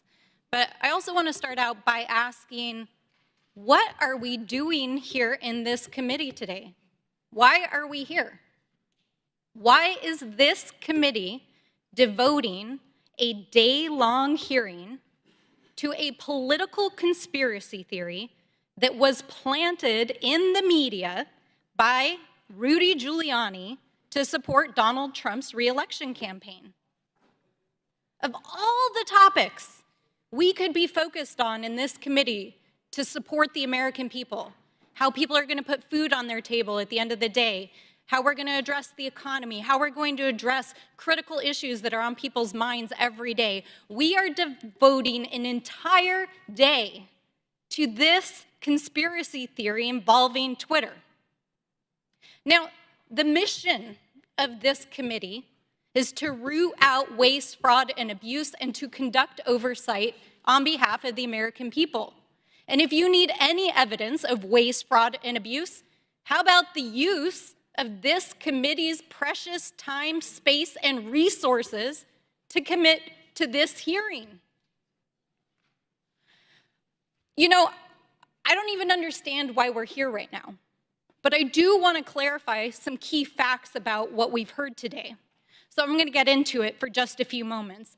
Ms. Gaddy, thank you for being here today. Mr. Baker, you have already stated publicly that Twitter's handling of this issue was a mistake. Is that correct? Yes or no is fine. Yes, that's correct. I don't think I have stated that publicly yet, but that is what the CEO of the company said.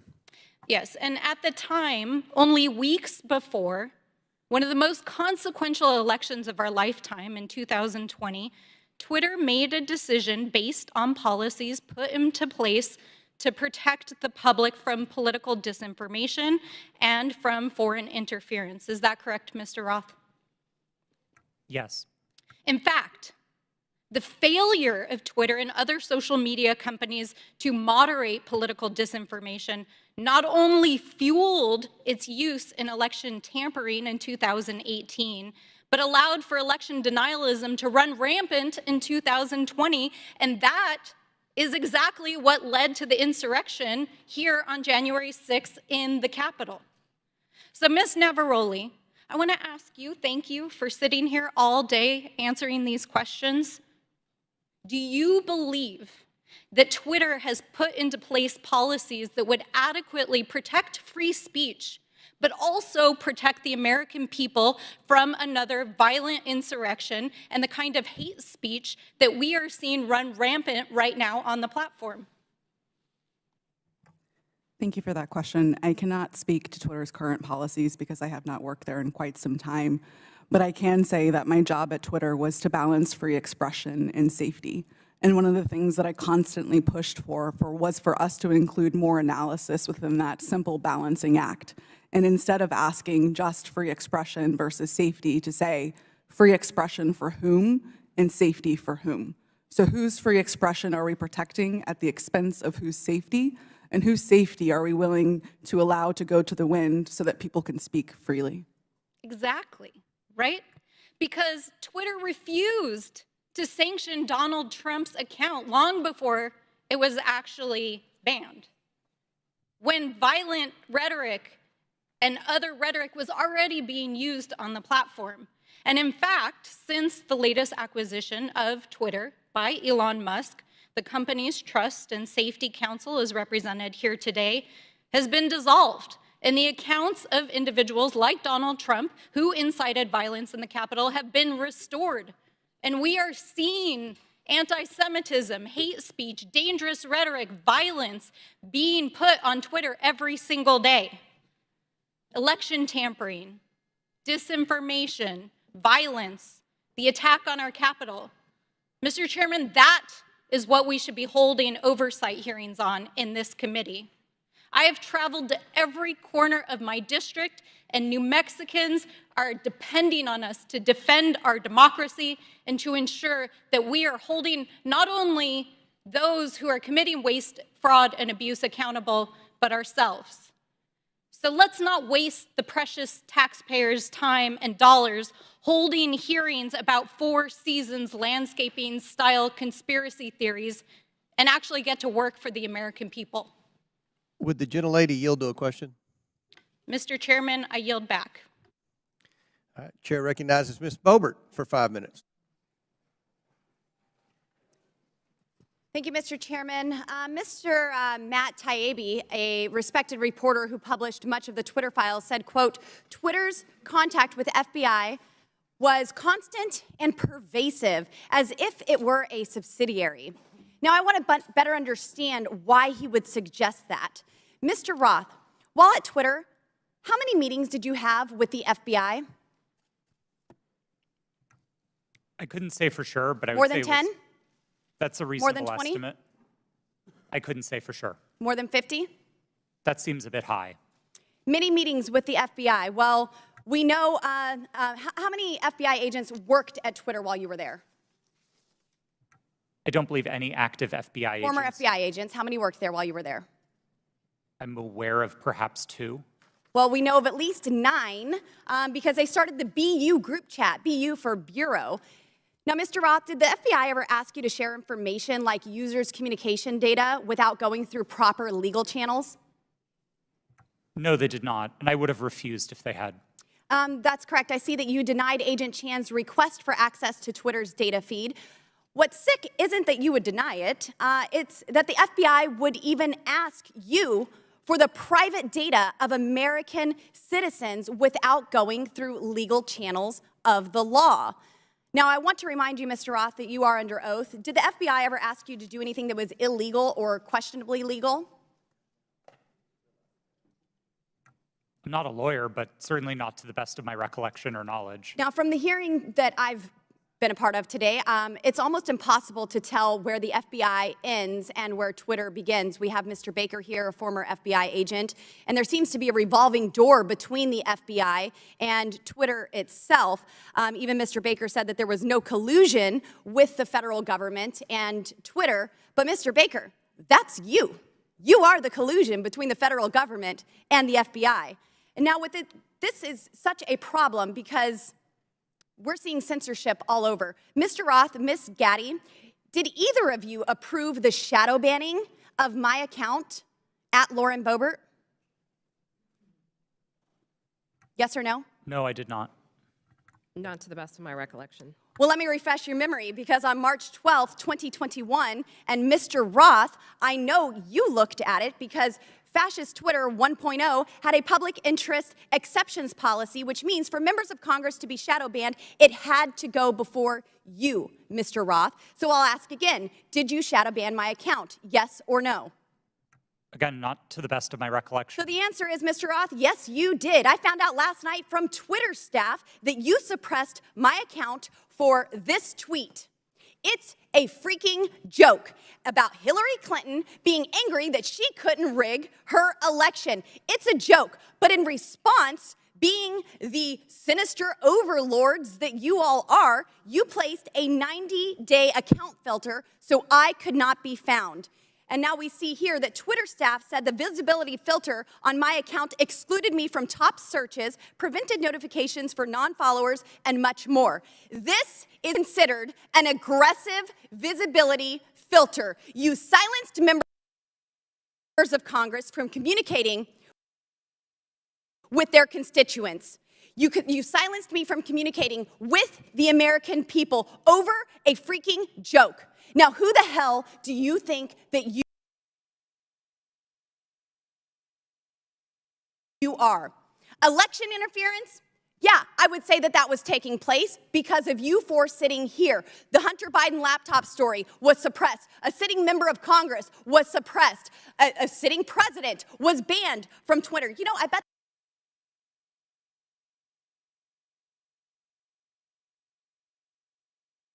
that Putin is sitting in the Kremlin wishing he had as much election interference as you four here today. We've heard about threats to democracy. Well, what about shutting down a duly elected member of Congress? This is fundamental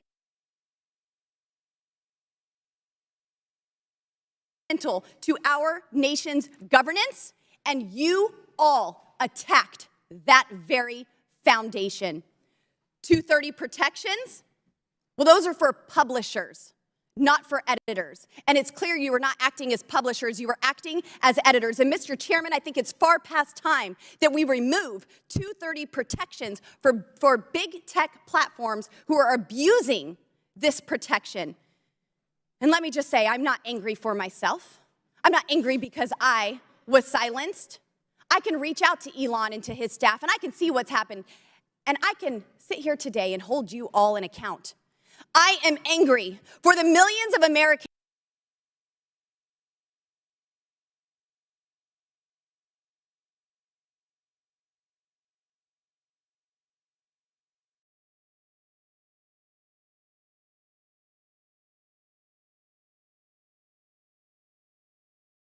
who were silenced because of your decisions, because of your actions, because of your collusion with the federal government. They can't reach out to Elon. They can't sit here today and hold you into account. We don't know where the FBI ends and Twitter begins.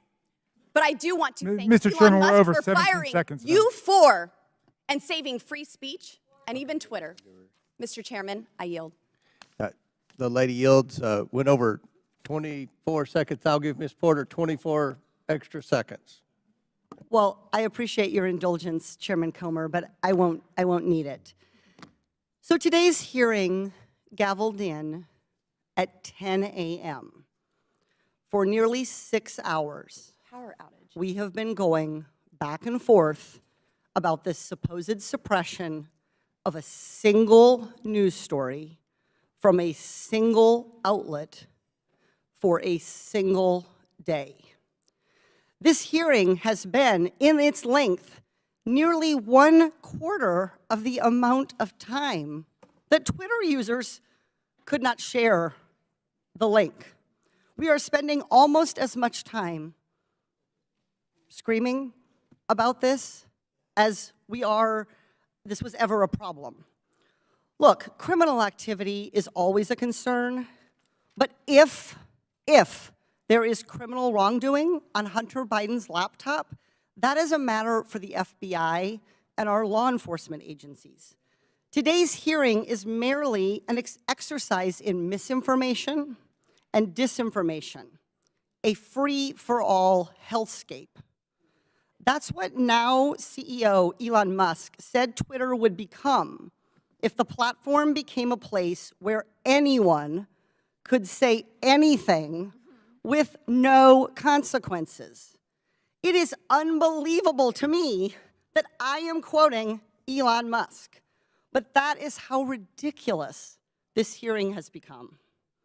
The Oversight Committee, like Twitter or any other social media company for that matter, cannot become a free-for-all hellscape where anything goes. With that, Mr. Chairman, I yield back. The lady yields back. Thank you. Mr. Chairman, Ms. Boebert. I ask unanimous consent to submit 2 documents into the record, both from Twitter. Without objection, so ordered. Thank you. Chair recognizes Ms. Luna for 5 minutes. Thank you, Chairman. Mr. Roth? Mr. Roth, have you communicated with government officials ever on a platform called Jira? Yes or no?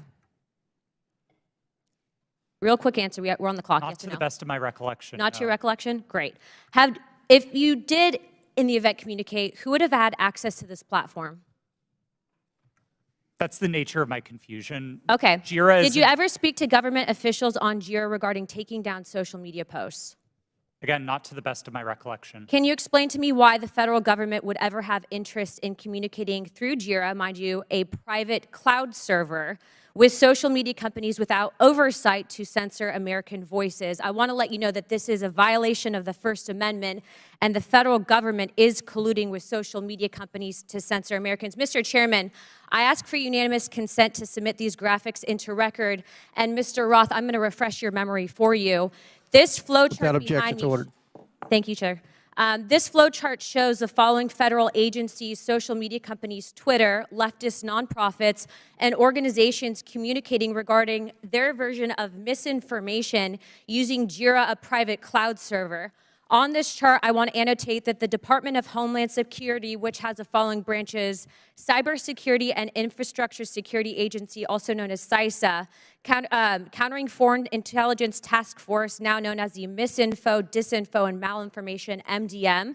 This was, again, used against the American people. The Election Partnership Institute, or Election Integrity Partnership, EIP, which includes the following: Stanford Internet Observatory, University of Washington Center for Informed Public, Graphica, and Atlantic Council's Digital Forensic Research Lab, and potentially, according to what we found on the final report by EIP, the DNC.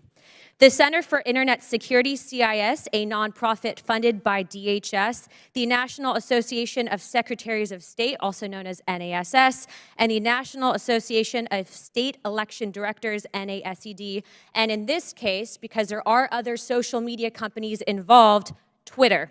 What do all of these groups, though, have in common? And I'm going to, again, refresh your memory. They were all communicating on a private cloud server known as Jira. Now, the screenshot behind me, which is an example of one of thousands, shows on November 3rd, 2020, that you, Mr. Roth, a Twitter employee, were exchanging communications on Jira, a private cloud server, with CISA, NASS, NASED, and Alex Stamos, who now works at Stanford and is a former security officer at Facebook, to remove a posting. Do you now remember communicating on a private cloud server to remove a posting? Yes or no? I wouldn't agree with the characterization. I don't care if you agree. This is your stuff. Yes or no, did you communicate with a private entity, the government agency, on a private cloud server? Yes or no? The question was if I Yes or no? communicated Yeah, I'm on time. Yes or no? Ma'am, I don't believe I can give you a yes or no Well, answer I'm to going that to tell question. you right now that you did, and we have proof of it. This, ladies and gentlemen, is joint action between the federal government and a private company to censor and violate the First Amendment. This is also known, and I'm so glad that there's many attorneys on this panel, joint state actors. It's highly illegal. You are all engaged in this action, and I want you to know that you will be all held accountable. Ms. Gaddy, are you still on CISA's Cybersecurity Advisory Council? Yes or no? Yes, I am. Okay. For those who have said that this is a pointless hearing, and I just want to let you guys all know, we found that Twitter was indeed communicating with the federal government to censor Americans. I'd like to remind you that this was all in place before January 6th. So to say that these mechanisms weren't in place and to make it about January 6th, I want to let you know that you guys were actually in control of all of the content, and clearly we have proof of that. Now, if you don't think that this is important to your constituents and the American people from those saying that this was a pointless hearing, I suggest you find other jobs. Chairman, I yield my time. Mr. Chairman, point of order. Chair.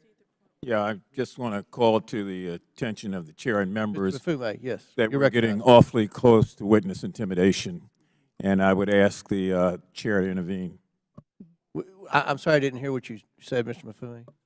I said I would caution all members that we were getting very close to witness intimidation, right on the verge of it, and I would ask that the chair and the ranking member agree how we will proceed from this point on. It was the threats that were just made. Ms. Ocasio-Cortez. Thank you, Mr. Chair. And in follow-up to that, I am curious about the committee's rule or the committee's disposition. Accusing witnesses of a crime, discussing arrest, discussing, making these allusions and threats. I want to clarify for the record, what is the committee's policy around threatening a witness?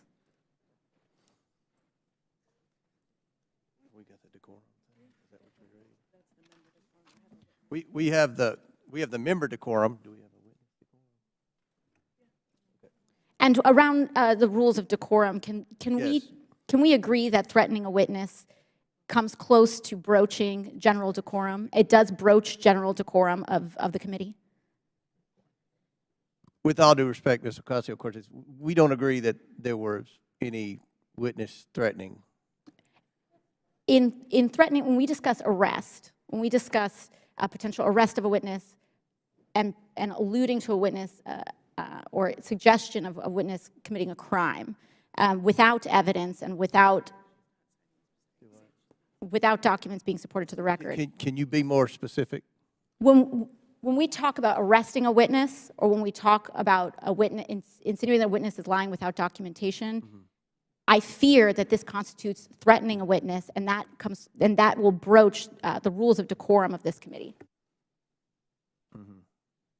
And I'd like to ask that we request witnesses be treated with respect. Thank you. Appreciate that, and I will remind everyone of the member decorum and witness decorum to treat everyone with respect. Thank you, Ms. Ocasio-Cortez. Do you have anything to add?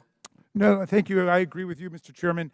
I have a separate point of order I just wanted to raise, which is it seems as if several members now seem to have access to some information from Twitter that people on our side don't have, and I would just hope that anybody who's communicated directly with Twitter or received any information relating to the witnesses who has that, who plans to use it, distribute it to the committee in advance.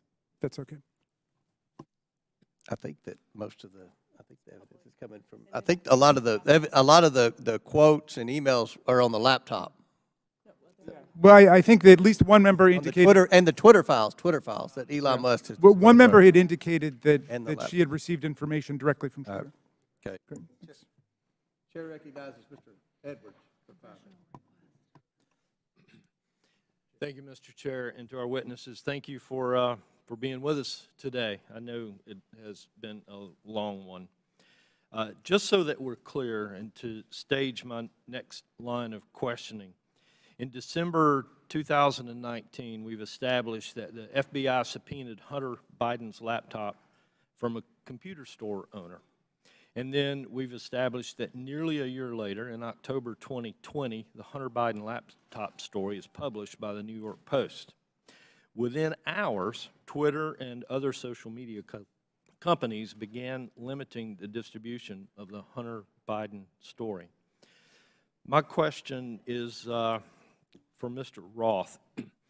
In September 2020, a few weeks before the New York Post published the first story on the Hunter Biden trading on his name, you participated in an exercise hosted by the Aspen Institute with other media outlets, social media companies, and national security reporters. Isn't that correct? Yes, I did. And Mr. Roth, that event was hosted specifically by the Aspen Digital Hack and Dump Working Group. Is that correct? I know it was hosted by the Aspen Institute. I couldn't say who specifically within that. Mr. Roth, this event was before the release of the Hunter Biden laptop story, correct? That's my recollection, yes. And during that event, a scenario that was discussed was a hypothetical October 2020 release of records related to Hunter Biden. Is that correct? Again, that's my recollection of the event, yes. And Mr. Roth, did you participate in the design of this hypothetical scenario? Not to the best of my recollection, no. Are you telling me that you never had any conversation with anyone regarding the contents of this scenario? No, sir, I didn't say that. I met with the Aspen Institute on a number of occasions. I wouldn't say that I was involved in the development of the scenario in a specific way, no. So you're telling me that I will find no witnesses that would testify they had conversation with you regarding the development of this scenario? I genuinely could not say what other witnesses might or might not say. Why was Hunter Biden chosen as the subject of this scenario just weeks before the October 14th, 2020 publication of the first Hunter Biden story?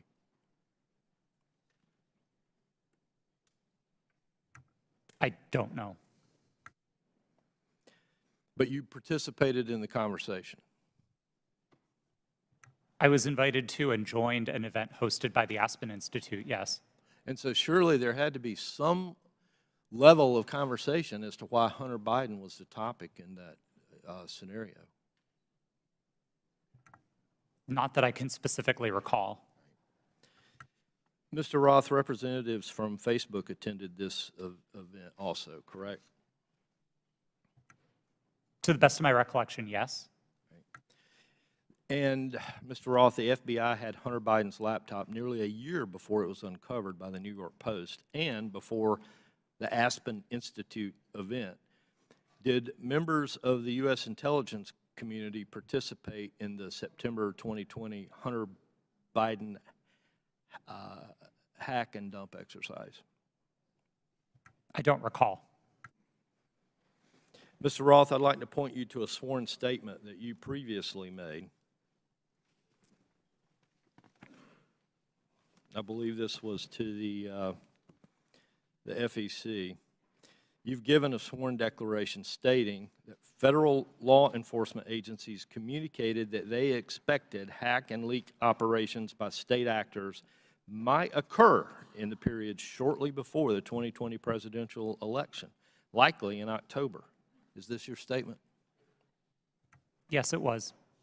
And Mr. Roth, you said since 2018 you had been meeting with the Office of the Director of National Intelligence, the Department of Homeland Security, the FBI, and industry peers regarding election security, correct? Yes, sir. And Mr. Roth, you were told there would likely be a hack and leak operation occurring in October. Is that correct? I believe the FBI has objected to the word likely or expected, but we certainly discussed that possibility with them. All right. Thank you. Mr. Chair, I yield back. Gentleman yields back. Chair recognizes Ms. Bush for 5 minutes. St. Louis and I are here today to talk about the crisis posed by the power of private companies that operate social media platforms. Republicans are holding this hearing because of their ridiculous, politically motivated obsession with Hunter Biden. This is a distraction from their inability, again, to govern, and it hides the shared concerns raised by Republicans and Democrats alike about the vast power, impunity, and lack of accountability of social media platforms. There are so many examples of these companies responding inadequately or inappropriately in crisis that we have come to understand misconduct as the norm for social media giants and not an aberration. Social media played a key role in fanning the flames of violence on January 6th, on that attack on our U.S. Capitol. The impact has spread all over the world. Last fall, after Reuters reported that disinformation about Chile's proposed constitutional referendum was traveling 3 times faster on social media platforms than facts, several members of this committee wrote to Meta, Twitter, and TikTok demanding further action to reduce the dissemination, reduce the lies, reduce the hate. They did nothing.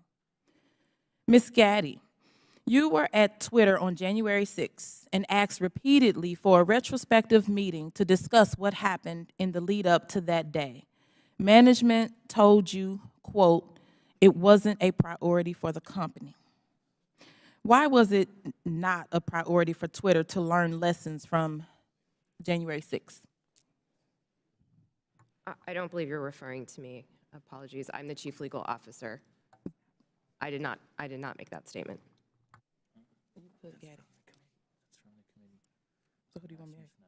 Okay, Ms. Navaroli. Would you mind repeating the question? Sure. On January 6th, you were at Twitter and asked repeatedly for a retrospective meeting to discuss what happened in the lead up to that day. Management told you, quote, it wasn't a priority for that company.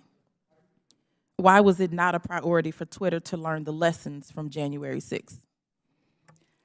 I can't speak to leadership's motivations or why it would not have been a priority for them. What I can say is myself and individual members of my team repeatedly asked that we do a retrospective to understand not just what happened on January 6th, but leading into January 8th and the permanent suspension of the president. What can you say is Twitter's top priority? I can't speak to Twitter's top priority at this moment. I can say that, again, my team's responsibility was to balance free expression and safety and to ensure the safety and lack of harm for people on the ground. Thank you. Twitter's top priority seems to be to maximize its profit. The people on this panel were among the top experts moderating content for equity and safety at Twitter, and your concerns were consistently steamrolled by executives pursuing profit. We know this situation must change, but I would argue that the structure of these corporations ensures this malpractice will continue. These social media companies have shown themselves unfit to maintain a digital public square with almost universal usage and vast power. Their purpose is not to facilitate healthy, fact-based discourse. It is to aggressively pursue profit for their billionaire executives and shareholders. Even when they make a good decision about removing a post or a user, it is only to make a profit. This existential problem will not be solved by asking these for-profit corporations to tweak their approach around the edges. We need to re-envision what the internet can be. Digital platforms, including social media, are here to stay, but we need to make sure that they operate for the public good and not the private interests. We need to invest in better alternatives to big tech, and we need to establish public ownership and control to ensure these platforms serve everyone fairly. Thank you, and I yield back. Chair recognizes Mr. Perry for 5 minutes. Thank the chairman. I thank the witnesses. It's been a long day.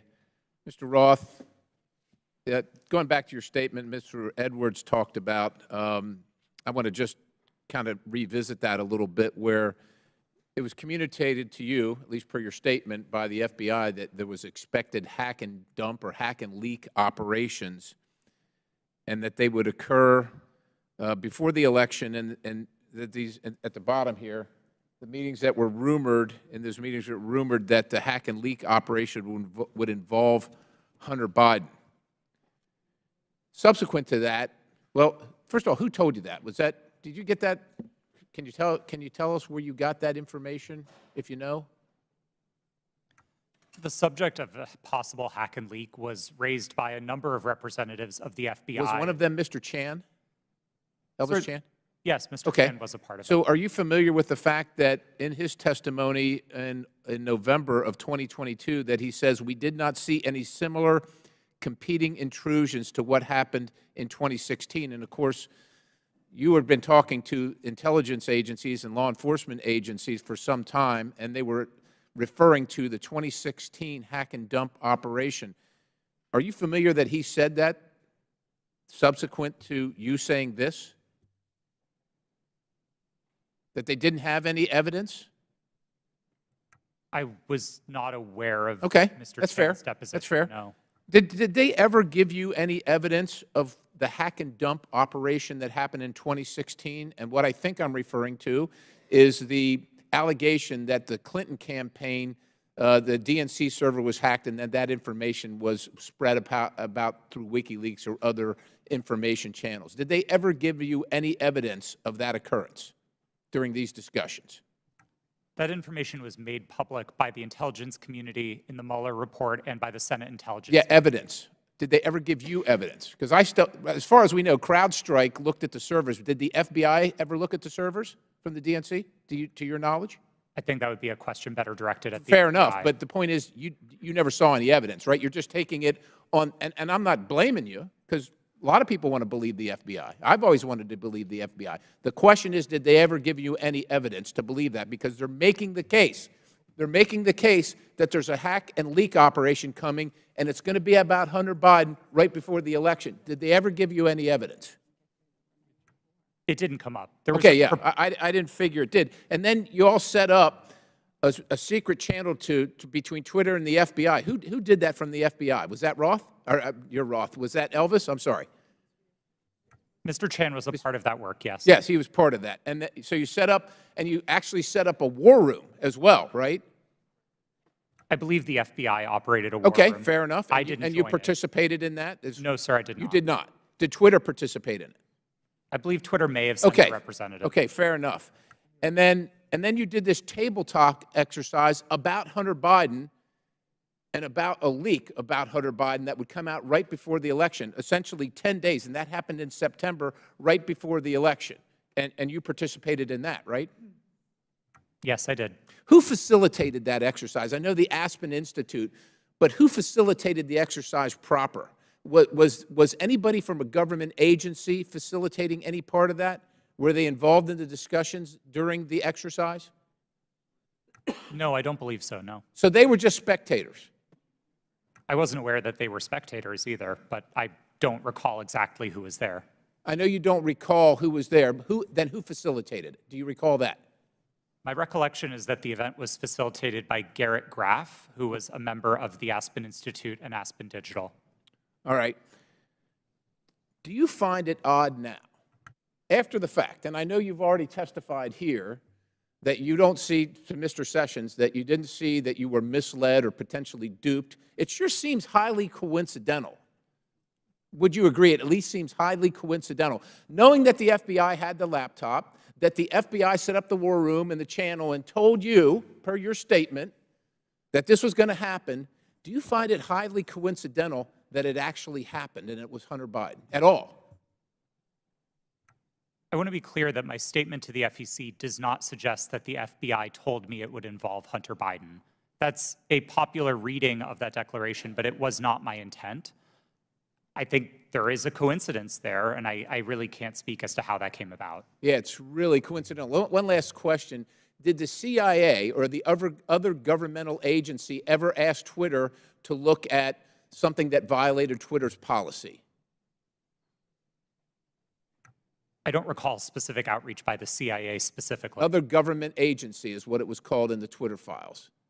Yes, Twitter regularly received reports from government requesting review under our rules. So the other government agency, that one, did they ever request information regarding violations of Twitter's policies? The CIA. Gentlemen, time's expired, but please answer the question. I thank the Chairman. Again, I don't recall specific contact from the CIA, no. Chair recognizes Mr. Burleson for 5 minutes. Thank you, Mr. Chairman.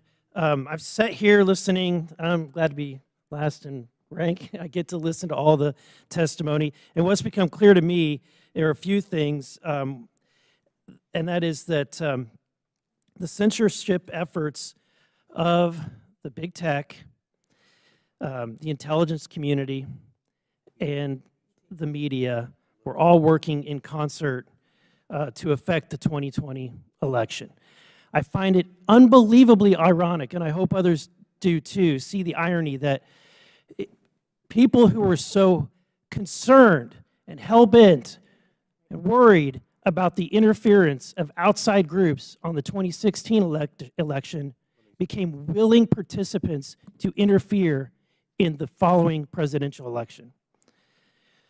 These three groups worked together, and it's clear, worked hand in hand to hide the truth from the American people.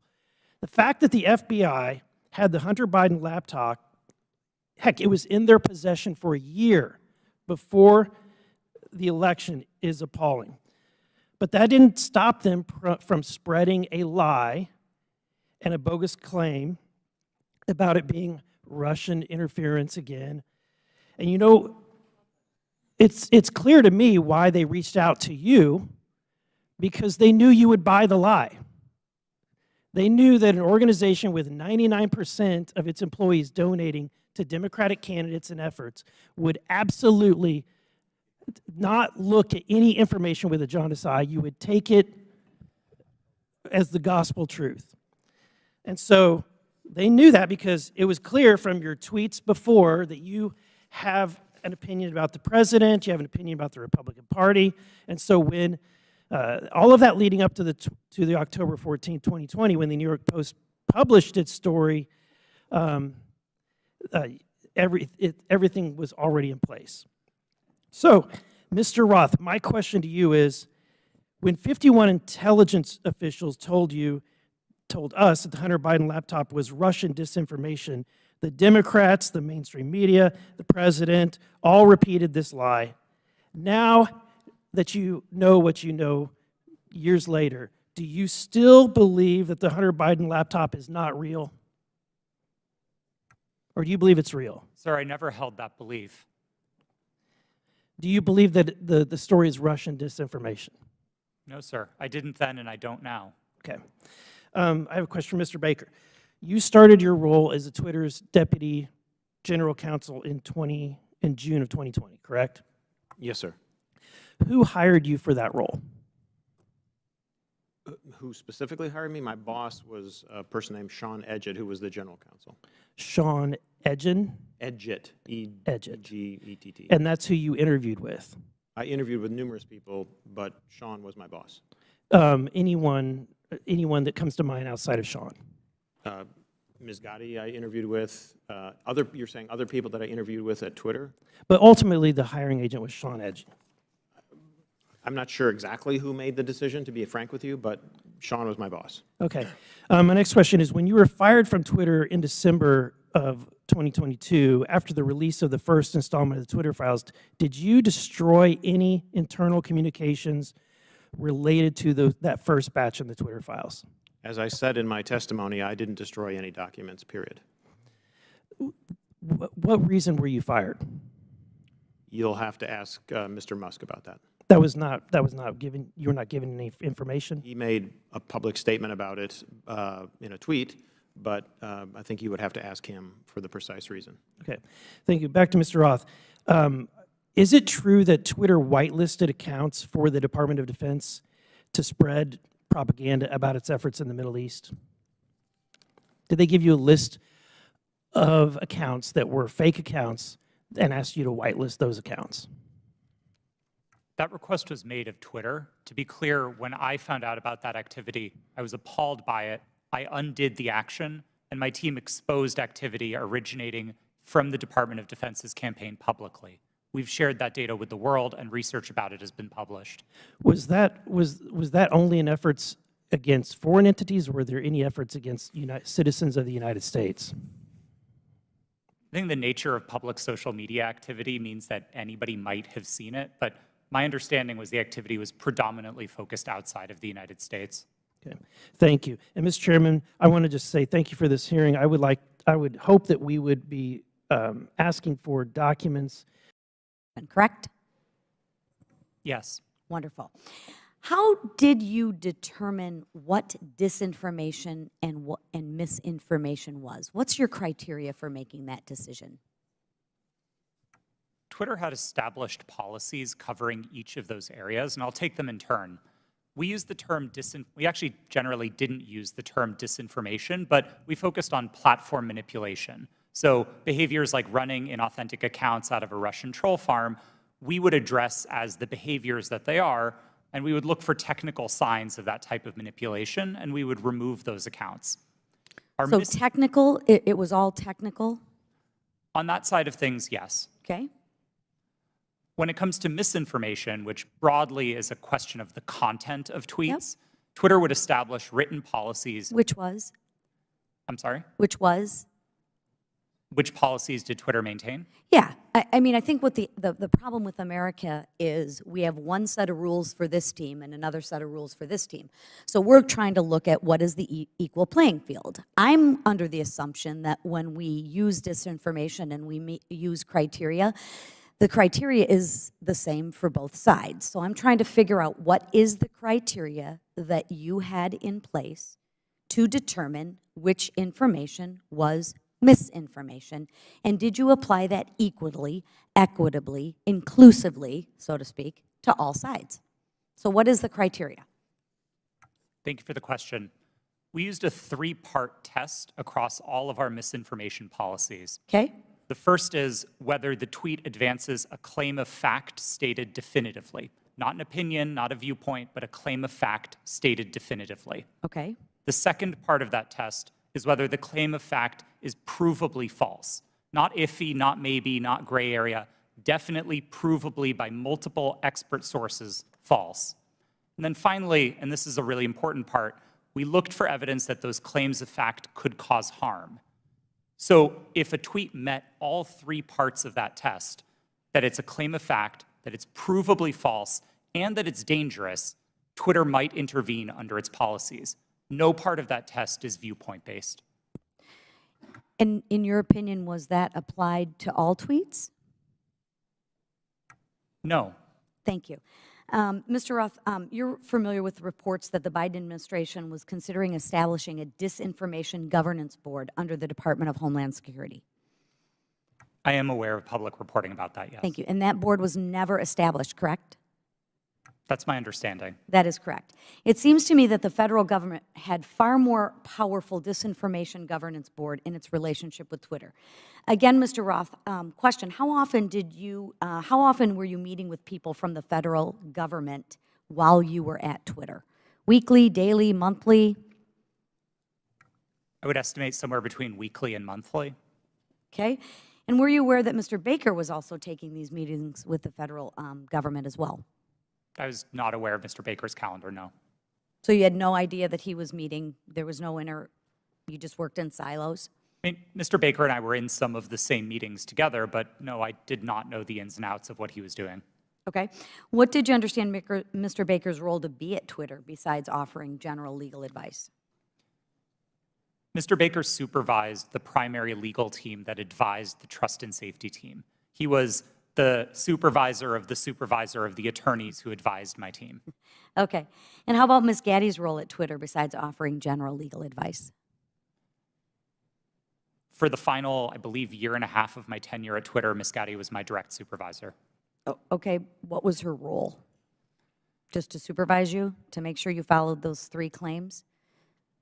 Ms. Gaddy supervised what my team's goals and objectives were. She made sure I was doing my job. She made sure that if there was conflict in the workplace, she guided me on how to address that. She did the job of a manager. Okay. And she oversaw you and the trust to make sure that your three claims of fact, provable, false, and would cause harm, she oversaw that? Yes, Ms. Gaddy ultimately oversaw Twitter's policies and enforcement decisions. Thank you. Mr. Roth, in Ms. Navaroli's testimony, she states that her expertise is in media, technology, law, and policy. How often per week did you meet with Ms. Navaroli to discuss these areas while you were both at Twitter? We did not. You did not. Okay. Thank you so much. Gentlelady's time has expired. Chair Thank you. Chair recognizes Mr. LaTurner for 5 minutes. Thank you, Mr. Chairman. Based on everything I have seen regarding this issue, it is clear to me that government officials colluded with Twitter employees to censor the New York Post's legitimate reporting of the Hunter Biden laptop story. Democrats on this committee have so far characterized this hearing as unnecessary and a waste of time. I'd invite any of my colleagues across the aisle to talk to folks in Kansas, because I can promise you they do not feel that way. In fact, my constituents are very concerned, and rightfully so, that a social media company collaborated with a government entity and a political party to suppress certain social media accounts and filter news ahead of an election cycle. Americans deserve answers on this outright attack on our First Amendment rights, and I look forward to gaining clarity from our witnesses. Mr. Baker, your testimony focuses heavily on the fact that Twitter acted lawfully in its reaction to the Hunter Biden laptop story. But this isn't a criminal trial. It's a congressional hearing. I'm here because my constituents are genuinely concerned that they will be kicked off these platforms for any statement that managers at those companies disagree with. They feel that social media companies like Twitter are forcing them to play a game that they don't know the rules to. I want to know your opinion on if you think it is appropriate for people in positions of power to determine what information gets shared. If not, what criteria is acceptable for making those determinations? Excuse me, sir, that's a very broad question on people in power. I'm not sure I can answer that effectively and address your... Could you try? Well, I mean, the Congress is in power. Congress is restricted by the Constitution of the United States. Congress passes laws. Those laws impact how, for example, private sector actors exercise their power or spend their money, that type of thing. Government agencies have to act in accordance with the Constitution, the laws you pass, internal regulations, executive orders. There's a whole panoply of ways that that people in power, writ large, are held accountable and have to comply with rules and regulations and laws and the Constitution. Mr. Chairman, I would like to yield the rest of my time to Mr. Jordan. Mr. Jordan. I thank the gentleman. Mr. Roth, I want to go back to your statement in your declaration to the FEC. I learned that a hack and leak operation would involve Hunter Biden. Who did you learn that from? My recollection is it was mentioned by another technology company in one of our joint meetings, but I don't recall specifically whom. You don't know the person's name? I don't even recall what company they worked at. No, this was a long time ago. And you're confident that it was from a tech company, not from someone from the government? To the best of my recollection, yes. Did anyone from the government in these periodic meetings you have, did they ever tell you that a hack and leak operation involving Hunter Biden was coming? No, Did Hunter Biden's name come up at all in these meetings? Yes, his name was raised in those meetings, but not by the government, to the best of my recollection. Okay. Mr. Baker, I want to go back to the question we had a few hours ago. But I want to frame it in a way I think you can answer. Did you ever tell the FBI that they had no legitimate interest in enforcement of Twitter's policies?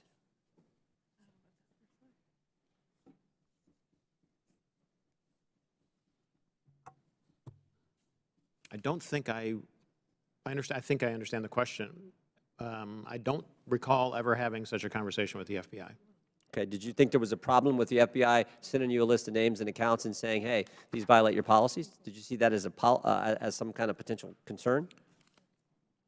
I was always concerned that the FBI adhered to the Constitution and laws of the United States.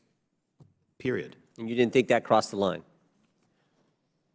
Well, what crossed the line, sir? What I just asked you. That the idea that they're sending you a list of accounts that they say these violate your terms of service. Again, I'm making sure that I can answer the question.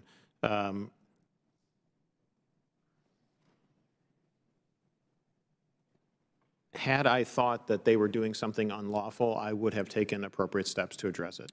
Okay, Mr. Roth, why were you reluctant, based on what I read in the Twitter files, why were you reluctant to work with the GEC? It was my understanding that the GEC, or the Global Engagement Center of the State Department, had previously engaged in at least what some would consider offensive influence operations. Not that they were offensive as in bad, but offensive as in they targeted entities outside of the United States.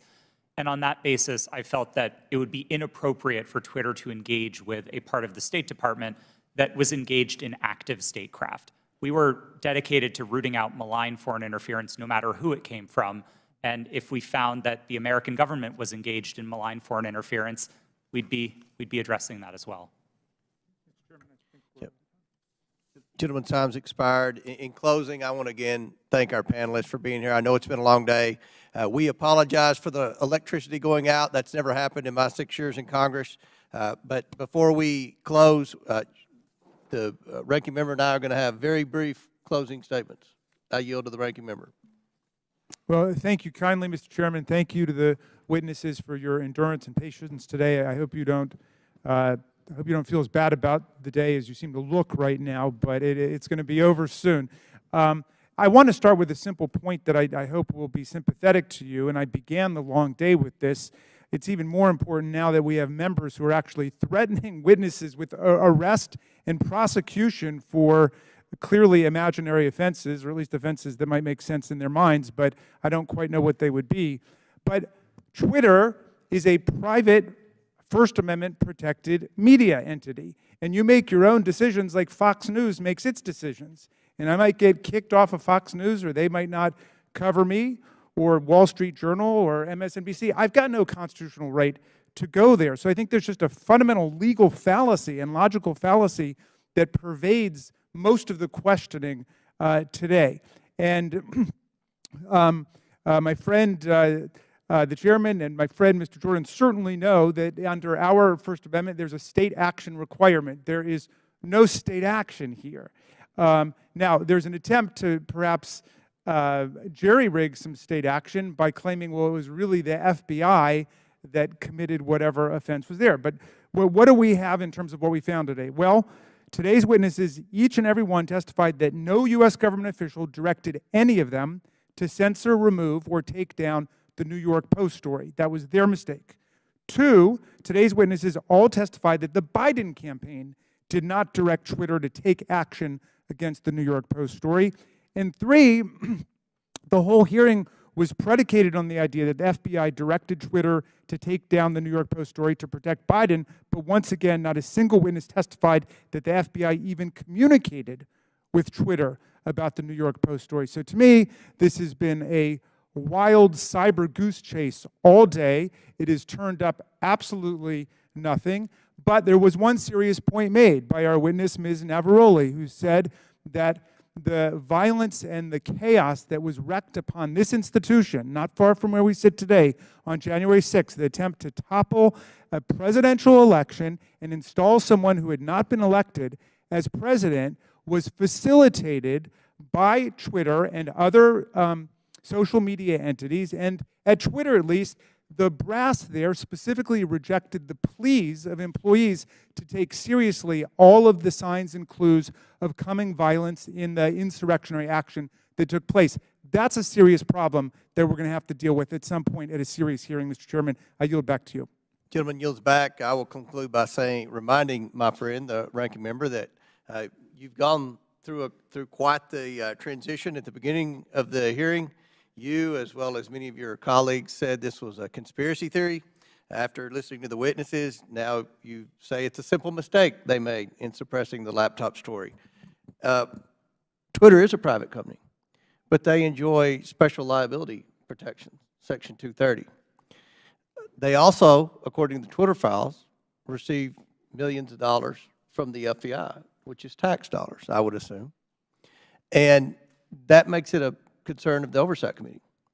The reason that we've had this hearing is because the laptop has been mislabeled by many in the mainstream media as being Russian disinformation, and that started with Twitter, as well as being tampered with, and you had several people, including Mr. Goldman, that implied that it had been tampered with, even though CBS News and other credible media outlets. You mean mainstream media outlets? CBS? Yeah. You don't think CBS is credible? No, I thought you were just calling the mainstream media. No, Okay. CBS News. CBS News has done a forensic audit that shows that the hard drive is legitimate and it was not tampered with. So these are misconceptions that are out there, and they started because of the suppression of the laptop story. The reason the laptop's important is because there's evidence on there that should concern every American about potential corruption, as well as evidence that would suggest that there's a possibility that this administration could be compromised because of the millions and millions of dollars that they've received from our adversaries around the world. We believe that's worth investigating. We believe national security is important.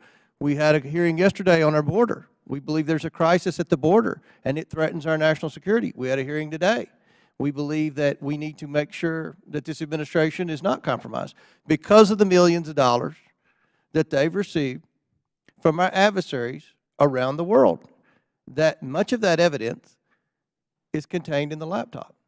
So I think this was a very successful hearing. I appreciate the witnesses' time. I know it was a very long day, and again, we've never had the electricity go out before. But again, we appreciate your sincere testimony.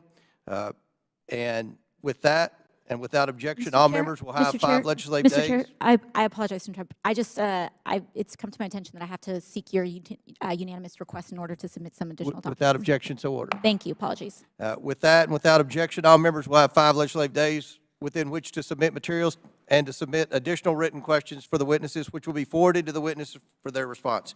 If there's no further business, without objection, the committee stands adjourned.